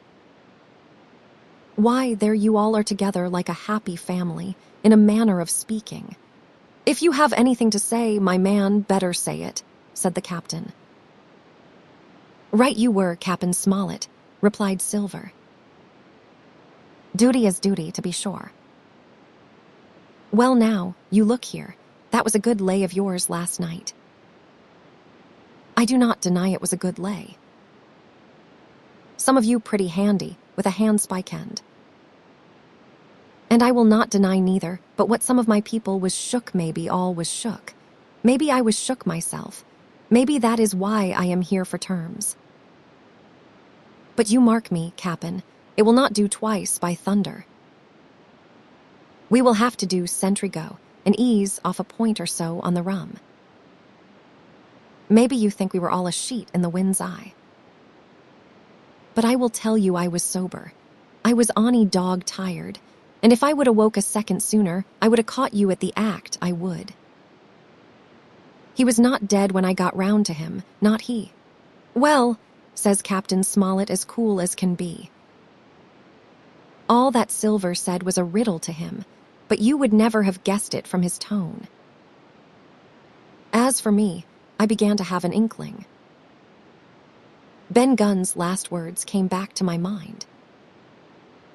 I began to suppose that he had paid the buccaneers a visit while they all lay drunk together round their fire, and I reckoned up with glee that we had only 14 enemies to deal with. Well, here it is, said Silver. "We want that treasure, and we will have it. That is our point. You would just as soon save your lives, I reckon, and that is yours. You have a chart, have not you?" "That is as may be," replied the captain. "Oh, well, you have, I know that," returned Long John. "You need not be so husky with a man. There ain't a particle of service in that, and you may lay to it. What I mean is, we want your chart. Now, I never meant you no harm myself. That will not do with me, my man." Interrupted the captain. "We know exactly what you meant to do, and we do not care, for now, you see, you cannot do it." And the captain looked at him calmly and proceeded to fill a pipe. "If Abe Gray," Silver broke out. "Avast there," cried Mr. Smollett. "Gray told me nothing, and I asked him nothing. And what is more, I would see you and him and this whole island blown clean out of the water into blazes first. So there is my mind for you, my man, on that." This little whiff of temper seemed to cool Silver down. He had been growing nettled before, but now he pulled himself together. "Like enough," said he. "I would set no limits to what gentlemen might consider shipshape, or might not, as the case were. And seein' as how you are about to take a pipe, Cap'n, I will make so free as do likewise." And he filled a pipe and lighted it, and the two men sat silently smoking for quite a while, now looking each other in the face, now stopping their tobacco, now leaning forward to spit.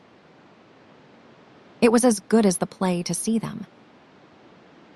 "Now," resumed Silver, "here it is.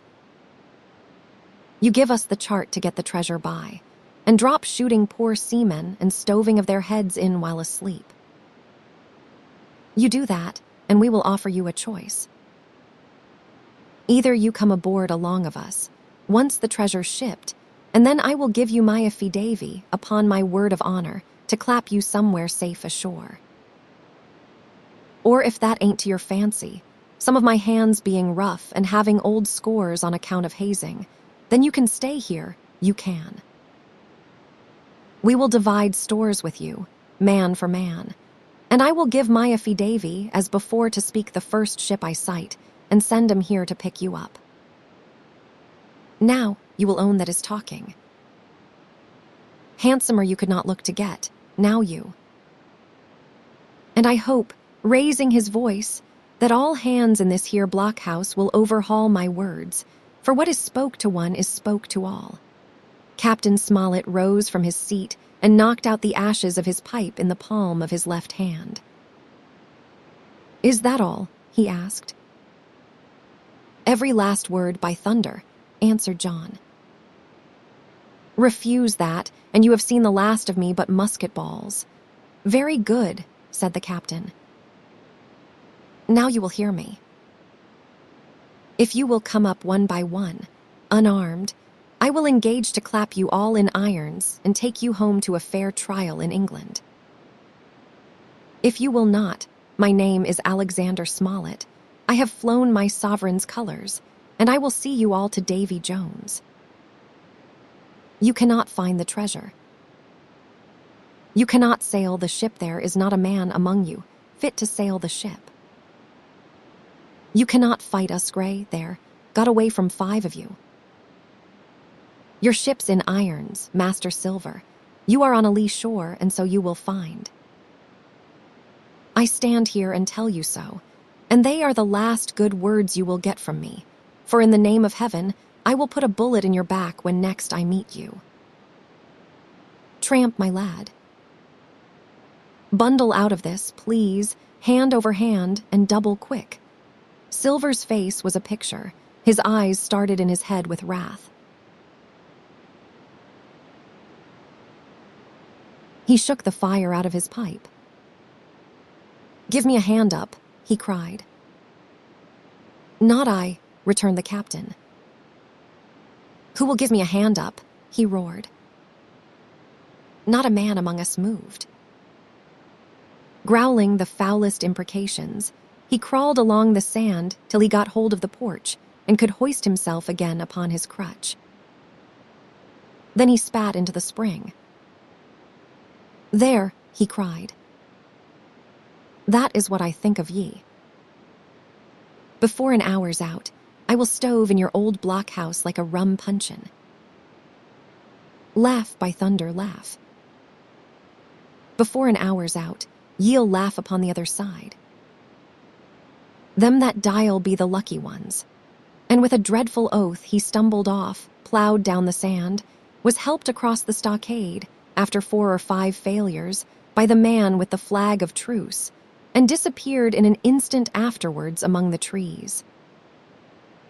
XXI the attack as soon as Silver disappeared. The captain, who had been closely watching him, turned towards the interior of the house and found not a man of us at his post but Gray. It was the first time we had ever seen him angry. "Quarters," he roared. And then, as we all slunk back to our places, "Gray," he said, "I will put your name in the log. You have stood by your duty like a seaman." "Mr. Trelawney, I am surprised at you, sir." "Doctor, I thought you had worn the king's coat." "If that was how you served at Fontenoy, sir, you would have been better in your berth."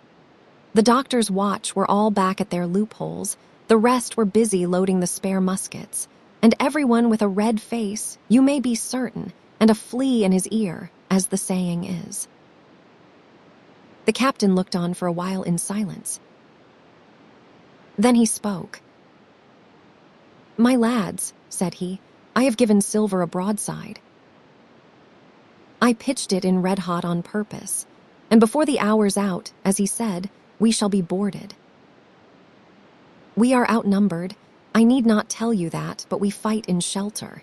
And a minute ago I should have said we fought with discipline. I have no manner of doubt that we can drub them, if you choose." Then he went the rounds and saw, as he said, that all was clear. On the 2 short sides of the house, east and west, there were only 2 loopholes. On the south side where the porch was, 2 again, and on the north side 5. There was a round score of muskets for the 7 of us. The firewood had been built into 4 piles tables, you might say one about the middle of each side, and on each of these tables some ammunition and 4 loaded muskets were laid ready to the hand of the defenders. In the middle, the cutlasses lay ranged. "Toss out the fire," said the captain. "The chill is past, and we must not have smoke in our eyes." The iron fire basket was carried bodily out by Mr. Trelawney, and the embers smothered among sand. "Hawkins has not had his breakfast." "Hawkins, help yourself, and back to your post to eat it," continued Captain Smollett. "Lively, now, my lad. You will want it before you have done. Hunter, serve out a round of brandy to all hands." And while this was going on, the captain completed, in his own mind, the plan of the defense. "Doctor, you will take the door," he resumed. "See, and do not expose yourself. Keep within and fire through the porch. Hunter, take the east side there. Joyce, you stand by the west, my man. Mr. Trelawney, you are the best shot. You and Gray will take this long north side, with the 5 loopholes. It is there the danger is. If they can get up to it and fire in upon us through our own ports, things would begin to look dirty. Hawkins, neither you nor I are much account at the shooting. We will stand by to load and bear a hand." As the captain had said, the chill was past. As soon as the sun had climbed above our girdle of trees, it fell with all its force upon the clearing and drank up the vapors at a draught. Soon the sand was baking, and the resin melting in the logs of the blockhouse. Jackets and coats were flung aside, shirts thrown open at the neck and rolled up to the shoulders, and we stood there, each at his post, in a fever of heat and anxiety. An hour passed away. "Hang them," said the captain. "This is as dull as the doldrums." Gray, whistle for a wind, and just at that moment came the first news of the attack. "If you please, sir," said Joyce, "if I see anyone, am I to fire?" "I told you so," cried the captain. "Thank you, sir," returned Joyce with the same quiet civility. Nothing followed for a time, but the remark had set us all on the alert, straining ears and eyes the musketeers with their pieces balanced in their hands, the captain out in the middle of the blockhouse with his mouth very tight and a frown on his face. So some seconds passed, till suddenly Joyce whipped up his musket and fired. The report had scarcely died away ere it was repeated and repeated from without in a scattering volley, shot behind shot, like a string of geese, from every side of the enclosure. Several bullets struck the log house, but not one entered, and as the smoke cleared away and vanished, the stockade and the woods around it looked as quiet and empty as before. Not a bough waved, not the gleam of a musket barrel betrayed the presence of our foes. "Did you hit your man?" asked the captain. "No, sir," replied Joyce. "I believe not, sir. Next best thing to tell the truth," muttered Captain Smollett. "Load his gun, Hawkins." "How many should say there were on your side, Doctor?" "I know precisely," said Dr. Livesey. 3 shots were fired on this side. I saw the 3 flashes due close together, one farther to the west. 3, repeated the captain. "And how many on yours, Mr. Trelawney?" But this was not so easily answered. There had come many from the North 7 by the squire's computation, 8 or 9 according to Gray. From the east and west, only a single shot had been fired. It was plain, therefore, that the attack would be developed from the north, and that on the other 3 sides we were only to be annoyed by a show of hostilities. But Captain Smollett made no change in his arrangements. If the mutineers succeeded in crossing the stockade, he argued, they would take possession of any unprotected loophole and shoot us down like rats in our own stronghold. Nor had we much time left to us for thought. Suddenly, with a loud huzzah, a little cloud of pirates leaped from the woods on the north side and ran straight on the stockade. At the same moment, the fire was once more opened from the woods, and a rifle ball sang through the doorway and knocked the doctor's musket into bits. The boarders swarmed over the fence like monkeys. Squire and Gray fired again and yet again. 3 men fell, 1 forwards into the enclosure, 2 back on the outside. But of these, 1 was evidently more frightened than hurt, for he was on his feet again in a crack and instantly disappeared among the trees. 2 had bit the dust, 1 had fled, 4 had made good their footing inside our defenses, while from the shelter of the woods 7 or 8 men, each evidently supplied with several muskets, kept up a hot though useless fire on the log house.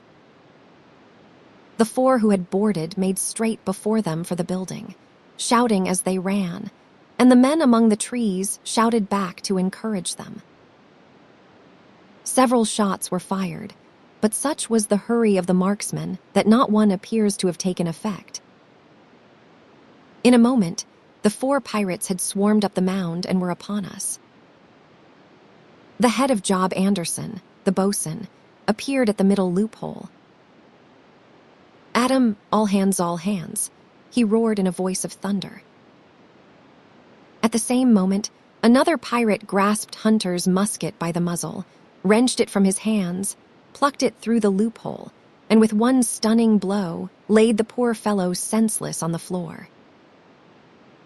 Meanwhile, a third, running unharmed all around the house, appeared suddenly in the doorway and fell with his cutlass on the doctor.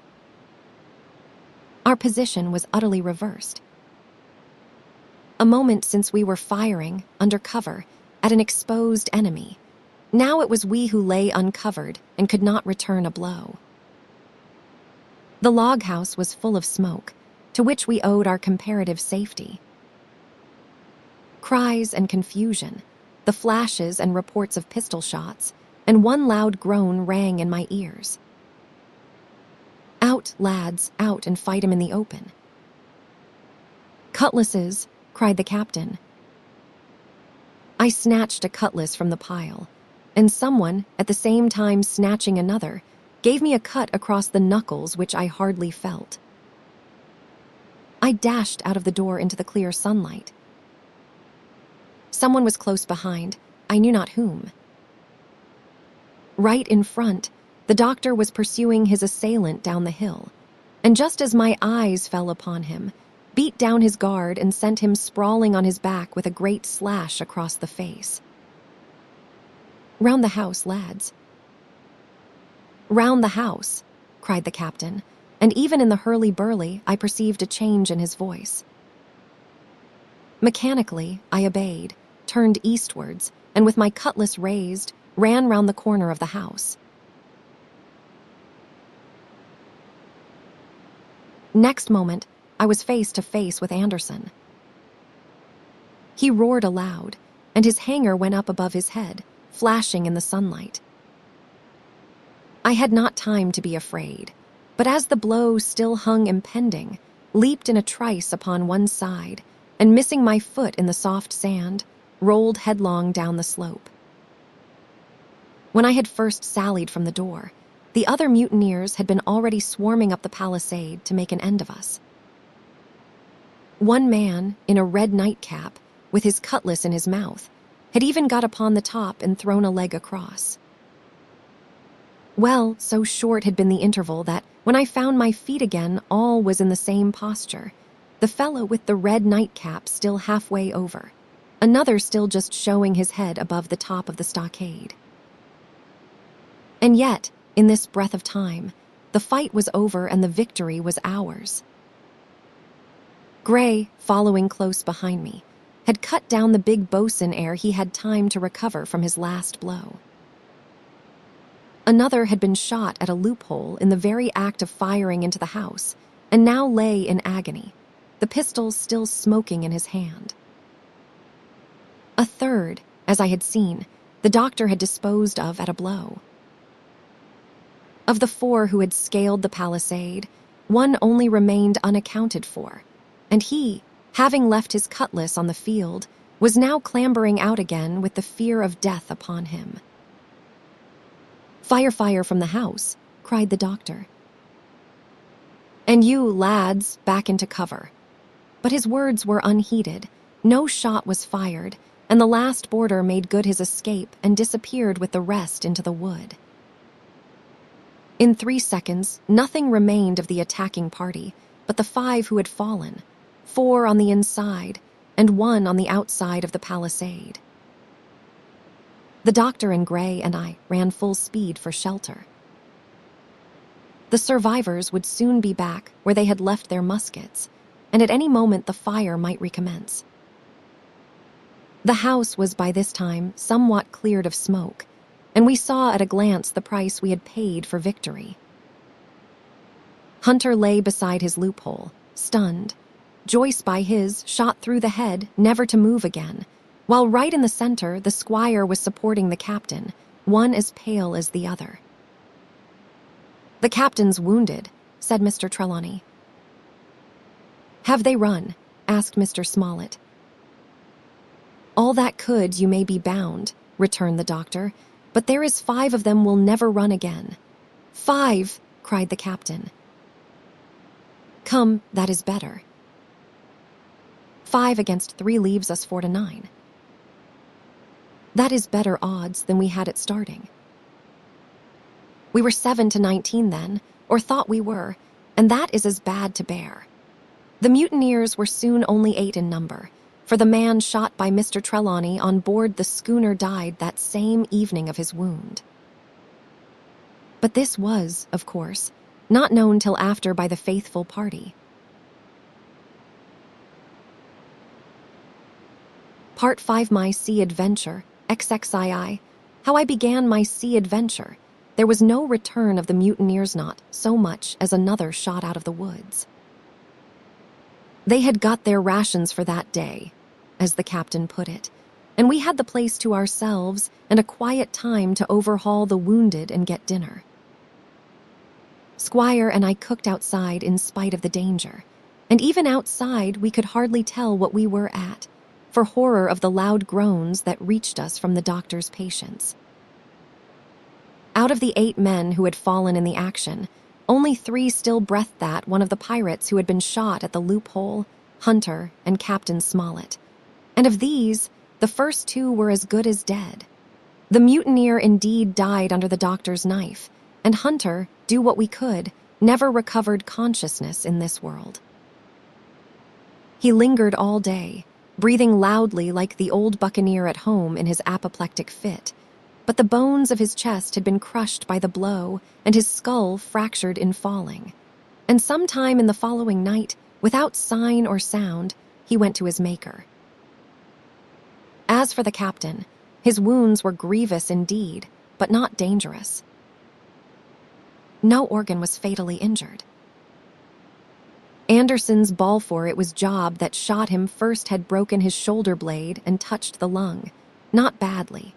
The second had only torn and displaced some muscles in the calf. He was sure to recover, the doctor said, but in the meantime, and for weeks to come, he must not walk nor move his arm, nor so much as speak when he could help it. My own accidental cut across the knuckles was a flea bite. Dr. Livesey patched it up with plaster and pulled my ears for me into the bargain. After dinner, the squire and the doctor sat by the captain's side a while in consultation. And when they had talked to their heart's content, it being then a little past noon, the doctor took up his hat and pistols, girt on a cutlass, put the chart in his pocket, and with a musket over his shoulder crossed the palisade on the north side and set off briskly through the trees. Gray and I were sitting together at the far end of the blockhouse, to be out of earshot of our officers consulting, and Gray took his pipe out of his mouth and fairly forgot to put it back again, so thunderstruck he was at this occurrence. "Why in the name of Davy Jones," said he, "is Dr. Livesey mad?"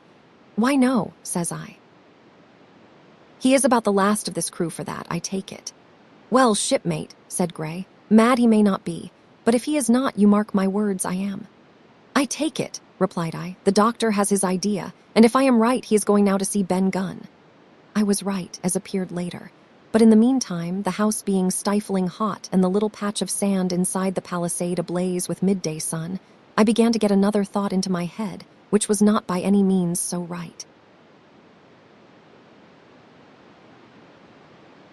What I began to do was to envy the doctor walking in the cool shadow of the woods, with the birds about him and the pleasant smell of the pines, while I sat grilling, with my clothes stuck to the hot resin, and so much blood about me, and so many poor dead bodies lying all around that I took a disgust of the place that was almost as strong as fear. All the time I was washing out the blockhouse, and then washing up the things from dinner, this disgust and envy kept growing stronger and stronger, till at last, being near a bread bag, and no one then observing me, I took the first step towards my escapade and filled both pockets of my coat with biscuit. I was a fool, if you like, and certainly I was going to do a foolish, overbold act, but I was determined to do it with all the precautions in my power. These biscuits, should anything befall me, would keep me, at least, from starving till far on in the next day. The next thing I laid hold of was a brace of pistols, and as I already had a powder horn and bullets, I felt myself well supplied with arms. As for the scheme I had in my head, it was not a bad one in itself. I was to go down the sandy spit that divides the anchorage on the east from the open sea, find the white rock I had observed last evening, and ascertain whether it was there or not that Ben Gunn had hidden his boat, a thing quite worth doing, as I still believe. But as I was certain I should not be allowed to leave the enclosure, my only plan was to take French leave and slip out when nobody was watching. And that was so bad a way of doing it as made the thing itself wrong. But I was only a boy, and I had made my mind up. Well, as things at last fell out, I found an admirable opportunity. The squire and Gray were busy helping the captain with his bandages. The coast was clear. I made a bolt for it over the stockade and into the thickest of the trees, and before my absence was observed, I was out of cry of my companions. This was my second folly, far worse than the first, as I left but 2 sound men to guard the house. But like the first, it was a help towards saving all of us. I took my way straight for the east coast of the island, for I was determined to go down the seaside of the spit to avoid all chance of observation from the anchorage. It was already late in the afternoon, although still warm and sunny. As I continued to thread the tall woods, I could hear from far before me not only the continuous thunder of the surf, but a certain tossing of foliage and grinding of boughs, which showed me the sea breeze had set in higher than usual. Soon cool draughts of air began to reach me, and a few steps farther I came forth into the open borders of the grove, and saw the sea lying blue and sunny to the horizon, and the surf tumbling and tossing its foam along the beach. I have never seen the sea quiet round Treasure Island. The sun might blaze overhead, the air be without a breath, the surface smooth and blue, but still these great rollers would be running along all the external coast, thundering and thundering by day and night. And I scarce believe there is one spot in the island where a man would be out of earshot of their noise. I walked along beside the surf with great enjoyment, till, thinking I was now got far enough to the south, I took the cover of some thick bushes and crept warily up to the ridge of the spit. Behind me was the sea, in front the anchorage. The sea breeze, as though it had the sooner blown itself out by its unusual violence, was already at an end.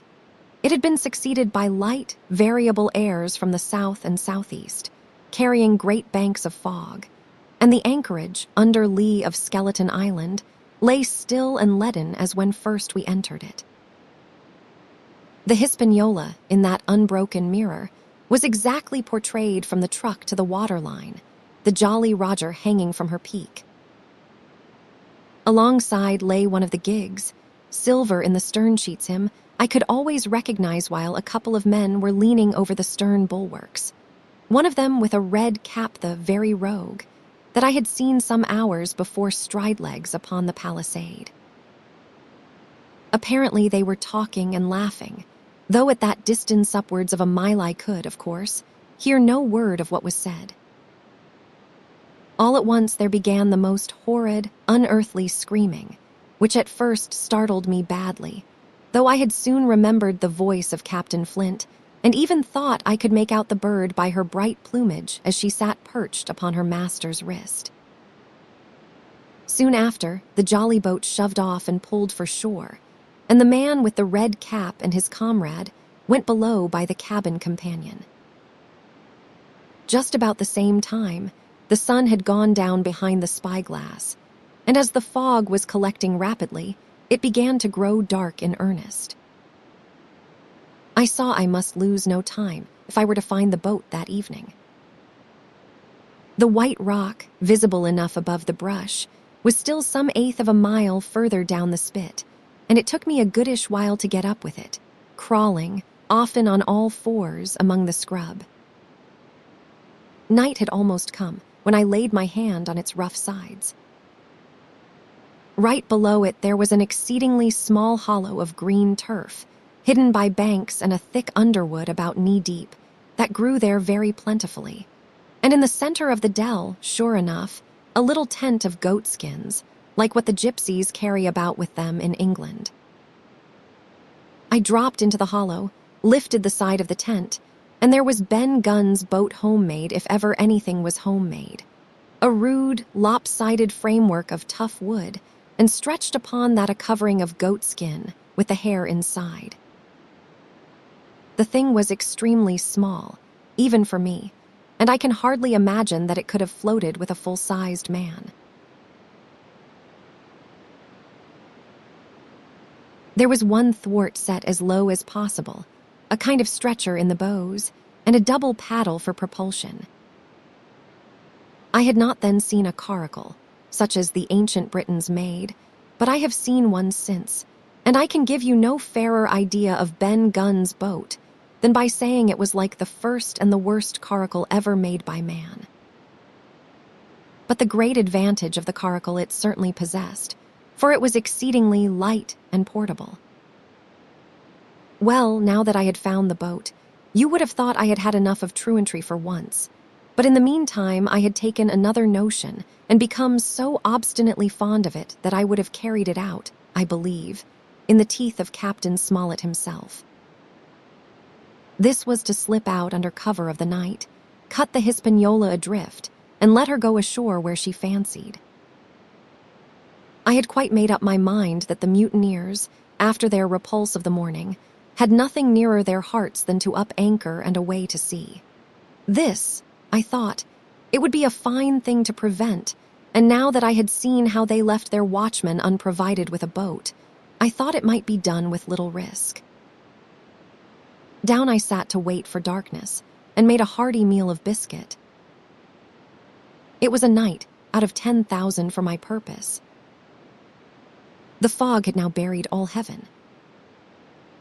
As the last rays of daylight dwindled and disappeared, absolute blackness settled down on Treasure Island. And when, at last, I shouldered the coracle and groped my way stumblingly out of the hollow where I had supped, there were but 2 points visible on the whole anchorage.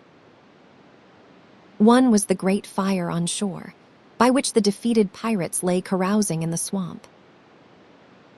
The other, a mere blur of light upon the darkness, indicated the position of the anchored ship. She had swung round to the ebb her bow, was now towards me. The only lights on board were in the cabin, and what I saw was merely a reflection on the fog of the strong rays that flowed from the stern window. The ebb had already run some time, and I had to wade through a long belt of swampy sand, where I sank several times above the ankle, before I came to the edge of the retreating water, and wading a little way in with some strength and dexterity, set my coracle, keel downwards, on the surface.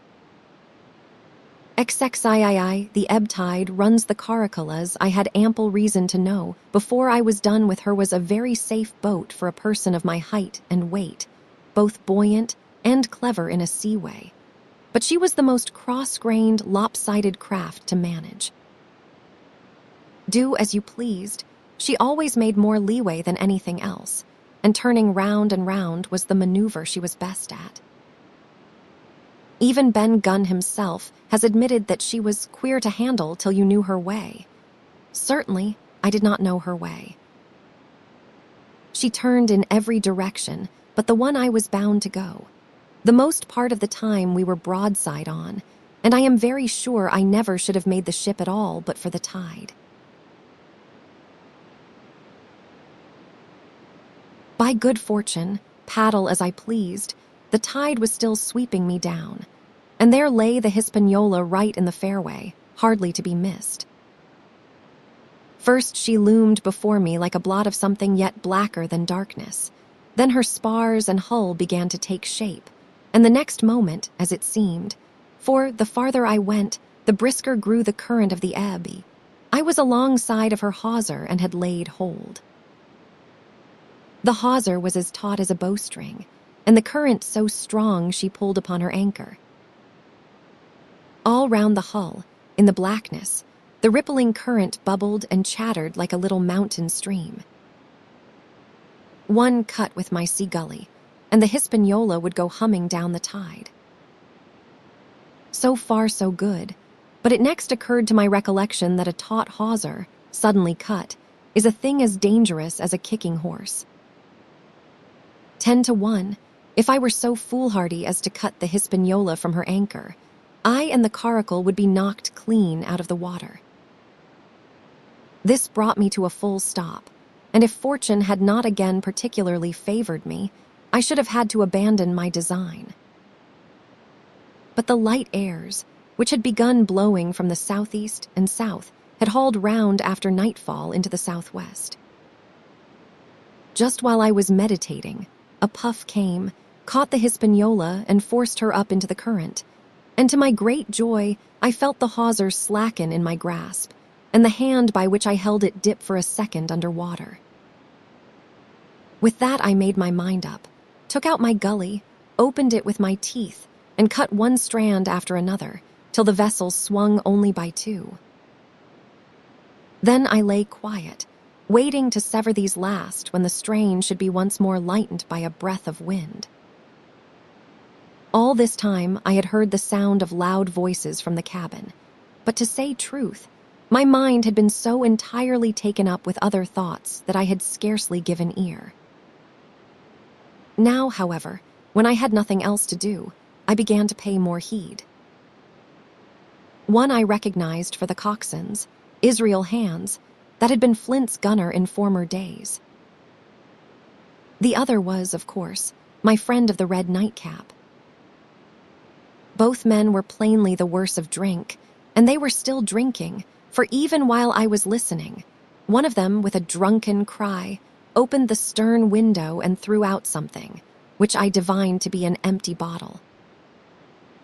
But they were not only tipsy, it was plain that they were furiously angry. Oaths flew like hailstones, and every now and then there came forth such an explosion as I thought was sure to end in blows. But each time the quarrel passed off, and the voices grumbled lower for a while, until the next crisis came, and in its turn passed away without result. On shore, I could see the glow of the great campfire burning warmly through the shoreside trees.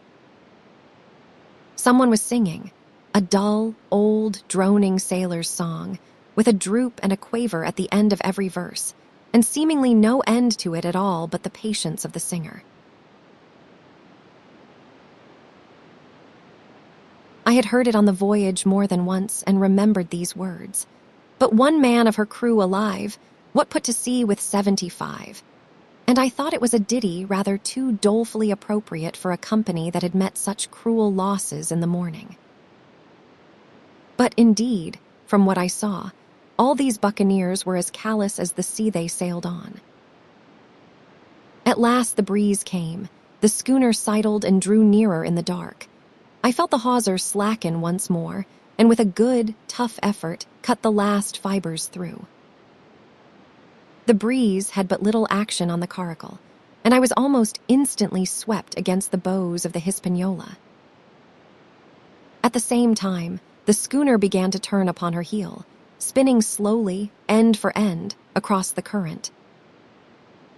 I wrought like a fiend, for I expected every moment to be swamped, and since I found I could not push the coracle directly off, I now shoved straight astern.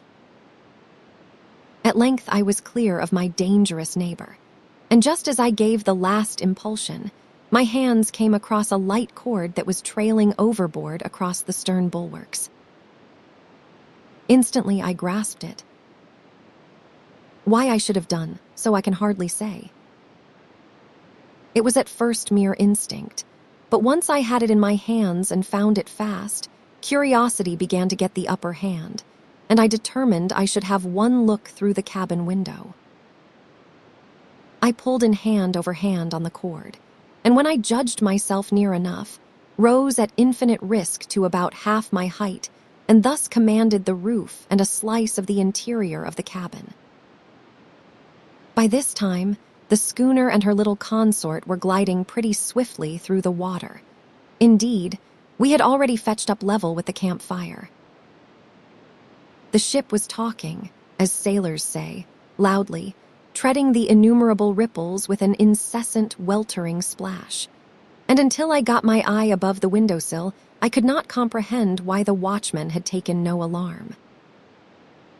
One glance, however, was sufficient, and it was only one glance that I durst take from that unsteady skiff.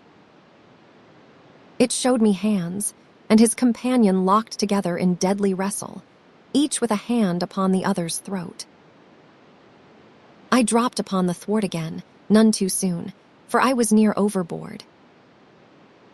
I could see nothing for the moment but these two furious and crimsoned faces swaying together under the smoky lamp, and I shut my eyes to let them grow once more familiar with the darkness. The endless ballad had come to an end at last, and the whole diminished company about the campfire had broken into the chorus I had heard so often. 15 men on the dead man's chest, yo-ho-ho, and a bottle of rum. Drink and the devil had done for the rest, yo-ho-ho, and a bottle of rum. I was just thinking how busy drink and the devil were at that very moment in the cabin of the Hispaniola, when I was surprised by a sudden lurch of the coracle. At the same moment, she yawed sharply and seemed to change her course. The speed in the meantime had strangely increased. I opened my eyes at once. All round me were little ripples, combing over with a sharp, bristling sound and slightly phosphorescent. The Hispaniola herself, a few yards in whose wake I was still being whirled along, seemed to stagger in her course, and I saw her spars toss a little against the blackness of the night. Nay, as I looked longer, I made sure she also was wheeling to the southward. I glanced over my shoulder, and my heart jumped against my ribs. There, right behind me, was the glow of the campfire. The current had turned at right angles, sweeping round along with it the tall schooner and the little dancing coracle. Ever quickening, ever bubbling higher, ever muttering louder, it went spinning through the narrows for the open sea. Suddenly the schooner in front of me gave a violent yaw, turning, perhaps, through 20 degrees, and almost at the same moment, one shout followed another from on board. I could hear feet pounding on the companion ladder, and I knew that the two drunkards had at last been interrupted in their quarrel and awakened to a sense of their disaster. I lay down flat in the bottom of that wretched skiff and devoutly recommended my spirit to its maker. At the end of the straits, I made sure we must fall into some bar of raging breakers, where all my troubles would be ended speedily. And though I could, perhaps, bear to die, I could not bear to look upon my fate as it approached. So I must have lain for hours, continually beaten to and fro upon the billows, now and again wetted with flying sprays, and never ceasing to expect death at the next plunge. Gradually, weariness grew upon me. A numbness, an occasional stupor, fell upon my mind even in the midst of my terrors, until sleep at last supervened, and in my sea-tossed coracle I lay and dreamed of home and the old Admiral Benbow.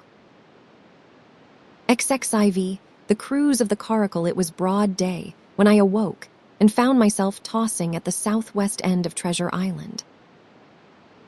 The sun was up, but was still hid from me behind the great bulk of the spyglass, which on this side descended almost to the sea in formidable cliffs. Haulbeline Head and Mizzenmast Hill were at my elbow, the hill bare and dark, the head bound with cliffs 40 or 50 feet high and fringed with great masses of fallen rock. I was scarce a quarter of a mile to seaward, and it was my first thought to paddle in and land. That notion was soon given over. Among the fallen rocks, the breakers spouted and bellowed. Loud reverberations, heavy sprays flying and falling, succeeded one another from second to second. And I saw myself, if I ventured nearer, dashed to death upon the rough shore or spending my strength in vain to scale the beetling crags.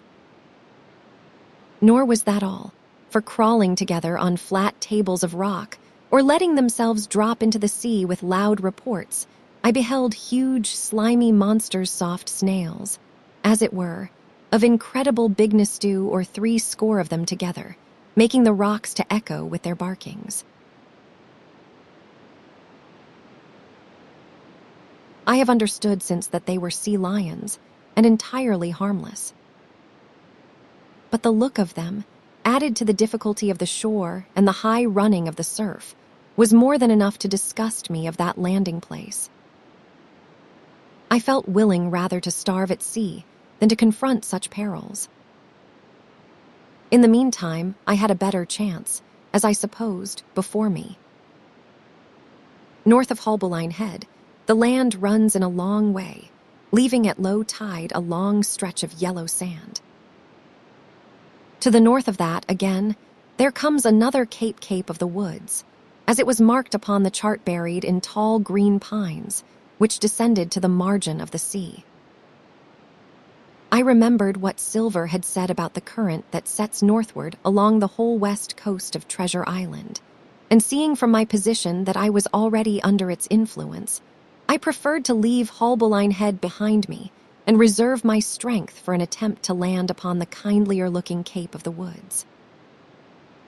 There was a great, smooth swell upon the sea, the wind blowing steady and gentle from the south. There was no contrariety between that and the current, and the billows rose and fell unbroken.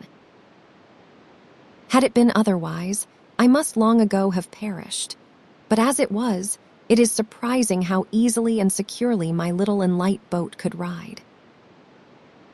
Often, as I still lay at the bottom and kept no more than an eye above the gunwale, I would see a big blue summit heaving close above me. Yet the coracle would but bounce a little, dance as if on springs, and subside on the other side into the trough as lightly as a bird. I began after a little to grow very bold, and sat up to try my skill at paddling. But even a small change in the disposition of the weight will produce violent changes in the behavior of a coracle. And I had hardly moved before the boat, giving up at once her gentle dancing movement, ran straight down a slope of water so steep that it made me giddy, and struck her nose, with a spout of spray, deep into the side of the next wave. I was drenched and terrified, and fell instantly back into my old position, whereupon the coracle seemed to find her head again, and led me as softly as before among the billows. It was plain she was not to be interfered with, and at that rate, since I could in no way influence her course, what hope had I left of reaching land? I began to be horribly frightened, but I kept my head for all that. First, moving with all care, I gradually bailed out the coracle with my sea cap. Then, getting my eye once more above the gunwale, I set myself to study how it was she managed to slip so quietly through the rollers. I found each wave, instead of the big, smooth, glossy mountain it looks from shore or from a vessel's deck, was for all the world like any range of hills on dry land, full of peaks and smooth places and valleys. The coracle, left to herself, turning from side to side, threaded, so to speak, her way through these lower parts and avoided the steep slopes and higher, toppling summits of the wave. Well now, thought I to myself, it is plain I must lie where I am and not disturb the balance, but it is plain also that I can put the paddle over the side and from time to time, in smooth places, give her a shove or two towards land. No sooner thought upon than done.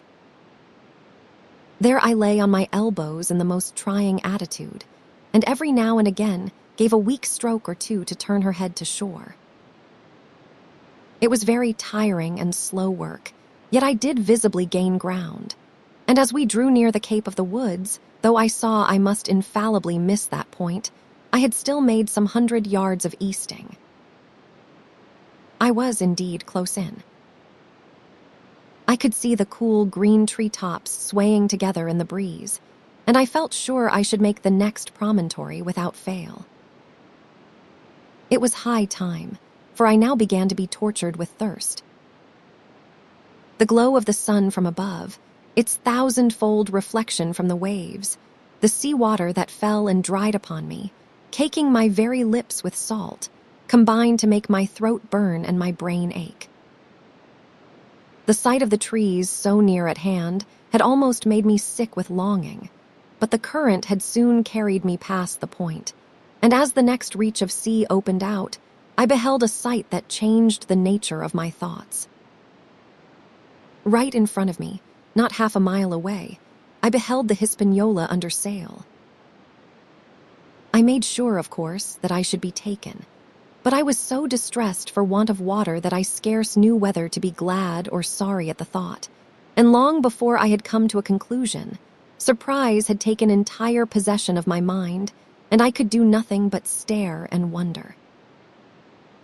The Hispaniola was under her mainsail and 2 jibs, and the beautiful white canvas shone in the sun like snow or silver. When I first sighted her, all her sails were drawing. She was lying a course about northwest, and I presumed the men on board were going round the island on their way back to the anchorage. Presently she began to fetch more and more to the westward, so that I thought they had sighted me and were going about in chase. At last, however, she fell right into the wind's eye, was taken dead aback, and stood there a while helpless, with her sails shivering. "Clumsy fellows," said I, "they must still be drunk as owls," and I thought how Captain Smollett would have set them skipping. Meanwhile, the schooner gradually fell off and filled again upon another tack, sailed swiftly for a minute or so, and brought up once more dead in the wind's eye. Again and again was this repeated. To and fro, up and down, north, south, east, and west, the Hispaniola sailed by swoops and dashes, and at each repetition ended as she had begun, with idly flapping canvas. It became plain to me that nobody was steering. And if so, where were the men? Either they were dead drunk or had deserted her, I thought, and perhaps if I could get on board, I might return the vessel to her captain. The current was bearing Caracal and schooner southward at an equal rate. As for the latter's sailing, it was so wild and intermittent, and she hung each time so long in irons, that she certainly gained nothing, if she did not even lose. If only I dared to sit up and paddle, I made sure that I could overhaul her. The scheme had an air of adventure that inspired me, and the thought of the water breaker beside the fore companion doubled my growing courage. Up I got, was welcomed almost instantly by another cloud of spray, but this time stuck to my purpose and set myself, with all my strength and caution, to paddle after the unsteered Hispaniola. Once I shipped a sea so heavy that I had to stop and bail, with my heart fluttering like a bird. But gradually, I got into the way of the thing and guided my caracal among the waves, with only now and then a blow upon her bows and a dash of foam in my face. I was now gaining rapidly on the schooner. I could see the brass glisten on the tiller as it banged about, and still no soul appeared upon her decks. I could not choose but suppose she was deserted. If not, the men were lying drunk below, where I might batten them down, perhaps, and do what I chose with the ship. For some time, she had been doing the worst thing possible for me standing still. She headed nearly due south, yawing, of course, all the time. Each time she fell off, her sails partly filled, and these brought her in a moment right to the wind again. I have said this was the worst thing possible for me, for helpless as she looked in this situation, with the canvas cracking like cannon and the blocks trundling and banging on the deck, she still continued to run away from me, not only with the speed of the current, but by the whole amount of her leeway, which was naturally great. But now, at last, I had my chance. The breeze fell for some seconds, very low, and the current gradually turning her, the Hispaniola revolved slowly round her center, and at last presented me her stern, with the cabin window still gaping open and the lamp over the table still burning on into the day. The mainsail hung drooped like a banner. She was stock still but for the current. For the last little while I had even lost, but now redoubling my efforts, I began once more to overhaul the chase.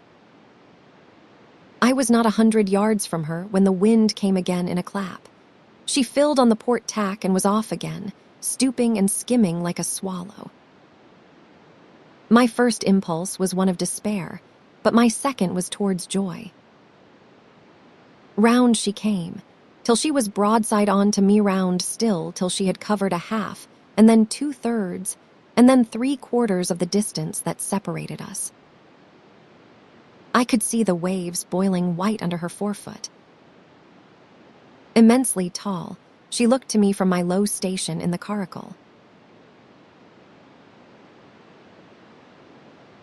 And then, of a sudden, I began to comprehend. I had scarce time to think, scarce time to act and save myself. I was on the summit of one swell when the schooner came stooping over the next. The bowsprit was over my head. I sprang to my feet and leaped, stamping the caracal under water.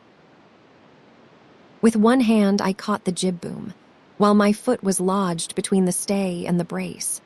And as I still clung there panting, a dull blow told me that the schooner had charged down upon and struck the caracal, and that I was left without retreat on the Hispaniola. XXV, I strike the Jolly Roger. I had scarce gained a position on the bowsprit when the flying jib flapped and filled upon the other tack, with a report like a gun. The schooner trembled to her keel under the reverse, but next moment, the other sails still drawing, the jib flapped back again and hung idle. This had nearly tossed me off into the sea, and now I lost no time, crawled back along the bowsprit, and tumbled head foremost on the deck. I was on the lee side of the forecastle, and the mainsail, which was still drawing, concealed from me a certain portion of the afterdeck. Not a soul was to be seen. The planks, which had not been swabbed since the mutiny, bore the print of many feet, and an empty bottle, broken by the neck, tumbled to and fro like a live thing in the scuppers. Suddenly, the Hispaniola came right into the wind. The jibs behind me cracked aloud, the rudder slammed to, the whole ship gave a sickening heave and shudder, and at the same moment the main boom swung inboard, the sheet groaning in the blocks, and showed me the lee afterdeck. There were the two watchmen, sure enough, Redcap on his back, as stiff as a handspike, with his arms stretched out like those of a crucifix, and his teeth showing through his open lips. Israel hands propped against the bulwarks, his chin on his chest, his hands lying open before him on the deck, his face as white under its tan as a tallow candle. For a while the ship kept bucking and sidling like a vicious horse, the sails filling, now on one tack, now on another, and the boom swinging to and fro till the mast groaned aloud under the strain. Now and again, too, there would come a cloud of light sprays over the bulwark and a heavy blow of the ship's bows against the swell. So much heavier weather was made of it by this great-rigged ship than by my homemade, lopsided caracal, now gone to the bottom of the sea. At every jump of the schooner, Redcap slipped to and fro, but what was ghastly to behold, neither his attitude nor his fixed, teeth-disclosing grin was any way disturbed by this rough usage. At every jump, too, Hands appeared still more to sink into himself and settle down upon the deck, his feet sliding ever the farther out, and the whole body canting towards the stern, so that his face became, little by little, hid from me. And at last I could see nothing beyond his ear and the frayed ringlet of one whisker. At the same time, I observed, around both of them, splashes of dark blood upon the planks, and began to feel sure that they had killed each other in their drunken wrath. While I was thus looking and wondering, in a calm moment, when the ship was still, Israel Hands turned partly round, and with a low moan writhed himself back to the position in which I had seen him first. The moan, which told of pain and deadly weakness, and the way in which his jaw hung open went right to my heart. But when I remembered the talk I had overheard from the apple barrel, all pity left me. I walked aft until I reached the main mast. "Come aboard, Mr. Hands," I said ironically. He rolled his eyes round heavily, but he was too far gone to express surprise. All he could do was to utter one word: "Brandy." It occurred to me there was no time to lose, and dodging the boom as it once more lurched across the deck, I slipped aft and down the companion stairs into the cabin. It was such a scene of confusion, as you can hardly fancy. All the lockfast places had been broken open, in quest of the chart. The floor was thick with mud, where ruffians had sat down to drink or consult after waiting in the marshes round their camp. The bulkheads, all painted in clear white and beaded round with gilt, bore a pattern of dirty hands. Dozens of empty bottles clinked together, in corners, to the rolling of the ship. One of the doctor's medical books lay open on the table, half of the leaves gutted out, I suppose, for pipe lights. In the midst of all this, the lamp still cast a smoky glow, obscure and brown as umber. I went into the cellar. All the barrels were gone, and of the bottles, a most surprising number had been drunk out and thrown away. Certainly, since the mutiny began, not a man of them could ever have been sober. Foraging about, I found a bottle with some brandy left, for Hands, and for myself I rooted out some biscuit, some pickled fruits, a great bunch of raisins, and a piece of cheese. With these I came on deck, put down my own stock behind the rudder head and well out of the coxswain's reach, went forward to the water breaker, and had a good deep drink of water, and then, and not till then, gave Hands the brandy. He must have drunk a gill before he took the bottle from his mouth. "Aye," said he, "by thunder, but I wanted some o' that." I had sat down already in my own corner and begun to eat. "Much hurt?" I asked him. He grunted, or rather I might say he barked. "If that doctor was aboard," he said, "I would be right enough in a couple of turns, but I do not have no manner of luck, you see, and that is what is the matter with me. As for that swab, he is good and dead, he is," he added, indicating the man with the red cap. "He warn't no seaman anyhow." "And where mought you have come from?" "Well," said I have come aboard to take possession of this ship, Mr. Hands, and you will please regard me as your captain until further notice." He looked at me sourly enough but said nothing. Some of the color had come back into his cheeks, though he still looked very sick and still continued to slip out and settle down as the ship banged about. "By the by," I continued, "I cannot have these colors, Mr. Hands, and by your leave I will strike 'em. Better none than these." And again dodging the boom, I ran to the color lines, handed down their cursed black flag, and chucked it overboard. "God save the king," said I, waving my cap. "And there is an end to Captain Silver." He watched me keenly and slyly, his chin all the while on his breast. "I reckon," he said at last, "I reckon, Cap'n Hawkins, you will kind of want to get ashore now. S'pose we talks." "Why, yes," says I, "with all my heart, Mr. Hands." "Say on," and I went back to my meal with a good appetite. "This man," he began, nodding feebly at the corpse, O'Brien were his name, "a rank Irelander this man, and me got the canvas on her, meaning for to sail her back. Well, he is dead now, he is as dead as bilge, and who is to sail this ship I do not see. Without I gives you a hint, you ain't that man, as far as I can tell. Now look here, you gives me food and drink and a old scarf or anketcher to tie my wound up, you do, and I will tell you how to sail her, and that is about square all round, I take it. I will tell you one thing," says I am not going back to Captain Kidd's anchorage. I mean to get into North Inlet and beach her quietly there."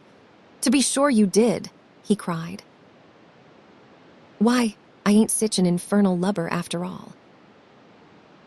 I can see, cannot I? I have tried my fling, I have, and I have lost, and it is you has the wind of me. North Inlet. Why, I have not no CH, not I. I would help you sail her up to execution dock, by thunder. So I would. Well, as it seemed to me, there was some sense in this. We struck our bargain on the spot. In 3 minutes, I had the Hispaniola sailing easily before the wind along the coast of Treasure Island, with good hopes of turning the northern point ere noon, and beating down again as far as North Inlet before high water, when we might beach her safely and wait till the subsiding tide permitted us to land. Then I lashed the tiller and went below to my own chest, where I got a soft silk handkerchief of my mother's.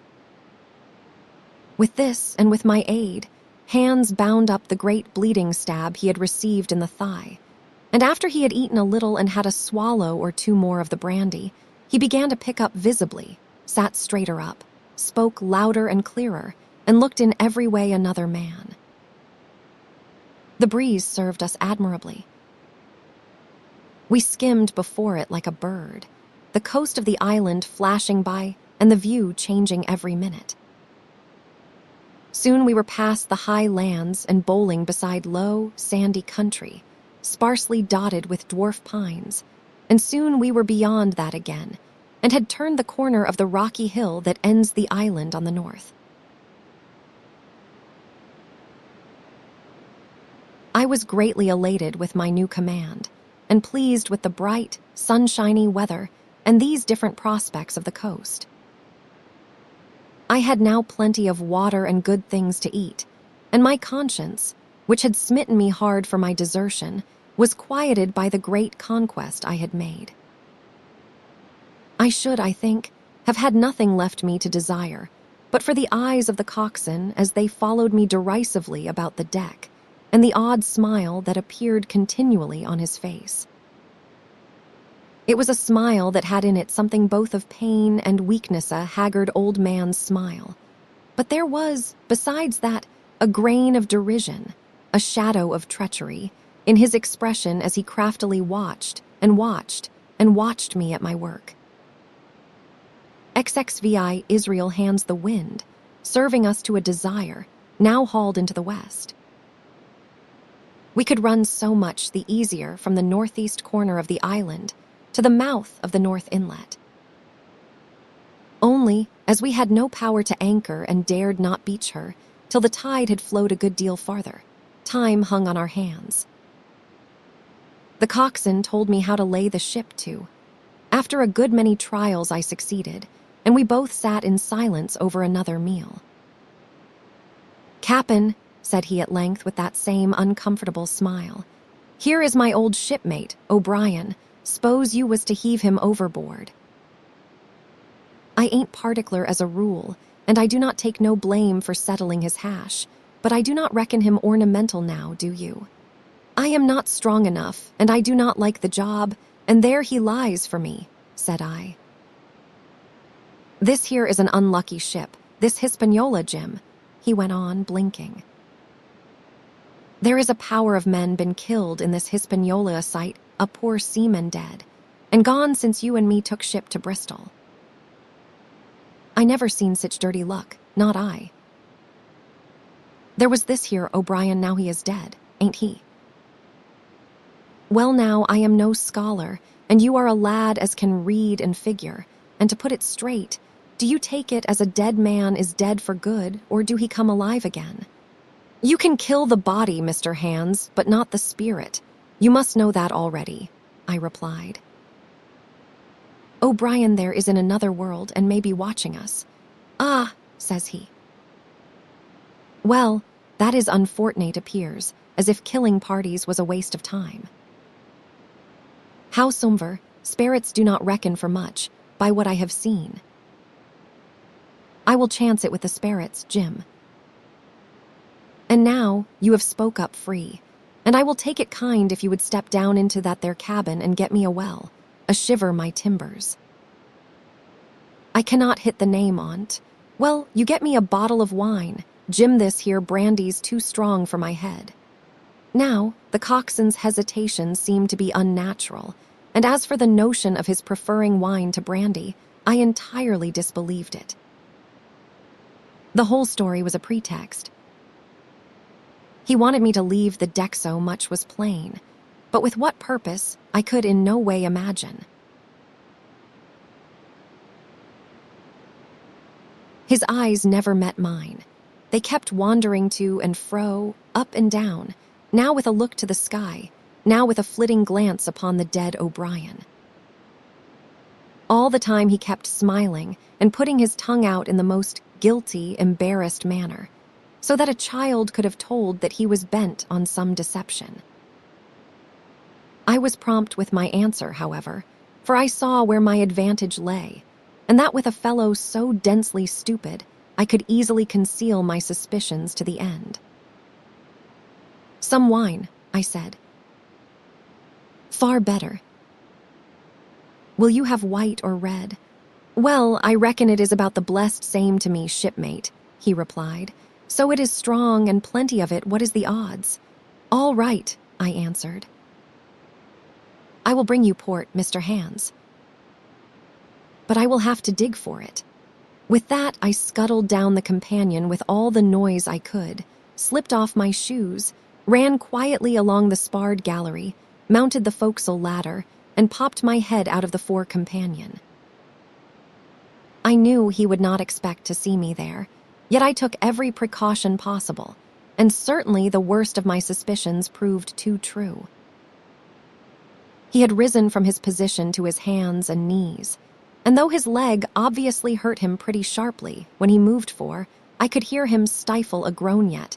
It was at a good, rattling rate that he trailed himself across the deck. In half a minute he had reached the port scuppers and picked, out of a coil of rope, a long knife, or rather a short dirk, discolored to the hilt with blood. He looked upon it for a moment, thrusting forth his under jaw, tried the point upon his hand, and then, hastily concealing it in the bosom of his jacket, trundled back again into his old place against the bulwark. This was all that I required to know. Israel could move about. He was now armed, and if he had been at so much trouble to get rid of me, it was plain that I was meant to be the victim. What he would do afterwards, whether he would try to crawl right across the island from North Inlet to the camp among the swamps, or whether he would fire Long Tom, trusting that his own comrades might come first to help him, was, of course, more than I could say. Yet I felt sure that I could trust him in one point, since in that our interests jumped together, and that was in the disposition of the schooner. We both desired to have her stranded safe enough, in a sheltered place, and so that, when the time came, she could be got off again with as little labor and danger as might be. And until that was done, I considered that my life would certainly be spared. While I was thus turning the business over in my mind, I had not been idle with my body. I had stolen back to the cabin, slipped once more into my shoes, and laid my hand at random on a bottle of wine, and now, with this for an excuse, I made my reappearance on the deck. Hands lay as I had left him, all fallen together in a bundle, and with his eyelids lowered as though he were too weak to bear the light. He looked up, however, at my coming, knocked the neck off the bottle like a man who had done the same thing often, and took a good swig with his favorite toast of "Here is luck."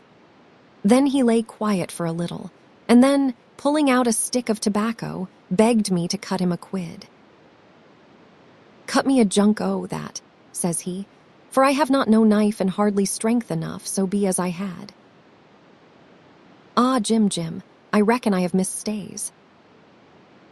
"Cut me a quid as'll likely be the last, lad, for I am for my long home and no mistake." "Well," said I will cut you some tobacco, but if I was you and thought myself so badly, I would go to my prayers like a Christian man." "Why?" said he. "Now you tell me why." "Why?" I cried. You were asking me just now about the dead. You have broken your trust. You have lived in sin and lies and blood. There is a man you killed lying at your feet this moment, and you ask me why. For God's mercy, Mr. Hands, that is why. I spoke with a little heat, thinking of the bloody dirk he had hidden in his pocket and designed, in his ill thoughts, to end me with. He, for his part, took a great draught of the wine and spoke with the most unusual solemnity. For 30 years, he said, I have sailed the seas and seen good and bad, better and worse, fair weather and foul, provisions running out, knives going, and what not. Well, now I tell you, I never seen good come o' goodness yet. Him as strikes first is my fancy. Dead men do not bite. Them's my views, amen, so be it. And now you look here, he added, suddenly changing his tone. We have had about enough of this foolery. The tide's made good enough by now. You just take my orders, Cap'n Hawkins, and we will sail slap in and be done with it. All told, we had scarce 2 miles to run, but the navigation was delicate. The entrance to this northern anchorage was not only narrow and shoal, but lay east and west, so that the schooner must be nicely handled to be got in. I think I was a good, prompt subaltern, and I am very sure that Hands was an excellent pilot, for we went about and dodged in, shaving the banks, with a certainty and a neatness that were a pleasure to behold. Scarcely had we passed the heads before the land closed around us. The shores of North Inlet were as thickly wooded as those of the southern anchorage, but the space was longer and narrower and more like, what in truth it was, the estuary of a river. Right before us, at the southern end, we saw the wreck of a ship in the last stages of dilapidation. It had been a great vessel of 3 masts, but had lain so long exposed to the injuries of the weather that it was hung about with great webs of dripping seaweed. And on the deck of it, shore bushes had taken root and now flourished thick with flowers. It was a sad sight, but it showed us that the anchorage was calm. Now, said Hands, look there is a pet bit for to beach a ship in.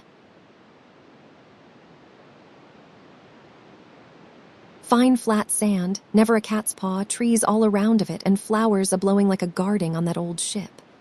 And once beached, I inquired, how shall we get her off again? Why so, he replied. You take a line ashore there on the other side at low water, take a turn about one of them big pines, bring it back, take a turn around the capstan, and lie to for the tide. Come high water, all hands take a pull upon the line, and off she comes as sweet as nater. And now, boy, you stand by. We are near the bit now, and she is too much way on her. Starboard a little so steady, starboard larboard a little steady steady.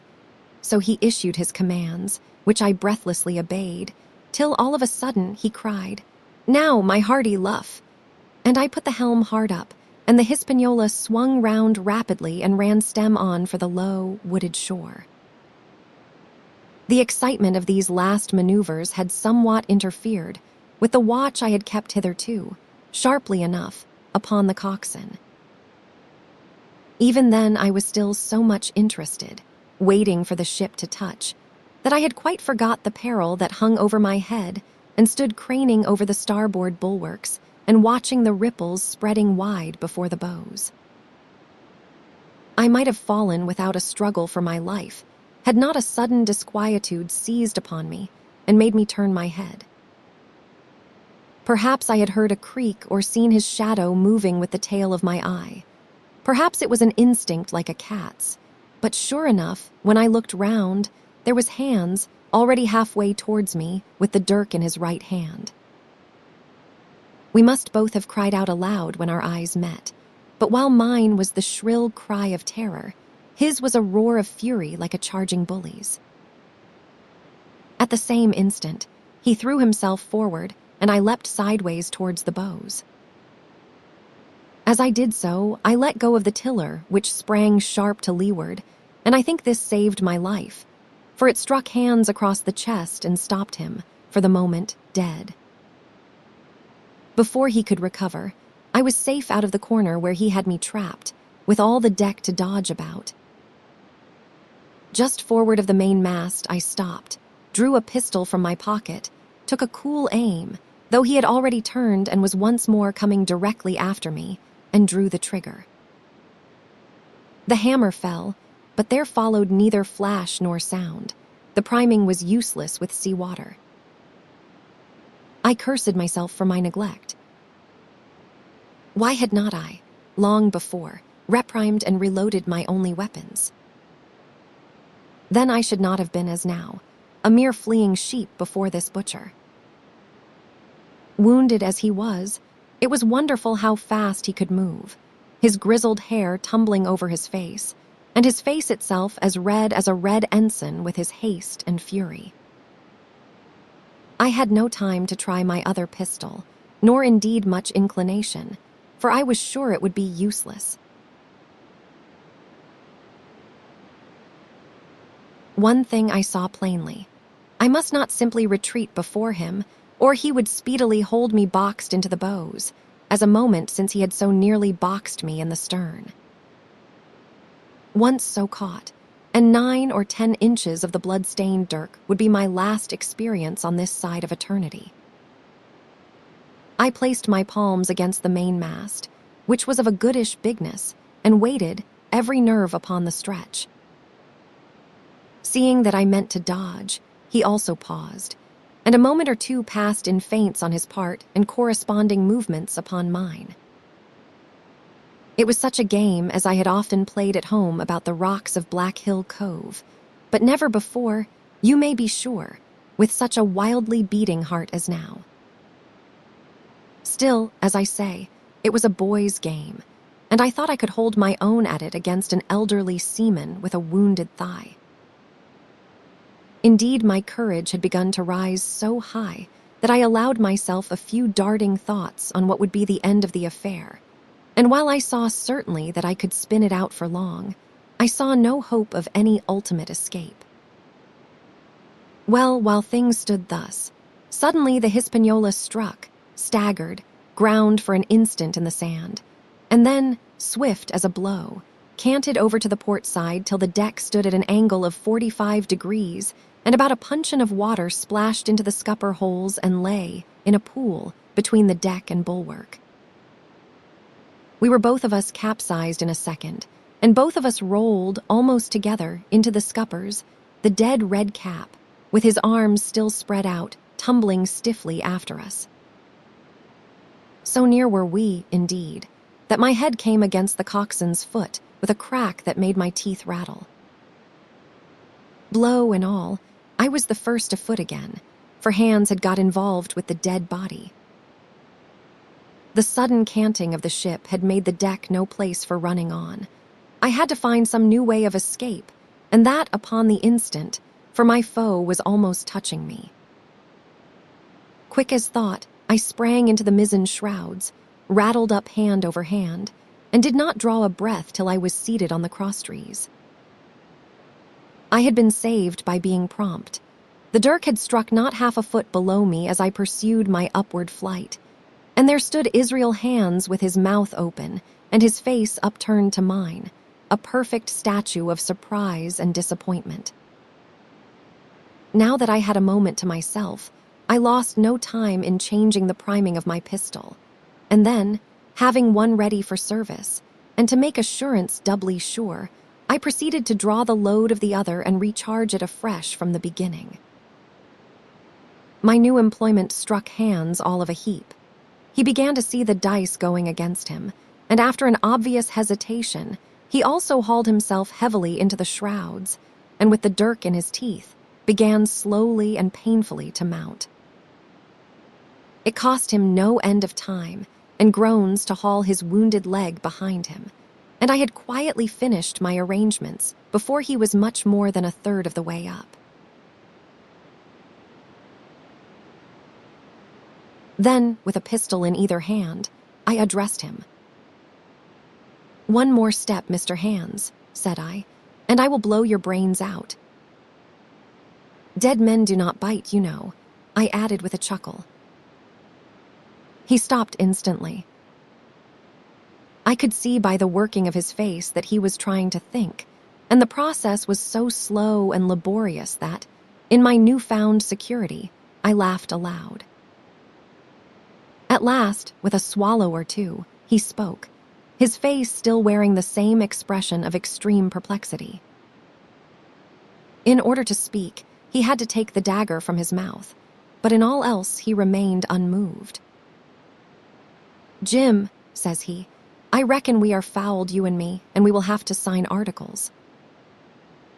I would have had you but for that there lurch, but I do not have no luck, not I, and I reckon I will have to strike, which comes hard, you see, for a master mariner to a ship's younker like you, Jim."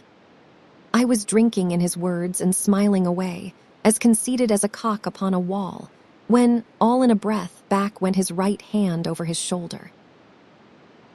Something sang like an arrow through the air. I felt a blow and then a sharp pang, and there I was pinned by the shoulder to the mast. In the horrid pain and surprise of the moment I scarce can say it was by my own volition, and I am sure it was without a conscious aim both my pistols went off, and both escaped out of my hands. They did not fall alone. With a choked cry, the coxswain loosed his grasp upon the shrouds and plunged head first into the water. XXVII, pieces of 8 owing to the cant of the vessel. The masts hung far out over the water, and from my perch on the crosstrees I had nothing below me but the surface of the bay. Hans, who was not so far up, was in consequence nearer to the ship, and fell between me and the bulwarks. He rose once to the surface in a lather of foam and blood, and then sank again for good. As the water settled, I could see him lying huddled together on the clean, bright sand in the shadow of the vessel's sides. A fish or two whipped past his body. Sometimes, by the quivering of the water, he appeared to move a little, as if he were trying to rise. But he was dead enough for all that, being both shot and drowned, and was food for fish in the very place where he had designed my slaughter.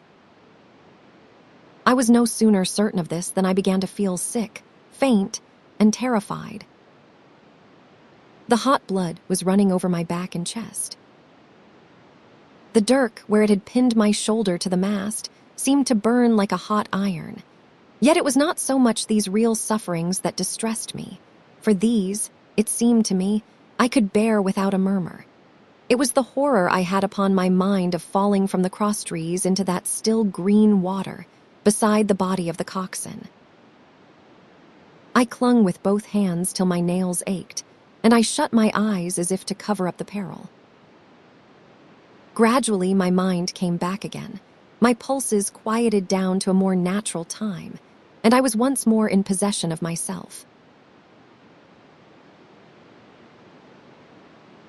It was my first thought to pluck forth the dirk, but either it stuck too hard or my nerve failed me, and I desisted with a violent shudder. Oddly enough, that very shudder did the business. The knife, in fact, had come the nearest in the world to missing me altogether. It held me by a mere pinch of skin, and this the shudder tore away. The blood ran down the faster, to be sure, but I was my own master again and only tacked to the mast by my coat and shirt. These last I broke through with a sudden jerk, and then regained the deck by the starboard shrouds. For nothing in the world would I have again ventured, shaken as I was, upon the overhanging port shrouds from which Israel had so lately fallen. I went below and did what I could for my wound. It pained me a good deal and still bled freely, but it was neither deep nor dangerous, nor did it greatly gall me when I used my arm. Then I looked around me, and as the ship was now, in a sense, my own, I began to think of clearing it from its last passenger, the dead man, O'Brien. He had pitched, as I have said, against the bulwarks, where he lay like some horrible, ungainly sort of puppet, life-size indeed, but how different from life's color or life's comeliness. In that position, I could easily have my way with him. And as the habit of tragical adventures had worn off almost all my terror for the dead, I took him by the waist as if he had been a sack of bran and with one good heave, tumbled him overboard. He went in with a sounding plunge. The red cap came off and remained floating on the surface. And as soon as the splash subsided, I could see him and Israel lying side by side, both wavering with the tremulous movement of the water. O'Brien, though still quite a young man, was very bald. There he lay, with that bald head across the knees of the man, who had killed him, and the quick fishes steering to and fro over both. I was now alone upon the ship. The tide had just turned. The sun was within so few degrees of setting that already the shadow of the pines upon the western shore began to reach right across the anchorage and fall in patterns on the deck. The evening breeze had sprung up, and though it was well warded off by the hill with the two peaks upon the east, the cordage had begun to sing a little softly to itself, and the idle sails to rattle to and fro. I began to see a danger to the ship. The jibs I speedily doused and brought tumbling to the deck, but the mainsail was a harder matter. Of course, when the schooner canted over, the boom had swung outboard, and the cap of it and a foot or two of sail hung even under water. I thought this made it still more dangerous, yet the strain was so heavy that I half feared to meddle. At last I got my knife and cut the halyards. The peak dropped instantly. A great belly of loose canvas floated broad upon the water, and since, pull as I liked, I could not budge the downhaul, that was the extent of what I could accomplish. For the rest, the Hispaniola must trust to luck, like myself. By this time, the whole anchorage had fallen into shadow the last rays. I remember, falling through a glade of the wood and shining bright as jewels on the flowery mantle of the wreck. It began to be chill. The tide was rapidly fleeting seaward, the schooner settling more and more on her beam ends. I scrambled forward and looked over. It seemed shallow enough, and holding the cut hawser in both hands for a last security, I let myself drop softly overboard. The water scarcely reached my waist. The sand was firm and covered with ripple marks, and I waded ashore in great spirits, leaving the Hispaniola on her side, with her mainsail trailing wide upon the surface of the bay. About the same time, the sun went fairly down, and the breeze whistled low in the dusk among the tossing pines. At least, and at last, I was off the sea, nor had I returned thence empty-handed. There lay the schooner, clear at last from buccaneers, and ready for our own men to board and get to sea again. I had nothing nearer my fancy than to get home to the stockade and boast of my achievements. Possibly I might be blamed a bit for my truantry, but the recapture of the Hispaniola was a clenching answer, and I hoped that even Captain Smollett would confess I had not lost my time. So thinking, and in famous spirits, I began to set my face homeward for the blockhouse and my companions. I remembered that the most easterly of the rivers which drain into Captain Kidd's anchorage ran from the two-peaked hill upon my left, and I bent my course in that direction that I might pass the stream while it was small.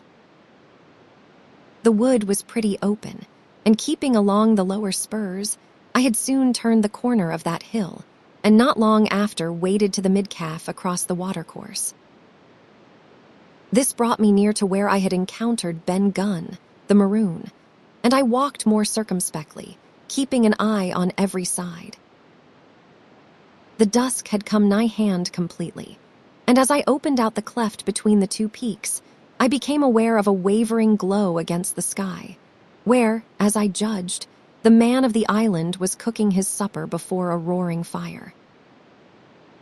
And yet I wondered, in my heart, that he should show himself so careless. For if I could see this radiance, Might it not reach the eyes of Silver himself, where he camped upon the shore among the marshes? Gradually, the night fell blacker. It was all I could do to guide myself even roughly towards my destination. The double hill behind me and the spyglass on my right hand loomed faint and fainter. The stars were few and pale, and in the low ground where I wandered, I kept tripping among bushes and rolling into sandy pits. Suddenly, a kind of brightness fell about me. I looked up. A pale glimmer of moonbeams had alighted on the summit of the spyglass, and soon after I saw something broad and silvery moving low down behind the trees, and knew the moon had risen. With this to help me, I passed rapidly over what remained to me of my journey, and sometimes walking, sometimes running, impatiently drew near to the stockade. Yet, as I began to thread the grove that lies before it, I was not so thoughtless, but that I slacked my pace and went a trifle warily. It would have been a poor end of my adventures to get shot down by my own party in mistake. The moon was climbing higher and higher. Its light began to fall here and there in masses through the more open districts of the wood, and right in front of me, a glow of a different color appeared among the trees. It was red and hot, and now and again it was a little darkened as it were, the embers of a bonfire smoldering. For the life of me, I could not think what it might be. At last I came right down upon the borders of the clearing. The western end was already steeped in moonshine. The rest, and the block house itself, still lay in a black shadow checkered with long silvery streaks of light. On the other side of the house, an immense fire had burned itself into clear embers and shed a steady, red reverberation, contrasted strongly with the mellow paleness of the moon. There was not a soul stirring, nor a sound beside the noises of the breeze. I stopped, with much wonder in my heart, and perhaps a little terror also. It had not been our way to build great fires. We were, indeed, by the captain's orders, somewhat niggardly of firewood, and I began to fear that something had gone wrong while I was absent. I stole round by the eastern end, keeping close in shadow and at a convenient place, where the darkness was thickest, crossed the palisade. To make assurance surer, I got upon my hands and knees and crawled without a sound towards the corner of the house. As I drew nearer, my heart was suddenly and greatly lightened.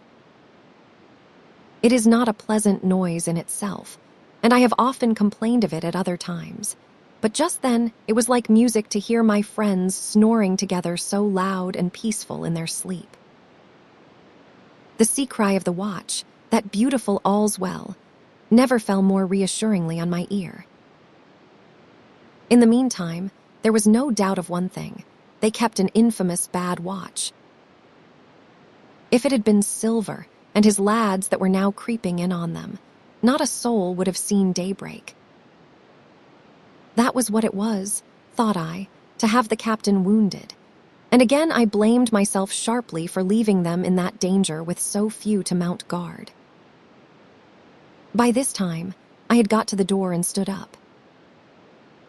All was dark within, so that I could distinguish nothing by the eye.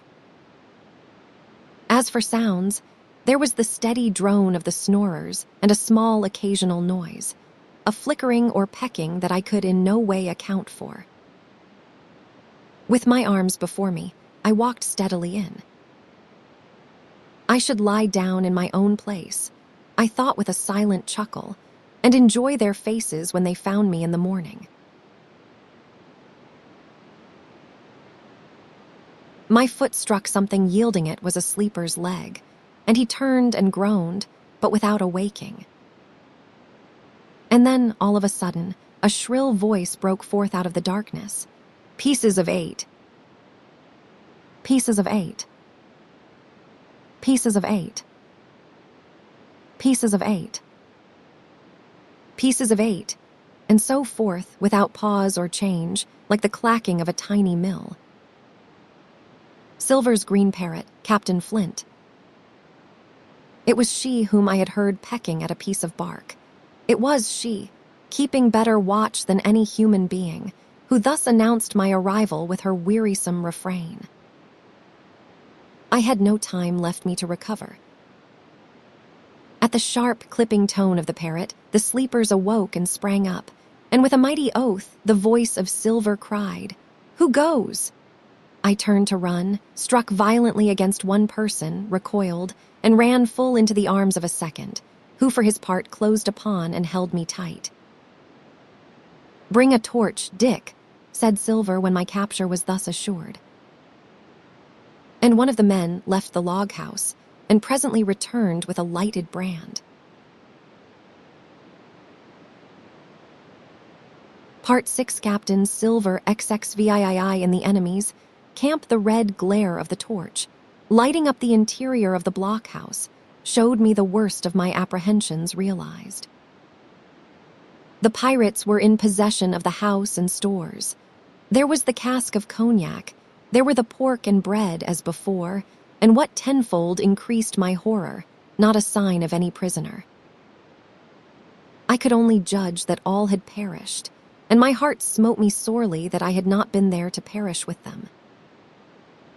There were 6 of the buccaneers, all told. Not another man was left alive. 5 of them were on their feet, flushed and swollen, suddenly called out of the first sleep of drunkenness. The 6th had only risen upon his elbow. He was deadly pale, and the blood-stained bandage round his head told that he had recently been wounded and still more recently dressed. I remembered the man who had been shot and had run back among the woods in the great attack, and doubted not that this was he. The parrot sat, preening her plumage, on Long John's shoulder. He himself, I thought, looked somewhat paler and more stern than I was used to. He still wore the fine broadcloth suit in which he had fulfilled his mission, but it was bitterly the worse for wear, daubed with clay and torn with the sharp briars of the wood. "So," said he, "here is Jim Hawkins, shiver my timbers." Dropped in like A. "Well, come, I take that friendly." And thereupon he sat down across the brandy cask and began to fill a pipe. "Give me a loan of the link, Dick," said he, and then, when he had a good light, "That will do, lad," he added. "Stick the glim in the wood heap, and you, gentlemen, bring yourselves to. You need not stand up for Mr. Hawkins. He will excuse you, you may lay to that. And so, Jim, stopping the tobacco, here you were, and quite a pleasant surprise for poor old John. I see you were smart when first I set my eyes on you, but this here gets away from me clean, it do." To all this, as may be well supposed, I made no answer. They had set me with my back against the wall, and I stood there, looking Silver in the face, pluckily enough, I hope, to all outward appearance, but with black despair in my heart. Silver took a whiff or two of his pipe with great composure, and then ran on again. "Now, you see, Jim, so be as you are here," says he, "I will give you a piece of my mind. I have always liked you. I have, for a lad of spirit, and the picture of my own self when I was young and handsome. I always wanted you to jine and take your share, and die a gentleman, and now, my cock, you have got too. Cap'n Smollett's a fine seaman, as I will own up to any day, but stiff on discipline. Duty is duty, says he, and right he is. Just you keep clear of the cap'n. The doctor himself is gone dead again, you ungrateful scamp, was what he said, and the short and the long of the whole story is about here. You cannot go back to your own lot, for they will not have you, and without you start a third ship's company all by yourself, which might be lonely, you will have to jine with Cap'n Silver. So far, so good. My friends, then, were still alive, And though I partly believed the truth of Silver's statement, that the cabin party were incensed at me for my desertion, I was more relieved than distressed by what I heard. "I do not say nothing as to your being in our hands," continued Silver, "though there you are, and you may lay to it. I am all for argument. I never seen good come out threatening. If you like the service, well, you will jine. And if you do not, Jim, why, you are free to answer no free and welcome, shipmate. And if fairer can be said by mortal seamen, shiver my sides." "Am I to answer, then?" I asked with a very tremulous voice. Through all this sneering talk, I was made to feel the threat of death that overhung me, and my cheeks burned and my heart beat painfully in my breast. "Lad," said Silver, "no one's oppressing of you. Take your bearings. None of us will not hurry you, mate. Time goes so pleasant in your company, you see." "Well," says I, growing a bit bolder, "if I am to choose, I declare I have a right to know what is what, and why you are here, and where my friends are." "What's what?" repeated one of the buccaneers in a deep growl. "Ah, he would be a lucky one as knowed that. You will perhaps batten down your hatches till you are spoke to, my friend," cried Silver truculently to this speaker. And then, in his first gracious tones, he replied to me. "Yesterday morning, Mr. Hawkins," said he, "in the dog watch, down came Dr. Livesey with a flag of truce. Says he, 'Cap'n Silver, you are sold out. Ship's gone.' Well, maybe we would been taking a glass, and a song to help it round. I will not say no. Leastways, none of us had looked out. We looked out, and by thunder the old ship was gone. I never seen a pack of fools look fishier, and you may lay to that if I tells you that looked the fishiest. Well, says the doctor, let us bargain. We bargained, him and I, and here we are. Stores, brandy, blockhouse, the firewood you was thoughtful enough to cut, and in a manner of speaking, the whole blessed boat from Crosstrees to Kelson. As for them, they have tramped. I do not know where's they are." He drew again quietly at his pipe. "And lest you should take it into that head of yours," he went on, "that you was included in the treaty, here is the last word that was said. 'How many are you,' says I, 'to leave?' 4, says he, 4, and one of us wounded. As for that boy, I do not know where he is, confound him, says he, nor I do not much care. We are about sick of him," these was his words. "Is that all?" I asked. "Well, it is all that you are to hear, my son," returned Silver. "And now I am to choose." "And now you are to choose, and you may lay to that," said Silver. "Well," said I am not such a fool, but I know pretty well what I have to look for. Let the worst come to the worst. It is little I care. I have seen too many die since I fell in with you. But there is a thing or two I have to tell you," I said, and by this time I was quite excited. "And the first is this. Here you are in a bad way, ship lost, treasure lost, men lost, your whole business gone to wreck. And if you want to know who did it, it was I. I was in the Apple Barrel the night we sighted land, and I heard you, John, and you, Dick Johnson, and Hans, who is now at the bottom of the sea, and told every word you said before the hour was out. And as for the schooner, it was I who cut her cable, and it was I that killed the men you had aboard of her, and it was I who brought her where you will never see her more, not one of you. The laugh's on my side. I have had the top of this business from the first. I no more fear you than I fear a fly. Kill me, if you please, or spare me. But one thing I will say, and no more. If you spare me, bygones are bygones, and when you fellows are in court for piracy, I will save you all I can. It is for you to choose. Kill another and do yourselves no good, or spare me and keep a witness to save you from the gallows." I stopped, For I tell you I was out of breath, and to my wonder not a man of them moved, but all sat staring at me like as many sheep. And while they were still staring, I broke out again. "And now, Mr. Silver," I said, "I believe you are the best man here, and if things go to the worst, I will take it kind of you to let the doctor know the way I took it." "I will bear it in mind," said Silver with an accent so curious that I could not, for the life of me, decide whether he were laughing at my request or had been favorably affected by my courage. "I will put one to that," cried the old mahogany-faced Seaman Morgan, by name whom I had seen in Long John's public house upon the quays of Bristol. It was him that knowed Black Dog. "Well, and see here," added the sea cook, "I will put another again to that, by thunder.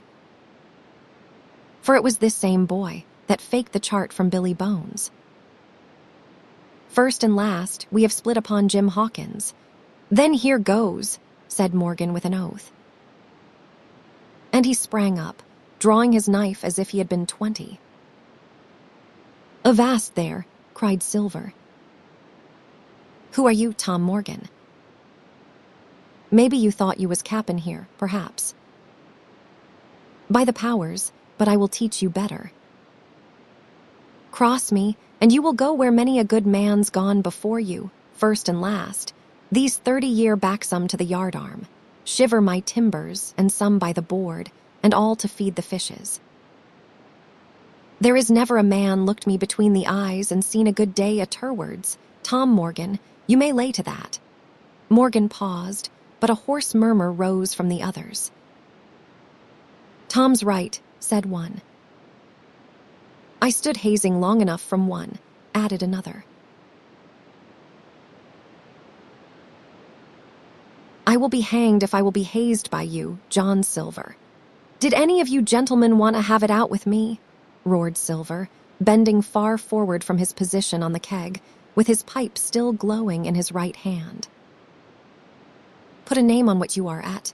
You ain't dumb, I reckon. Him that wants shall get it. Have I lived this many years, and a son of a rum punchin cock his hat athwart my hawse at the latter end of it? You know the way.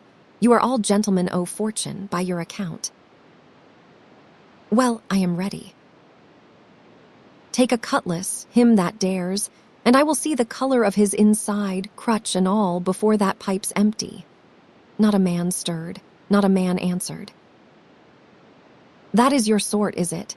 he added, returning his pipe to his mouth. "Well, you are a gay lot to look at anyway. Not much worth to fight, you ain't.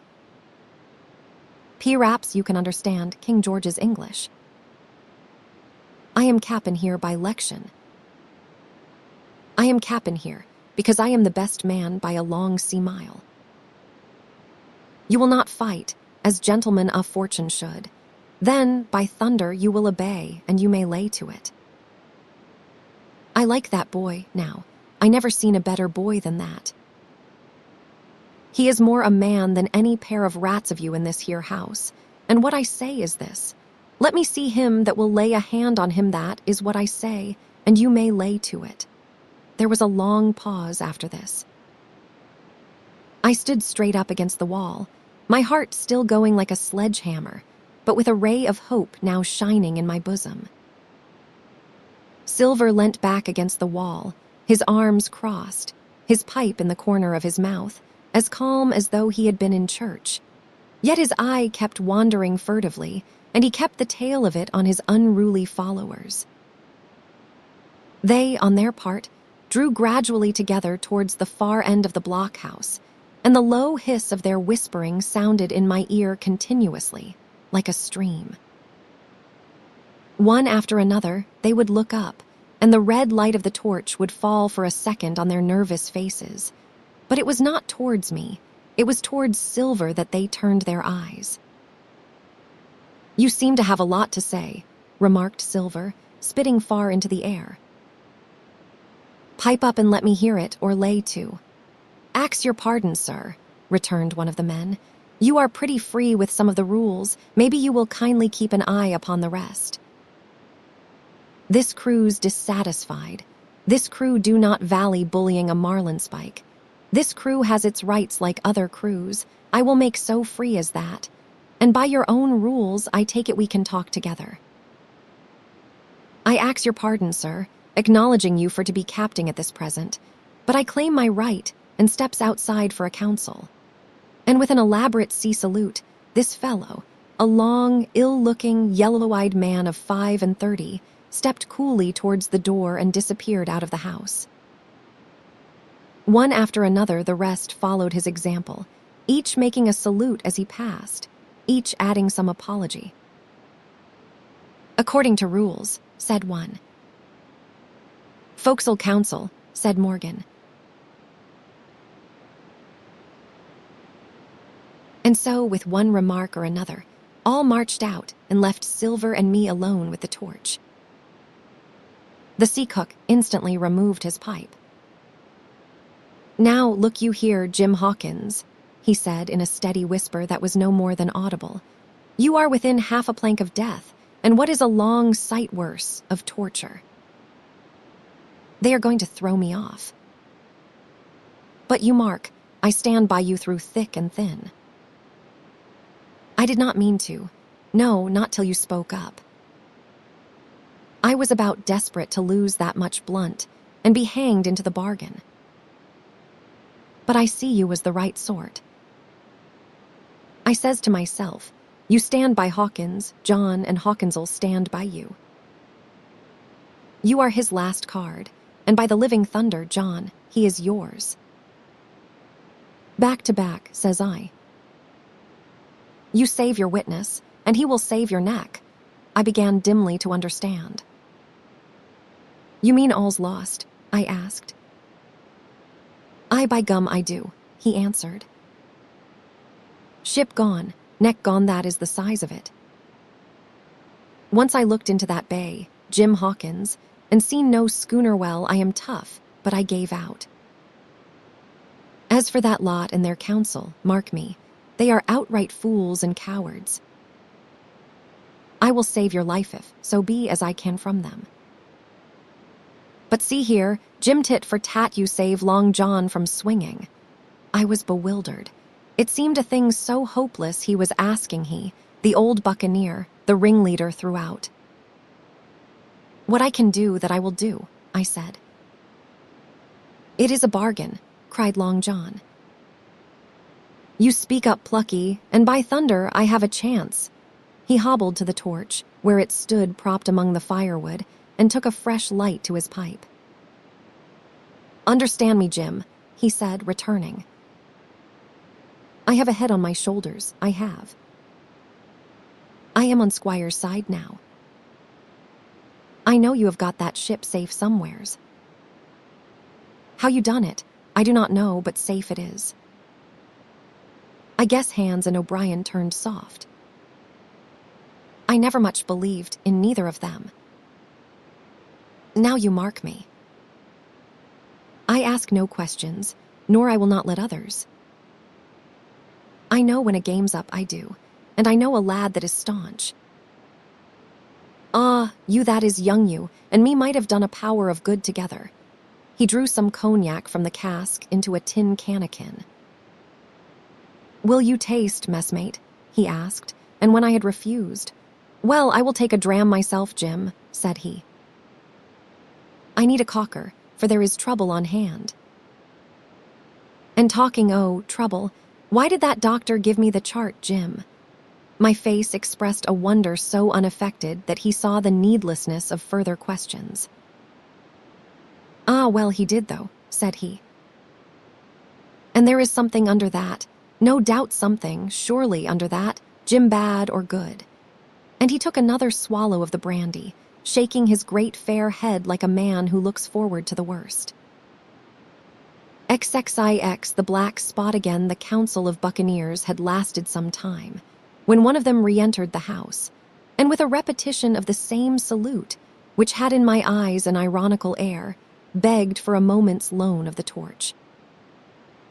Silver briefly agreed, and this emissary retired again, leaving us together in the dark. "There is a breeze coming, Jim," said Silver, who had by this time adopted quite a friendly and familiar tone. I turned to the loophole nearest me and looked out. The embers of the great fire had so far burned themselves out, and now glowed so low and duskily, that I understood why these conspirators desired a torch. About halfway down the slope to the stockade, they were collected in a group. One held the light, another was on his knees in their midst, and I saw the blade of an open knife shine in his hand with varying colors in the moon and torchlight. The rest were all somewhat stooping, as though watching the maneuvers of this last.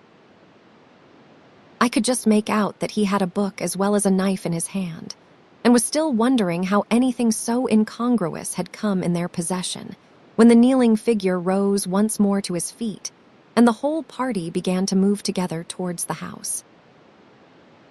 "Here they come," said I, and I returned to my former position, for it seemed beneath my dignity that they should find me watching them. "Well, let him come, lad, let him come," said Silver cheerily. "I have still a shot in my locker."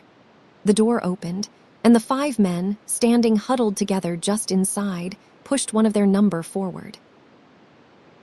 In any other circumstances, it would have been comical to see his slow advance, hesitating as he set down each foot, but holding his closed right hand in front of him. "Step up, lad," cried Silver. "I will not eat you." "Hand it over, lubber." "I know the rules, I do. I will not hurt a deputation." Thus encouraged, the buccaneer stepped forth more briskly, and having passed something to Silver from hand to hand, slipped yet more smartly back again to his companions. The sea cook looked at what had been given him. "The black spot." "I thought so," he observed. "Where might you have got the paper?" "Why, hillo. Look here, now, this ain't lucky. You have gone and cut this out of a Bible." "What fools cut a Bible?" "Ah, there," said Morgan. "There." "What did I say?" "No good'll come o'." "That I said." "Well, you have about fixed it now among you," continued Silver. "You will all swing now, I reckon." "What soft-headed lubber had a Bible?" "It was Dick," said one. "Dick, was it?" "Then Dick can get to prayers," said Silver. "He has seen his slice of luck, has Dick, and you may lay to that." But here the long man with the yellow eyes struck in.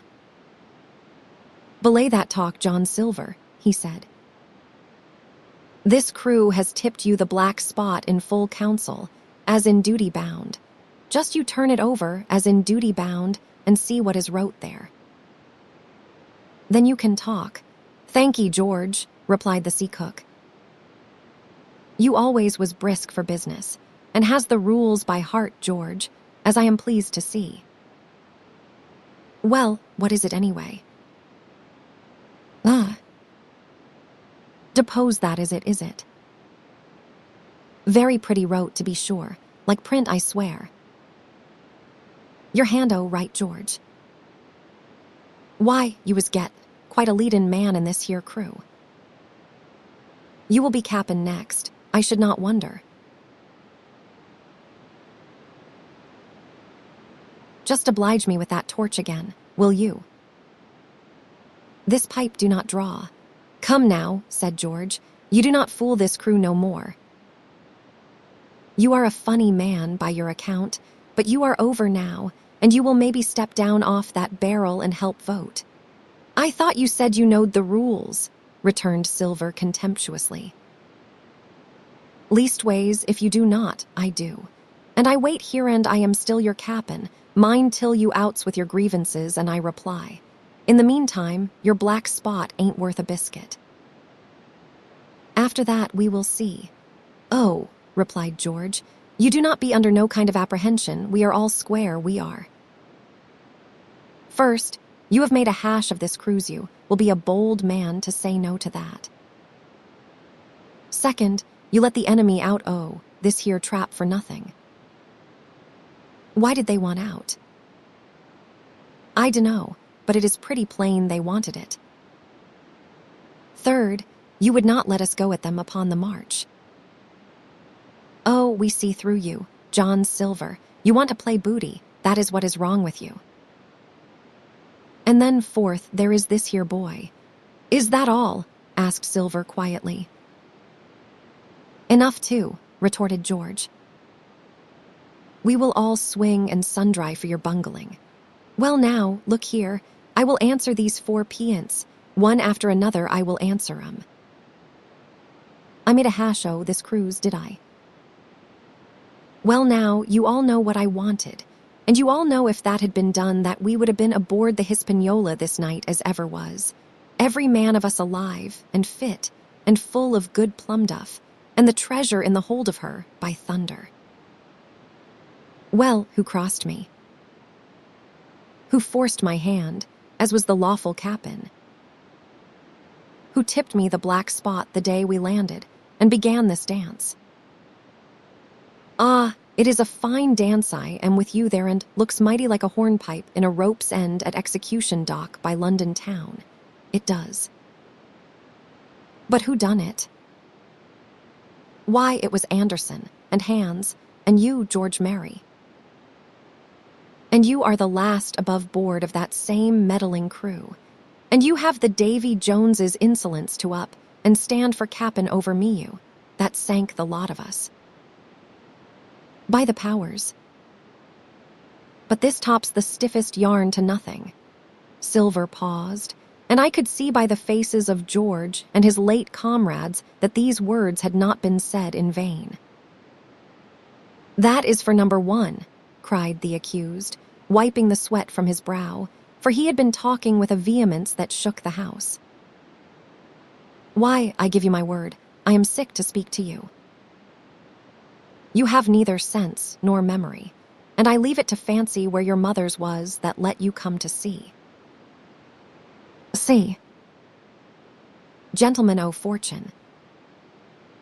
I reckon tailors is your trade. Go on, John, said Morgan. Speak up to the others. Ah, the others, returned John. They are a nice lot, ain't they? You say this cruise is bungled.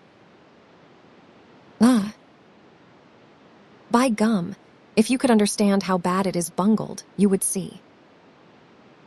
We are that near the gibbet that my neck's stiff with thinking on it. You have seen maybe, hanged in chains, birds about 'em, seamen peanting 'em out as they go down with the tide. Who is that? Says one. That. Why, that is John Silver. I knowed him well, says another. And you can hear the chains a-jangle as you go about and reach for the other buoy. Now that is about where we are, every mother's son of us, thanks to him and Hans and Anderson and other ruination fools of you. And if you want to know about number 4, and that boy, why, shiver my timbers, is not he a hostage? Are we a-going to waste a hostage? No, not us. He might be our last chance, and I should not wonder. Kill that boy. Not me, mates. And number 3. Ah, well, there is a deal to say to number 3.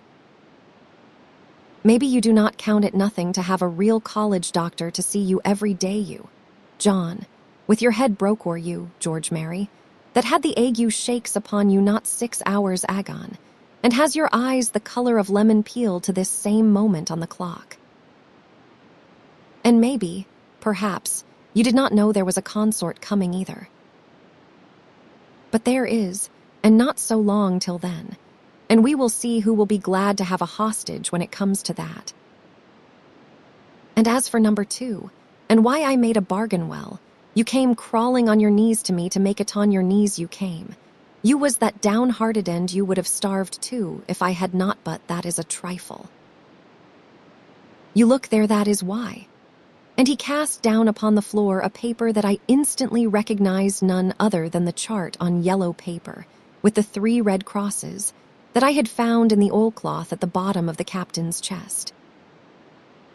Why the doctor had given it to him was more than I could fancy. But if it were inexplicable to me, the appearance of the chart was incredible to the surviving mutineers. They leaped upon it like cats upon a mouse. It went from hand to hand, one tearing it from another, and by the oaths and the cries and the childish laughter with which they accompanied their examination, you would have thought not only they were fingering the very gold, but were at sea with it, besides, in safety. "Yes," said one, "that is flint, sure enough. J. F and a score below with a clove hitched to it, so he done ever." "Mighty pretty," said George. "But how are we to get away with it, and us no ship?" Silver suddenly sprang up, and supporting himself with a hand against the wall. "Now I give you warning, George," he cried. "One more word of your sauce, and I will call you down and fight you." "How?" "Why, how do I know?" "You had ought to tell me that, you and the rest. That lost me my schooner. With your interference, burn you." "But not you. You cannot. You hain't got the invention of a cockroach." "But civil you can speak, and shall George marry, you may lay to that." "That is fair eno," said the old man Morgan. "Fair? I reckon so," said the sea cook.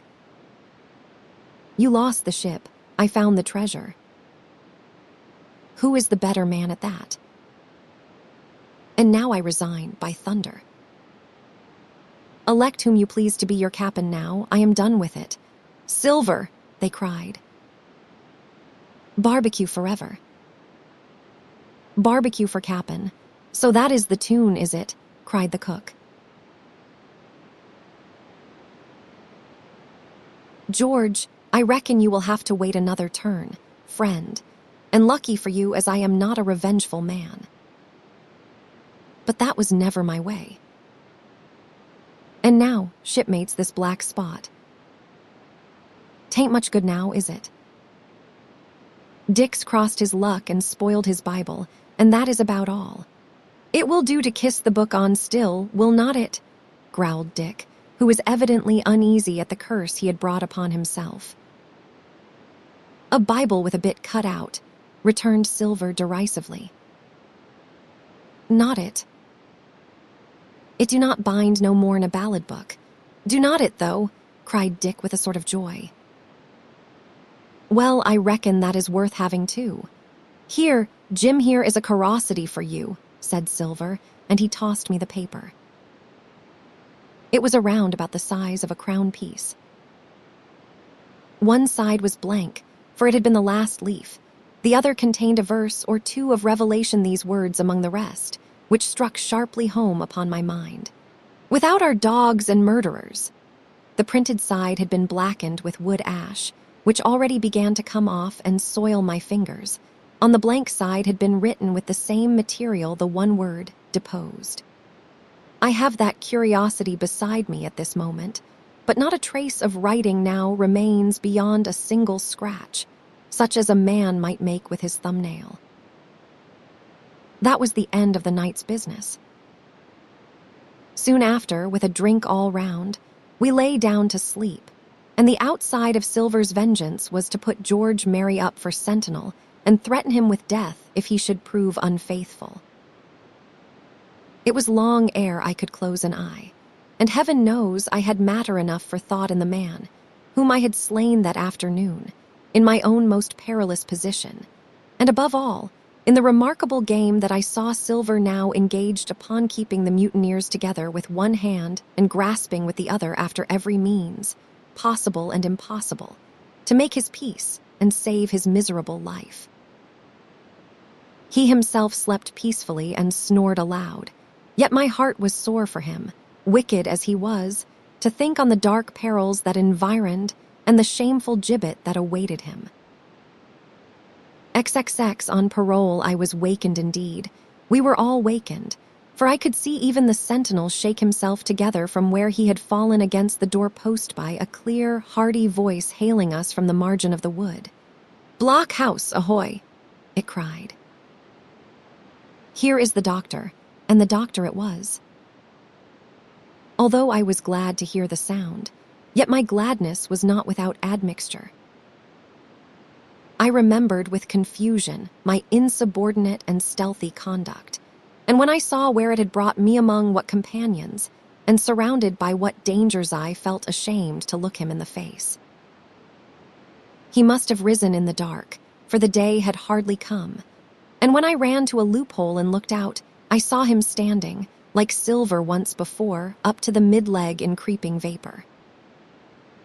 "You, doctor." "Top o' the morning to you, sir," cried Silver, broad awake and beaming with good nature in a moment. Bright and early, to be sure, and it is the early bird, as the saying goes, that gets the rations. "George, shake up your timbers, son, and help Dr. Livesey over the ship's side." "All a doin' well, your patience was all well and merry." So he pattered on, standing on the hilltop with his crutch under his elbow, and one hand upon the side of the log-house, quite the old John in voice, manner, and expression. "We have quite a surprise for you too, sir," he continued. "We have a little stranger here, he. A new boarder and lodger, sir, and looking fit and taut as a fiddle. Slep, like a supercargo, he did, right alongside of John stem to stem we was all night. Dr. Livesey was by this time across the stockade and pretty near the cook, and I could hear the alteration in his voice as he said, 'Not Jim.' 'The very same Jim as ever was,' says Silver." The doctor stopped outright, although he did not speak, and it was some seconds before he seemed able to move on. "Well, well," he said at last, "duty first and pleasure afterwards, as you might have said yourself, Silver. Let us overhaul these patients of yours." A moment afterwards, he had entered the blockhouse, and with one grim nod to me, proceeded with his work among the sick. He seemed under no apprehension, though he must have known that his life, among these treacherous demons, depended on a hair, and he rattled on to his patients as if he were paying an ordinary professional visit in a quiet English family. His manner, I suppose, reacted on the men, for they behaved to him as if nothing had occurred, as if he were still ship's doctor and they still faithful hands before the mast. "You are doing well, my friend," he said to the fellow with the bandaged head, "and if ever any person had a close shave, it was you. Your head must be as hard as iron." "Well, George, how goes it?" "You are a pretty color, certainly. Why, your liver, man, is upside down." "Did you take that medicine?" "Did he take that medicine, men?" "Aye, aye, sir, he took it, sure enough," returned Morgan.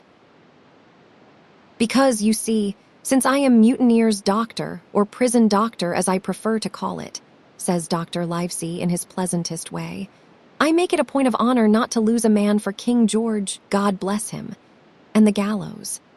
The rogues looked at each other but swallowed the home thrust in silence. "Dick do not feel well, sir," said one. "Do not he?" replied the doctor. "Well, step up here, Dick, and let me see your tongue." "No, I should be surprised if he did." "The man's tongue is fit to frighten the French." "Another fever." "Ah, there," said Morgan, "that comed of espeiling Bibles." "That comes, as you call it, of being errant asses," retorted the doctor, "and not having sense enough to know honest air from poison and the dry land from a vile, pestiferous slough. I think it most probable, though, of course, it is only an opinion that you will all have the deuce to pay before you get that malaria out of your systems." Camp in a bog, would you? Silver, I am surprised at you.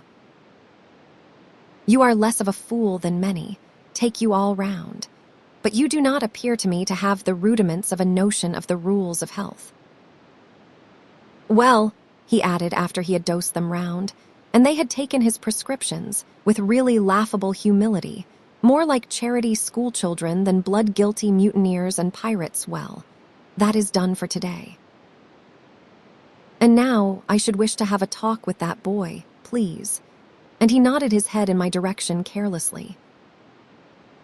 George Mary was at the door, spitting and spluttering over some bad-tasted medicine. But at the first word of the doctor's proposal, he swung round with a deep flush and cried, "No," and swore. Silver struck the barrel with his open hand. "Silence!" he roared and looked about him positively like a lion. "Doctor," he went on in his usual tones, "I was a-thinking of that, knowing as how you had a fancy for the boy. We are all humbly grateful for your kindness, and as you see, puts faith in you and takes the drugs down like that much grog. And I take it, I have found a way as'll suit all. Hawkins, will you give me your word of honor as a young gentleman for a young gentleman you are, although poor born your word of honor not to slip your cable?" I readily gave the pledge required.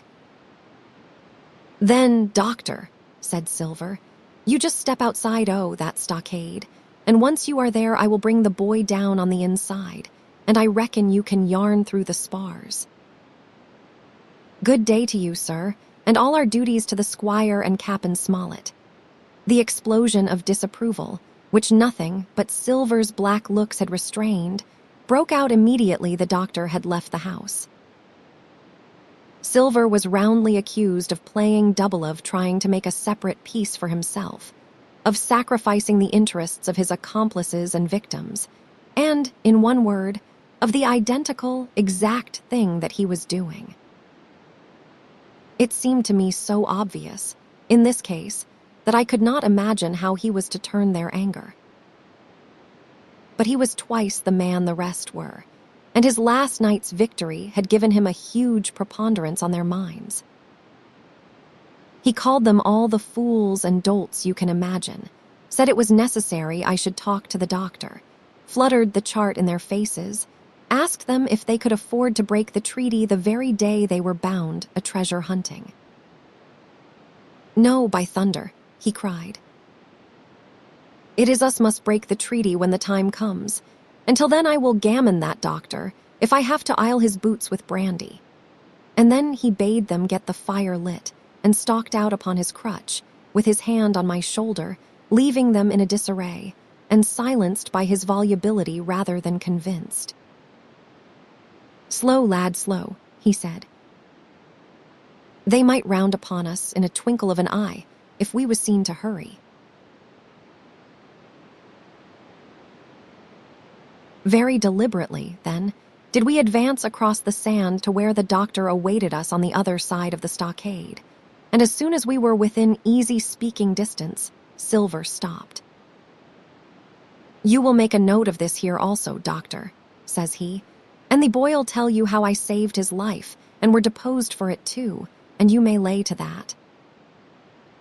Doctor, when a man's steering as near the wind as me playing chuck farthing with the last breath in his body, like you would not think it too much, mayhap, to give him one good word.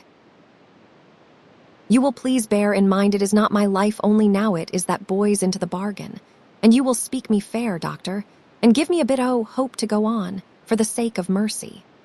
Silver was a changed man once he was out there, and had his back to his friends and the blockhouse. His cheeks seemed to have fallen in, his voice trembled. Never was a soul more dead in earnest.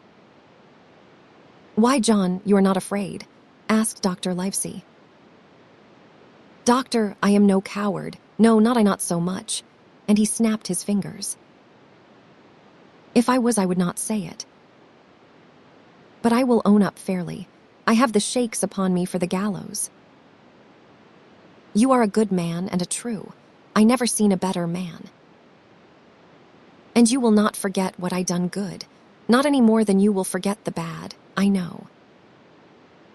And I step aside, see, here and leave you and Jim alone.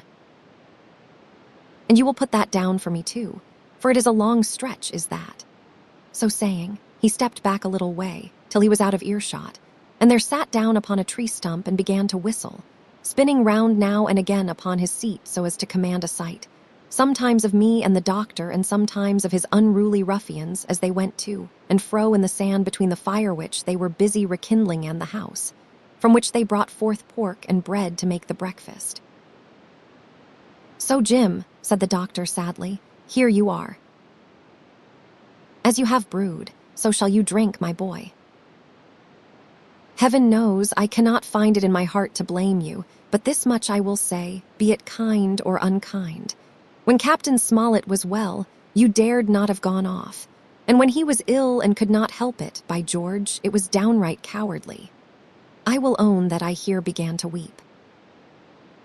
Doctor, I said, you might spare me. I have blamed myself enough. My life's forfeit anyway, and I should have been dead by now if Silver had not stood for me. And doctor, believe this, I can die and I dare say I deserve it, but what I fear is torture.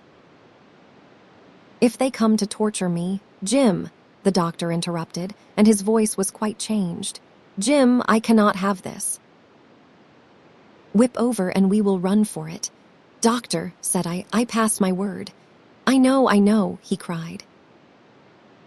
We cannot help that, Jim, now. I will take it on my shoulders, holus bolus, blame and shame, my boy. But stay here, I cannot let you. Jump. One jump, and you are out, and we will run for it like antelopes. No. I replied, you know right well you would not do the thing yourself, neither you nor squire nor captain, and no more will I. Silver trusted me. I passed my word, and back I go. But doctor, you did not let me finish. If they come to torture me, I might let slip a word of where the ship is. For I got the ship, part by luck and part by risking, and she lies in North Inlet on the southern beach and just below high water. At half-tide she must be high and dry. The ship, exclaimed the doctor. Rapidly I described to him my adventures, and he heard me out in silence. There is a kind of fate in this, he observed when I had done. Every step, it is you that saves our lives, and do you suppose by any chance that we are going to let you lose yours? That would be a poor return, my boy. You found out the plot. You found Ben Gunn the best deed that ever you did, or will do, though you live to 90. Oh, by Jupiter, and talking of Ben Gunn. Why, this is the mischief in person. Silver, he cried. Silver. I will give you a piece of advice, he continued as the cook drew near again. Do not you be in any great hurry after that treasure. Why, sir, I do my possible, which that ain't, said Silver. I can only, asking your pardon, save my life and the boys by seeking for that treasure, and you may lay to that. Well, Silver, replied the doctor, if that is so, I will go one step further. Look out for squalls when you find it. Sir, said Silver, as between man and man, that is too much and too little. What you are after, why you left the blockhouse, why you given me that there chart, I do not know now, do I? And yet, I done your bidding with my eyes shut, and never a word of hope. But no, this here is too much. If you will not tell me what you mean plain out, just say so, and I will leave the helm. No, said the doctor musingly. I have no right to say more. It is not my secret, you see, Silver, or I give you my word I would tell it you. But I will go as far with you as I dare go, and a step beyond, for I will have my wig sorted by the captain, or I am mistaken. And first, I will give you a bit of hope. Silver, if we both get alive out of this wolf trap, I will do my best to save you, short of perjury. Silver's face was radiant. "You could not say more. I am sure, sir, not if you was my mother," he cried. "Well, that is my first concession," added the doctor. "My second is a piece of advice. Keep the boy close beside you, and when you need help, halloo. I am off to seek it for you, and that itself will show you if I speak at random. Goodbye, Jim." And Dr. Livesey shook hands with me through the stockade, nodded to Silver, and set off at a brisk pace into the wood. "XXXI, the treasure hunt Flint's pointer, Jim," said Silver when we were alone. "If I saved your life, you saved mine, and I will not forget it. I seen the doctor waving you to run for it with the tail of my eye, I did, and I seen you say no, as plain as hearing. Jim, that is one to you." This is the first glint of hope I had since the attack failed, and I owe it you. And now, Jim, we are to go in for this here treasure hunting, with sealed orders too, and I do not like it. And you and me must stick close, back to back like, and we will save our necks in spite o' fate and fortune. Just then a man hailed us from the fire that breakfast was ready, and we were soon seated here and there about the sand over biscuit and fried junk.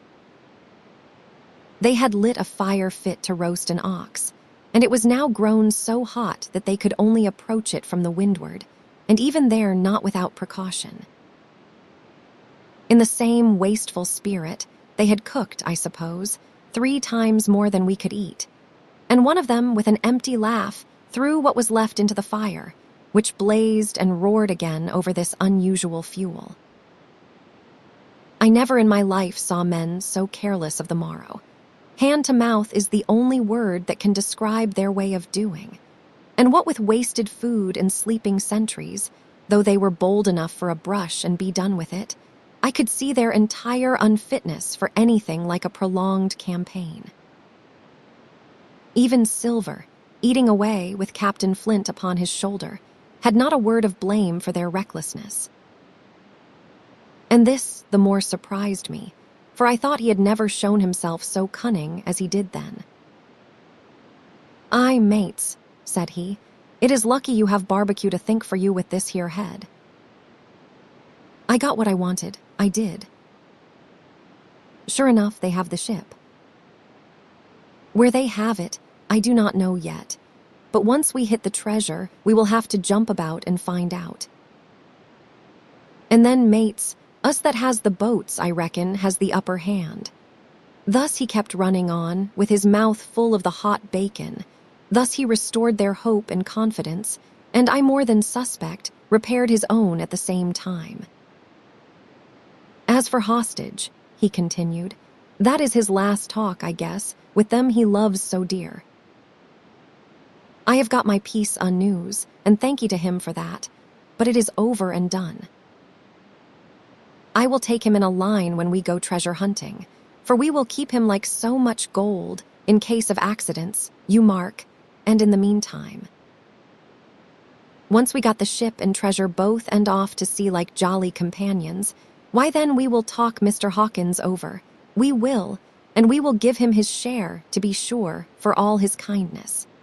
It was no wonder the men were in a good humor now. For my part, I was horribly cast down. Should the scheme he had now sketched prove feasible, Silver, already doubly a traitor, would not hesitate to adopt it. He had still a foot in either camp, and there was no doubt he would prefer wealth and freedom with the pirates to a bare escape from hanging, which was the best he had to hope on our side. Nay, and even if things so fell out that he was forced to keep his faith with Dr. Livesey, even then what danger lay before us?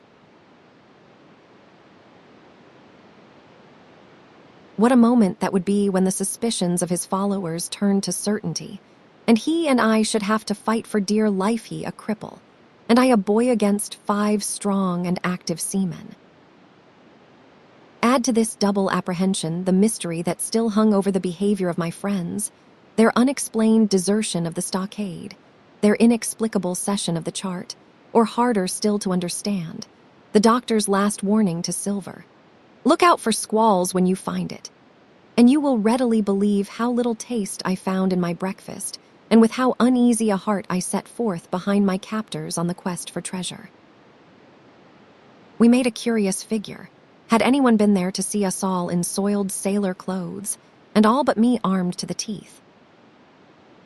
Silver had 2 guns slung about him, one before, and one behind besides the great cutlass at his waist, and a pistol in each pocket of his square-tailed coat. To complete his strange appearance, Captain Flint sat perched upon his shoulder and gabbling odds and ends of purposeless sea talk. I had a line about my waist and followed obediently after the sea cook, who held the loose end of the rope, now in his free hand, now between his powerful teeth. For all the world, I was led like a dancing bear. The other men were variously burthened, some carrying picks and shovels that had been the very first necessary they brought ashore from the Hispaniola, others laden with pork, bread, and brandy for the midday meal. All the stores, I observed, came from our stock, and I could see the truth of Silver's words the night before. Had he not struck a bargain with the doctor, he and his mutineers, deserted by the ship, must have been driven to subsist on clear water and the proceeds of their hunting. Water would have been little to their taste. A sailor is not usually a good shot, and besides all that, when they were so short of eatables, it was not likely they would be very flush of powder. Well, thus equipped, we all set out, even the fellow with the broken head, who should certainly have kept in shadow and straggled, one after another, to the beach, where the 2 gigs awaited us. Even these bore trace of the drunken folly of the pirates, one in a broken thwart, and both in their muddy and unbaled condition. Both were to be carried along with us for the sake of safety, and so, with our numbers divided between them, we set forth upon the bosom of the anchorage. As we pulled over, there was some discussion on the chart. The Red Cross was, of course, far too large to be a guide, and the terms of the note on the back, as you will hear, admitted of some ambiguity. They ran, the reader may remember, thus: tall tree, spyglass shoulder, bearing a point to the N of NNE. Skeleton Island, ESC, and by E. 10 feet. A tall tree was thus the principal mark.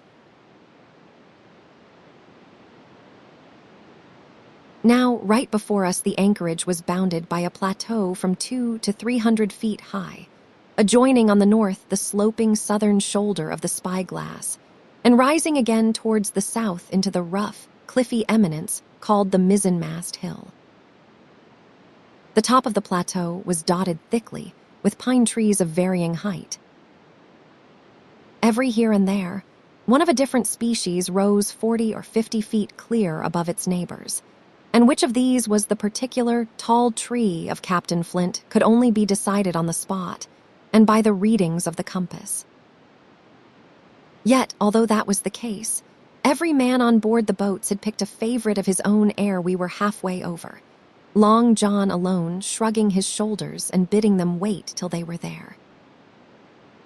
We pulled easily, by Silver's directions, not to weary the hands prematurely, and after quite a long passage, landed at the mouth of the second river which runs down a woody cleft of the spyglass. Thence, bending to our left, we began to ascend the slope towards the plateau. At the first outset, heavy, miry ground and a matted, marish vegetation greatly delayed our progress, but by little and little the hill began to steepen and become stony underfoot, and the wood to change its character and to grow in a more open order. It was, indeed, a most pleasant portion of the island that we were now approaching. A heavy-scented broom and many flowering shrubs had almost taken the place of grass. Thickets of green nutmeg trees were dotted here and there with the red columns and the broad shadow of the pines, and the first mingled their spice with the aroma of the others. The air, besides, was fresh and stirring, And this, under the sheer sunbeams, was a wonderful refreshment to our senses. The party spread itself abroad, in a fan shape, shouting and leaping to and fro. About the center, and a good way behind the rest, Silver and I followed, I tethered by my rope, he plowing with deep pants among the sliding gravel. From time to time, indeed, I had to lend him a hand, or he must have missed his footing and fallen backward down the hill. We had thus proceeded for about half a mile, and were approaching the brow of the plateau when the man, upon the farthest left, began to cry aloud, as if in terror. Shout after shout came from him, and the others began to run in his direction. "He cannot have found the treasure," said old Morgan, hurrying past us from the right, "for that is clean atop." Indeed, as we found when we also reached the spot, it was something very different. At the foot of a pretty big pine and involved in a green creeper, which had even partly lifted some of the smaller bones, a human skeleton lay, with a few shreds of clothing, on the ground. I believe a chill struck for a moment to every heart. "He was a seaman," said George Mary, who, bolder than the rest, had gone up close and was examining the rags of clothing. "Leastways, this is good sea cloth. Aye, aye," said Silver. "Like enough, you would not look to find a bishop here, I reckon. But what sort of a way is that for bones to lie?" "'Tain't in nater." Indeed, on a second glance, it seemed impossible to fancy that the body was in a natural position. But for some disarray, the work, perhaps, of the birds that had fed upon him, or of the slow-growing creeper that had gradually enveloped his remains, the man lay perfectly straight, his feet pointing in one direction, his hands, raised above his head like a diver's, pointing directly in the opposite. "I have taken a notion into my old numbskull," observed Silver. "Here is the compass. There is the tip-top P&O Skeleton Island stickin' out like a tooth. Just take a bearing, will you, along the line of them bones." It was done. The body pointed straight in the direction of the island, and the compass read duly ESC and by E. "I thought so," cried the cook. "This here is a P-inter. Right up there is our line for the Pole Star and the Jolly Dollars. But by thunder, if it do not make me cold inside to think of Flint. This is one of his jokes, and no mistake. Him and these 6 was alone here. He killed 'em, every man, and this one he hauled here and laid down by compass, shiver my timbers. They are long bones, and the hair's been yellow. Aye, that would be Allardyce. You mind Allardyce, Tom Morgan?" "Aye, aye," returned Morgan. "I mind him. He owed me money, he did, and took my knife ashore with him." "Speaking of knives," said another, "why do not we find his'n lying round?" "Flint warn't the man to pick a seaman's pocket, and the birds, I guess, would leave it be." "By the powers, and that is true," cried Silver. "There ain't a thing left here," said Mary, still feeling round among the bones. "Not a copper doit nor a baccy box." "It do not look natural to me." "No, by gum, it do not," agreed Silver. "Not natural, nor not nice, says you." Great guns. Messmates, but if Flint was living, this would be a hot spot for you and me. 6 they were, and 6 are we, and bones is what they are now. "I saw him dead with these here deadlights," said Morgan. "Billy took me in. There he laid with penny pieces on his eyes. Dead-eye, sure enough he is dead and gone below," said the fellow with the bandage. "But if ever spirit walked, it would be Flint's. Dear heart, but he died bad, did Flint." "Aye, that he did," observed another. "Now he raged, and now he hollered for the rum, and now he sang. 15 men were his only song, mates. And I tell you true, I never rightly liked to hear it since. It was main hot, and the windy was open, and I hear that old song common out as clear and the death hall on the man already. Come, come, said Silver, stow this talk. He is dead, and he do not walk that I know. Leastways, he will not walk by day, and you may lay to that. Care killed a cat. Fetch ahead for the doubloons. We started, certainly. But in spite of the hot sun and the staring daylight, the pirates no longer ran separate and shouting through the wood, but kept side by side and spoke with bated breath. The terror of the dead buccaneer had fallen on their spirits. XXXII, the treasure hunt, the voice among the trees, partly from the damping influence of this alarm, partly to rest Silver and the sick folk. The whole party sat down as soon as they had gained the brow of the ascent. The plateau being somewhat tilted towards the west, this spot on which we had paused commanded a wide prospect on either hand. Before us, over the treetops, we beheld the Cape of the Woods fringed with surf. Behind, we not only looked down upon the anchorage and Skeleton Island, but saw clear across the spit and the eastern lowlands a great field of open sea upon the east. Sheer above us rose the spyglass, here dotted with single pines, there black with precipices. There was no sound but that of the distant breakers, mounting from all round, and the chirp of countless insects in the brush. Not a man, not a sail, upon the sea. The very largeness of the view increased the sense of solitude. Silver, as he sat, took certain bearings with his compass. There are 3 tall trees, said he, about in the right line from Skeleton Island.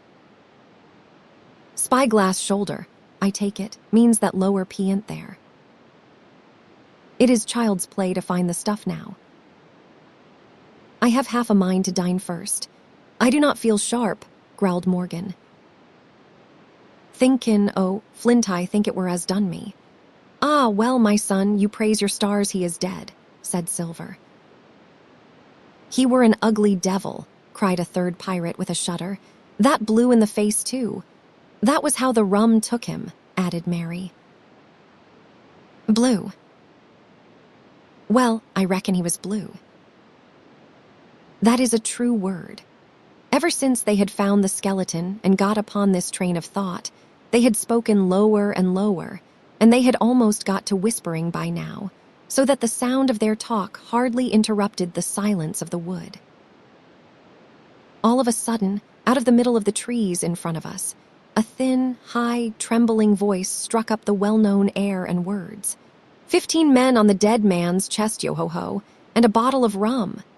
I never have seen men more dreadfully affected than the pirates. The color went from their 6 faces like enchantment. Some leaped to their feet, some clawed hold of others. Morgan groveled on the ground. It is Flint by, cried Mary. The song had stopped as suddenly as it began broken off. You would have said, in the middle of a note, as though someone had laid his hand upon the singer's mouth. Coming through the clear, sunny atmosphere among the green treetops, I thought it had sounded airily and sweetly, and the effect on my companions was the stranger. Come, said Silver, struggling with his ashen lips to get the word out. This will not do. Stand by to go about.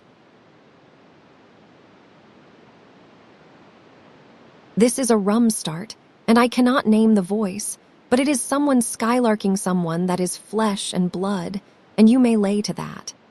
His courage had come back as he spoke, and some of the color to his face along with it. Already the others had begun to lend an ear to this encouragement, and were coming a little to themselves, when the same voice broke out again, not this time singing, but in a faint, distant hail that echoed yet fainter among the clefts of the spyglass. Darby Emgraw. It wailed for that is the word that best describes the sound Darby Emgraw. Darby Emgraw. again and again and again, and then rising a little higher and with an oath that I leave out. "Fetch aft the rum, Darby!" The buccaneers remained rooted to the ground, their eyes starting from their heads. Long after the voice had died away, they still stared in silence, dreadfully, before them. "That fixes it," gasped one. "Let us go. They was his last words," moaned Morgan. "His last words above board." Dick had his Bible out and was praying volubly. He had been well brought up, had Dick, before he came to sea and fell among bad companions. Still Silver was unconquered. I could hear his teeth rattle in his head, but he had not yet surrendered. "Nobody in this here island ever heard of Darby," he muttered. "Not one but us that is here." And then, making a great effort, "Shipmates," he cried, "I am here to get that stuff, and I will not be beat by man or devil." I never was feared of Flint in his life, and by the powers, I will face him dead. There is 700,000 pound, not a quarter of a mile from here. When did ever a gentleman of fortune show his stern to that much dollars for a boozy old seaman with a blue mug and him dead too? But there was no sign of reawakening courage in his followers, rather, indeed, of growing terror at the irreverence of his words. "Belay there, John," said Mary. "Do not you cross a spirit," and the rest were all too terrified to reply. They would have run away severally had they dared, but fear kept them together and kept them close by John, as if his daring helped them. He, on his part, had pretty well fought his weakness down. "Spare it." "Well, maybe," he said. "But there is one thing not clear to me." There was an echo. Now no man ever seen a spirit with a shadow. Well then, what is he doing with an echo to him, I should like to know. That ain't in nater, surely. This argument seemed weak enough to me. But you can never tell what will affect the superstitious, and to my wonder, George Mary was greatly relieved. "Well, that is so," he said. "You have a head upon your shoulders, John, and no mistake. 'Bout ship, mates. This here crew is on a wrong tack, I do believe. And come to think on it, it was like Flint's voice, I grant you, but not just so clear away like it after all. It was liker somebody else's voice now it was liker. By the powers, Ben Gunn," roared Silver. "Aye, and so it were," cried Morgan, springing on his knees. "Ben Gunn it were. It do not make much odds, do it now?" asked Dick. "Ben Gunn's not here in the body any more'n Flint," but the older hands greeted this remark with scorn. "Why, nobody minds Ben Gunn," cried Mary. "Dead or alive, nobody minds him." It was extraordinary how their spirits had returned and how the natural color had revived in their faces. Soon they were chatting together, with intervals of listening, and not long after, hearing no further sound, they shouldered the tools and set forth again, Mary walking first with Silver's compass to keep them on the right line with Skeleton Island. He had said the truth. Dead or alive, nobody minded Ben Gunn. Dick alone still held his Bible and looked around him as he went, with fearful glances. But he found no sympathy, and Silver even joked him on his precautions. "I told you," said he, "I told you had espied your Bible. If it ain't no good to swear by, what do you suppose a spirit would give for it?" "Not that," and he snapped his big fingers, halting a moment on his crutch. But Dick was not to be comforted. Indeed, it was soon plain to me that the lad was falling sick, hastened by heat, exhaustion, and the shock of his alarm. The fever, predicted by Dr. Livesey, was evidently growing swiftly higher. It was fine open walking here, upon the summit. Our way lay a little downhill, For, as I have said, the plateau tilted towards the west. The pines, great and small, grew wide apart, and even between the clumps of nutmeg and azalea, wide open spaces baked in the hot sunshine. Striking, as we did, pretty near northwest across the island, we drew, on the one hand, ever nearer under the shoulders of the spyglass, and on the other, looked ever wider over that western bay where I had once tossed and trembled in the coracle. The first of the tall trees was reached, and by the bearings proved the wrong one.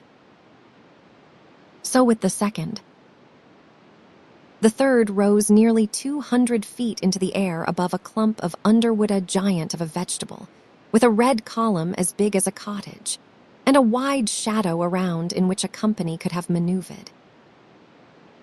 It was conspicuous far to see both on the east and west, and might have been entered as a sailing mark upon the chart. But it was not its size that now impressed my companions. It was the knowledge that 700,000 pounds in gold lay somewhere buried below its spreading shadow. The thought of the money, as they drew nearer, swallowed up their previous terrors. Their eyes burned in their heads, their feet grew speedier and lighter.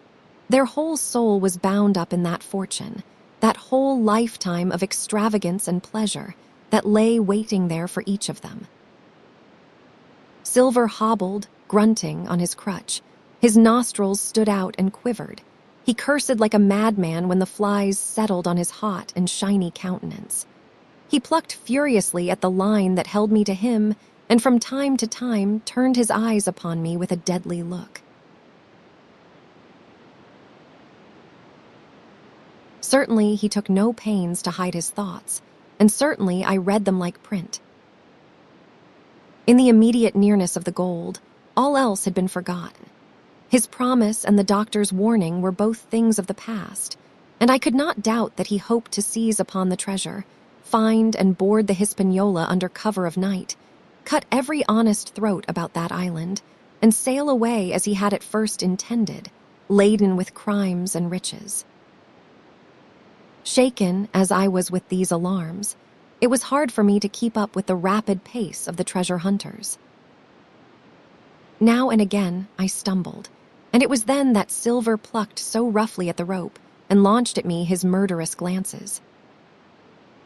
Dick, who had dropped behind us and now brought up the rear, was babbling to himself both prayers and curses as his fever kept rising. This also added to my wretchedness, and to crown all, I was haunted by the thought of the tragedy that had once been acted on that plateau, when that ungodly buccaneer with the blue face who died at Savannah, singing and shouting for drink had there, with his own hand, cut down his 6 accomplices. This grove that was now so peaceful must then have rung with cries, I thought, and even with the thought I could believe I heard it ringing still. We were now at the margin of the thicket. "Huzzah, mates, all together!" shouted Mary, and the foremost broke into a run. And suddenly, not 10 yards further, we beheld them stop. A low cry arose. Silver doubled his pace, digging away with the foot of his crutch like one possessed, and next moment he and I had come also to a dead halt. Before us was a great excavation, not very recent, for the sides had fallen in and grass had sprouted on the bottom. In this were the shaft of a pick broken in 2, and the boards of several packing cases strewn around. On one of these boards I saw, branded with a hot iron, the name Walrus, the name of Flint's ship. All was clear to probation. The cash had been found and rifled. The 700,000 pounds were gone. XXXII, the fall of a chieftain, there never was such an overturn in this world. Each of these 6 men was as though he had been struck. But with Silver, the blow passed almost instantly. Every thought of his soul had been set full stretch, like a racer, on that money. Well, he was brought up in a single second, dead, and he kept his head, found his temper, and changed his plan before the others had had time to realize the disappointment. "Jim," he whispered, "take that and stand by for trouble," and he passed me a double-barreled pistol. At the same time, he began quietly moving northward, and in a few steps had put the hollow between us two and the other 5. Then he looked at me and nodded, as much as to say, "Here is a narrow corner," as indeed I thought it was. His looks were not quite friendly, and I was so revolted at these constant changes that I could not forbear whispering, "So you have changed sides again." There was no time left for him to answer in. The buccaneers, with oaths and cries, began to leap, one after another, into the pit and to dig with their fingers, throwing the boards aside as they did so. Morgan found a piece of gold. He held it up with a perfect spout of oaths. It was a 2-guinea piece, and it went from hand to hand among them for a quarter of a minute. "2 guineas, roared Mary, shaking it at Silver. "That is your 700,000 pounds, is it? You are the man for bargains, ain't you? You are him that never bungled nothing, you wooden-headed lubber. Dig away, boys," said Silver with the coolest insolence. "You will find some pig nuts, and I should not wonder." "Pig nuts," repeated Mary in a scream. "Mates, do you hear that? I tell you now, that man there knew it all along. Look in the face of him and you will see it wrote there." "Ah, Mary," remarked Silver, standing for Cap'n again. "You are a pushing lad, to be sure," but this time everyone was entirely in Mary's favor. They began to scramble out of the excavation, darting furious glances behind them. One thing I observed, which looked well for us: they all got out upon the opposite side from Silver. Well, there we stood, 2 on one side, 5 on the other, the pit between us, and nobody screwed up high enough to offer the first blow. Silver never moved. He watched them, very upright on his crutch, and looked as cool as ever I saw him. He was brave, and no mistake. At last, Mary seemed to think a speech might help matters. "Mates," says he, "there is 2 of them alone there. One's the old cripple that brought us all here and blundered us down to this. The other's that cub that I mean to have the heart of.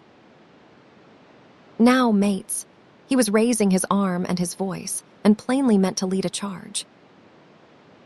But just then crack, crack, crack, 3 musket shots flashed out of the thicket. Mary tumbled head foremost into the excavation.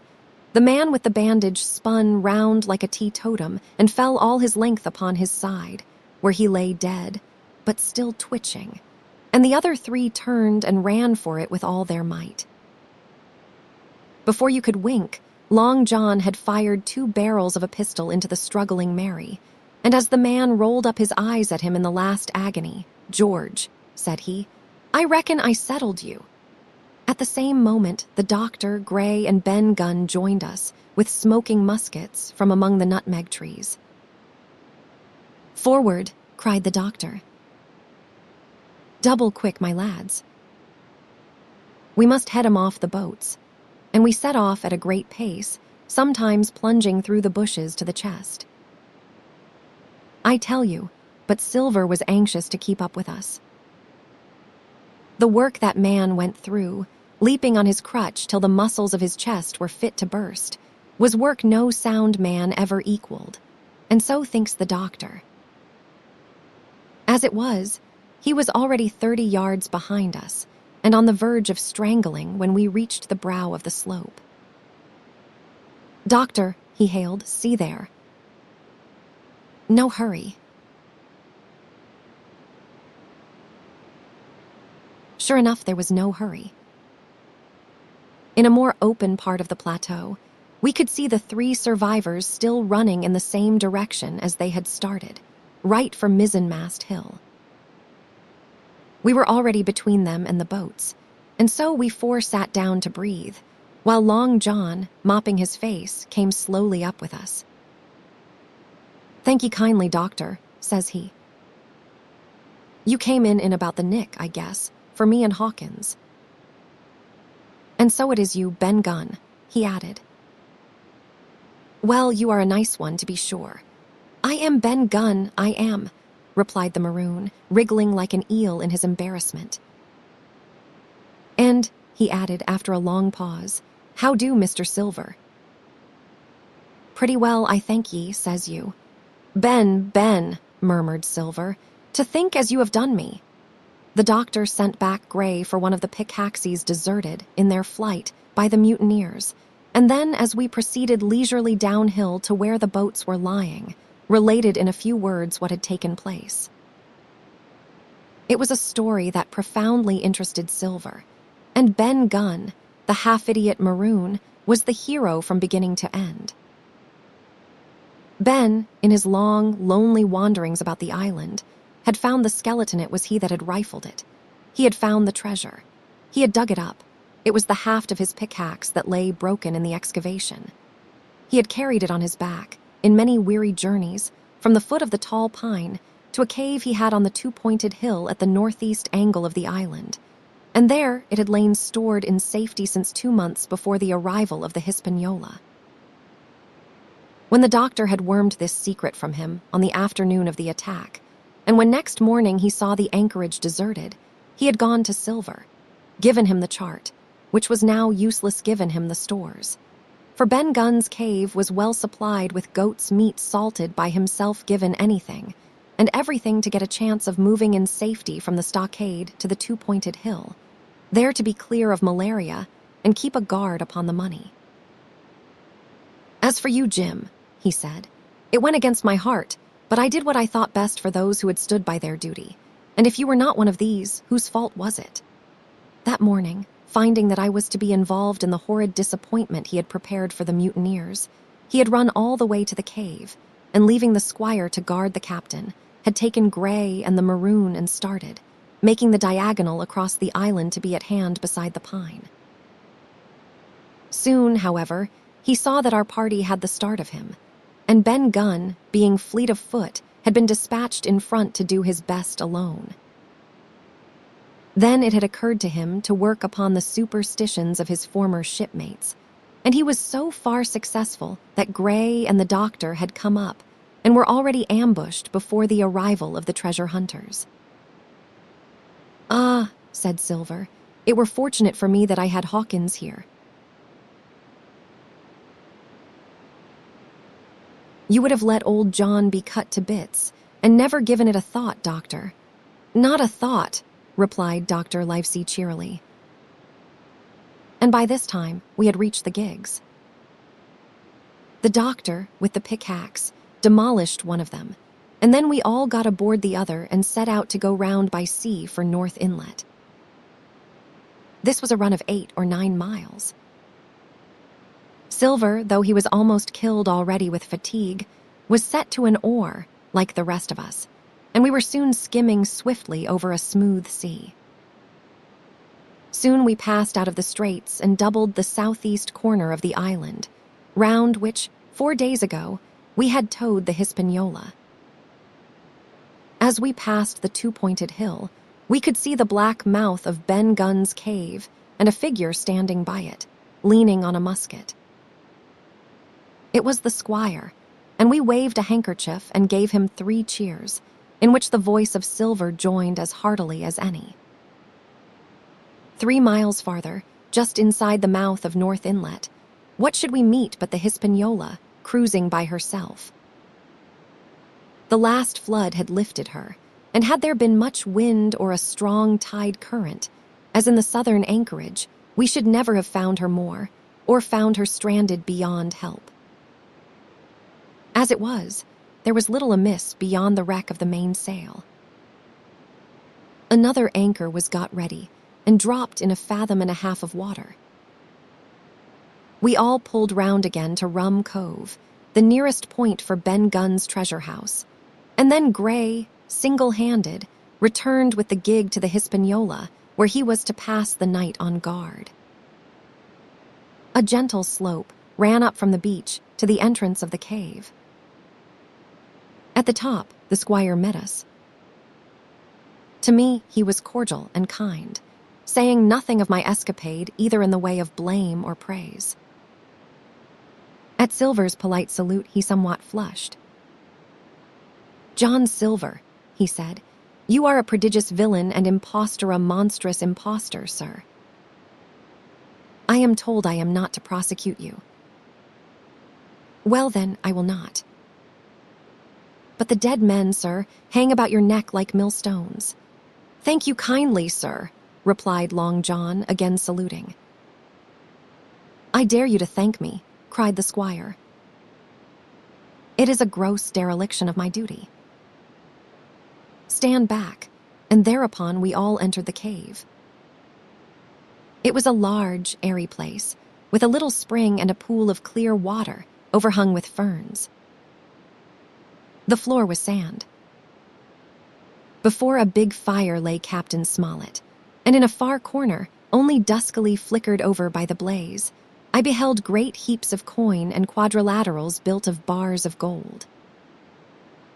That was Flint's treasure that we had come so far to seek, and that had cost already the lives of 17 men from the Hispaniola. How many it had cost in the amassing, what blood and sorrow, what good ships scuttled on the deep, what brave men walking the plank blindfold, what shot of cannon, what shame and lies and cruelty, perhaps no man alive could tell. Yet there were still 3 upon that island Silver, and old Morgan and Ben Gunhu had each taken his share in these crimes, as each had hoped in vain to share in the reward. "Come in, Jim," said the captain. "You are a good boy in your line, Jim, but I do not think you and me'll go to sea again. You are too much of the born favorite for me." "Is that you, John Silver?" "What brings you here, man?" "Come back to my duty, sir," returned Silver. "Ah," said the captain, and that was all he said. What a supper I had of it that night, with all my friends around me. And what a meal it was, with Ben Gunn's salted goat and some delicacies and a bottle of old wine from the Hispaniola. Never, I am sure, were people gayer or happier. And there was Silver, sitting back almost out of the firelight, but eating heartily, prompt to spring forward when anything was wanted, even joining quietly in our laughter, the same bland, polite, obsequious seaman of the voyage out. XXXIV, and last the next morning we fell early to work, for the transportation of this great mass of gold near a mile by land to the beach, and thence 3 miles by boat to the Hispaniola, was a considerable task for so small a number of workmen. The 3 fellows still abroad upon the island did not greatly trouble us. A single sentry on the shoulder of the hill was sufficient to ensure us against any sudden onslaught, and we thought, besides, they had had more than enough of fighting. Therefore, the work was pushed on briskly. Gray and Ben Gunn came and went with the boat, while the rest, during their absences, piled treasure on the beach. 2 of the bars, slung in a rope's end, made a good load for a grown man one that he was glad to walk slowly with. For my part, as I was not much use at carrying, I was kept busy all day in the cave packing the minted money into bread bags.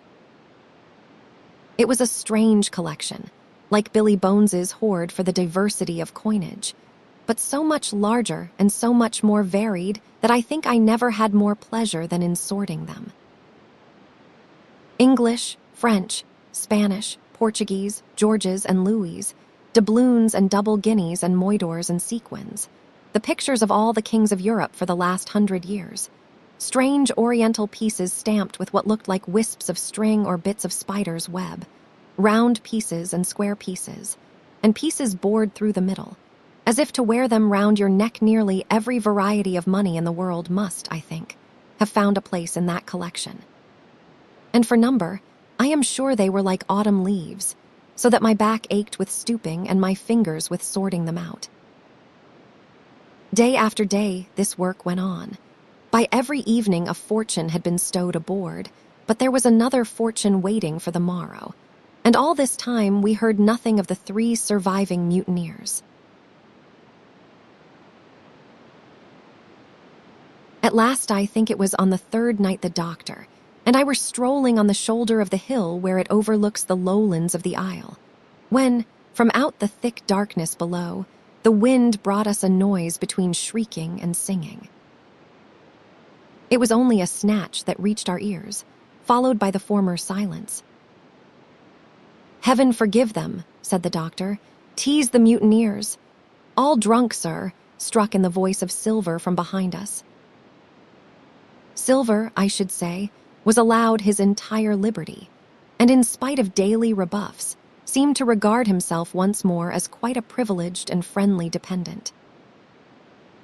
Indeed, it was remarkable how well he bore these slights, and with what unwearying politeness he kept on trying to ingratiate himself with all.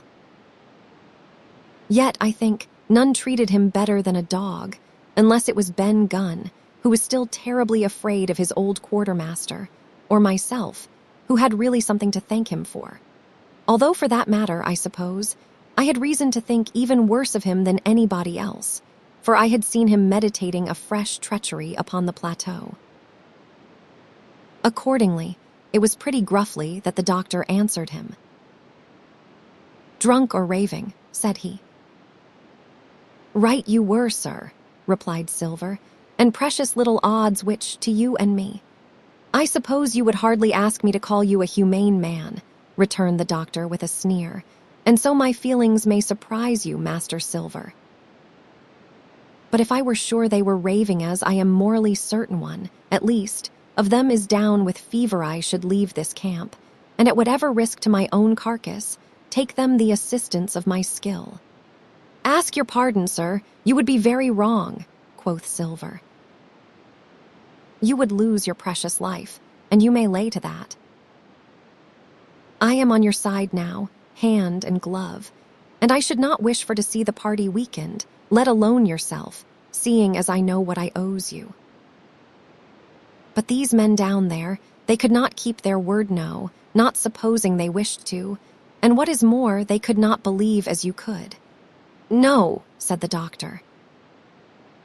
"You are the man to keep your word, we know that.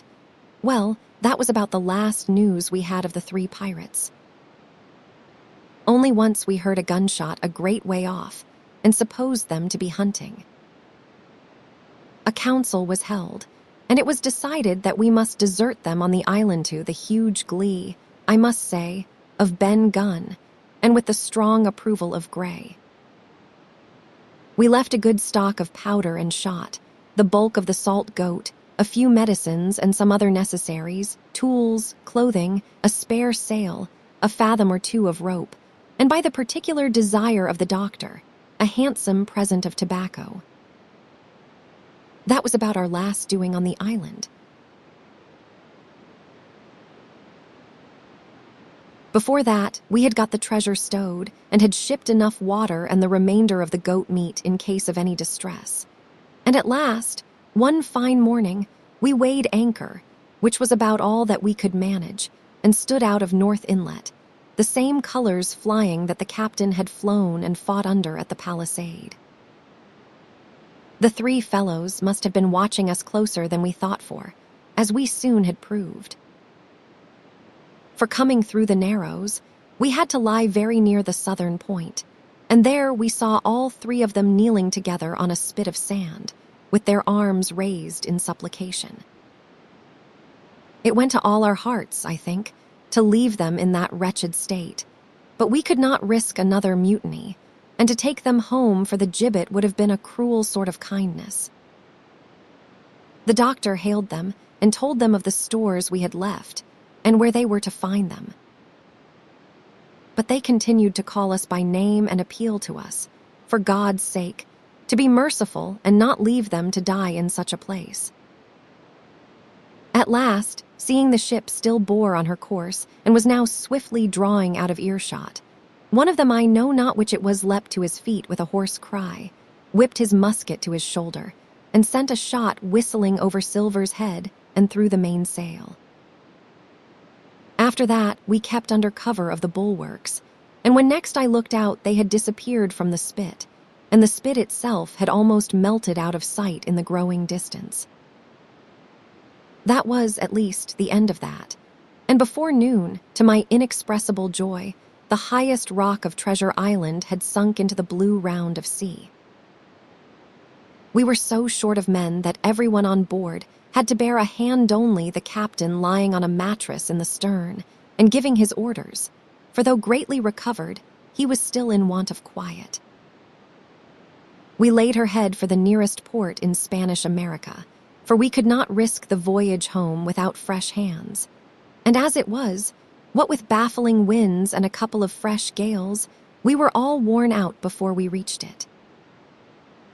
It was just at sundown when we cast anchor in a most beautiful landlocked gulf, and were immediately surrounded by shore boats full of Negroes and Mexican Indians and half-bloods, selling fruits and vegetables, and offering to dive for bits of money. The sight of so many good-humored faces, especially the blacks, the taste of the tropical fruits, and above all the lights that began to shine in the town, made a most charming contrast to our dark and bloody sojourn on the island. And the doctor and the squire, taking me along with them, went ashore to pass the early part of the night. Here they met the captain of an English man-o'-war, fell in talk with him, went on board his ship, and, in short, had so agreeable a time that day was breaking when we came alongside the Hispaniola. Ben Gunn was on deck alone, and as soon as we came on board, he began, with wonderful contortions, to make us a confession. Silver was gone. The maroon had connived at his escape in a shore boat some hours ago, and he now assured us he had only done so to preserve our lives, which would certainly have been forfeit if that man with the one leg had stayed aboard. But this was not all. The sea cook had not gone empty-handed. He had cut through a bulkhead unobserved and had removed one of the sacks of coin, worth perhaps 300 or 400 guineas, to help him on his further wanderings. I think we were all pleased to be so cheaply quit of him. Well, to make a long story short, we got a few hands on board, made a good cruise home, and the Hispaniola reached Bristol just as Mr. Blandley was beginning to think of fitting out her consort. 5 men, only of those who had sailed, returned with her. Drink and the devil had done for the rest, with a vengeance, although, to be sure, we were not quite in so bad a case as that other ship they sang about. With 1 man of her crew alive, what put to sea with 75? All of us had an ample share of the treasure, and used it wisely or foolishly, according to our natures. Captain Smollett is now retired from the sea. Gray not only saved his money, but being suddenly smit with the desire to rise, also studied his profession, and he is now mate and part owner of a fine full-rigged ship, married besides, and the father of a family. As for Ben Gunn, he got £1,000, which he spent or lost in 3 weeks, or to be more exact, in 19 days, for he was back begging on the 20th. Then he was given a lodge to keep, exactly as he had feared upon the island, and he still lives, a great favorite, though something of a butt, with the country boys, and a notable singer in church on Sundays and saints' days. Of Silver we have heard no more. That formidable seafaring man with 1 leg has at last gone clean out of my life, but I dare say he met his old negress, and perhaps still lives in comfort with her and Captain Flint. It is to be hoped so, I suppose, for his chances of comfort in another world are very small. The bar silver and the arms still lie, for all that I know, where Flint buried them, and certainly they shall lie there for me. Oxen and wain ropes would not bring me back again to that accursed island, And the worst dreams that ever I have are when I hear the surf booming about its coasts, or start upright in bed with the sharp voice of Captain Flint still ringing in my ears. Pieces of 8. Pieces of 8.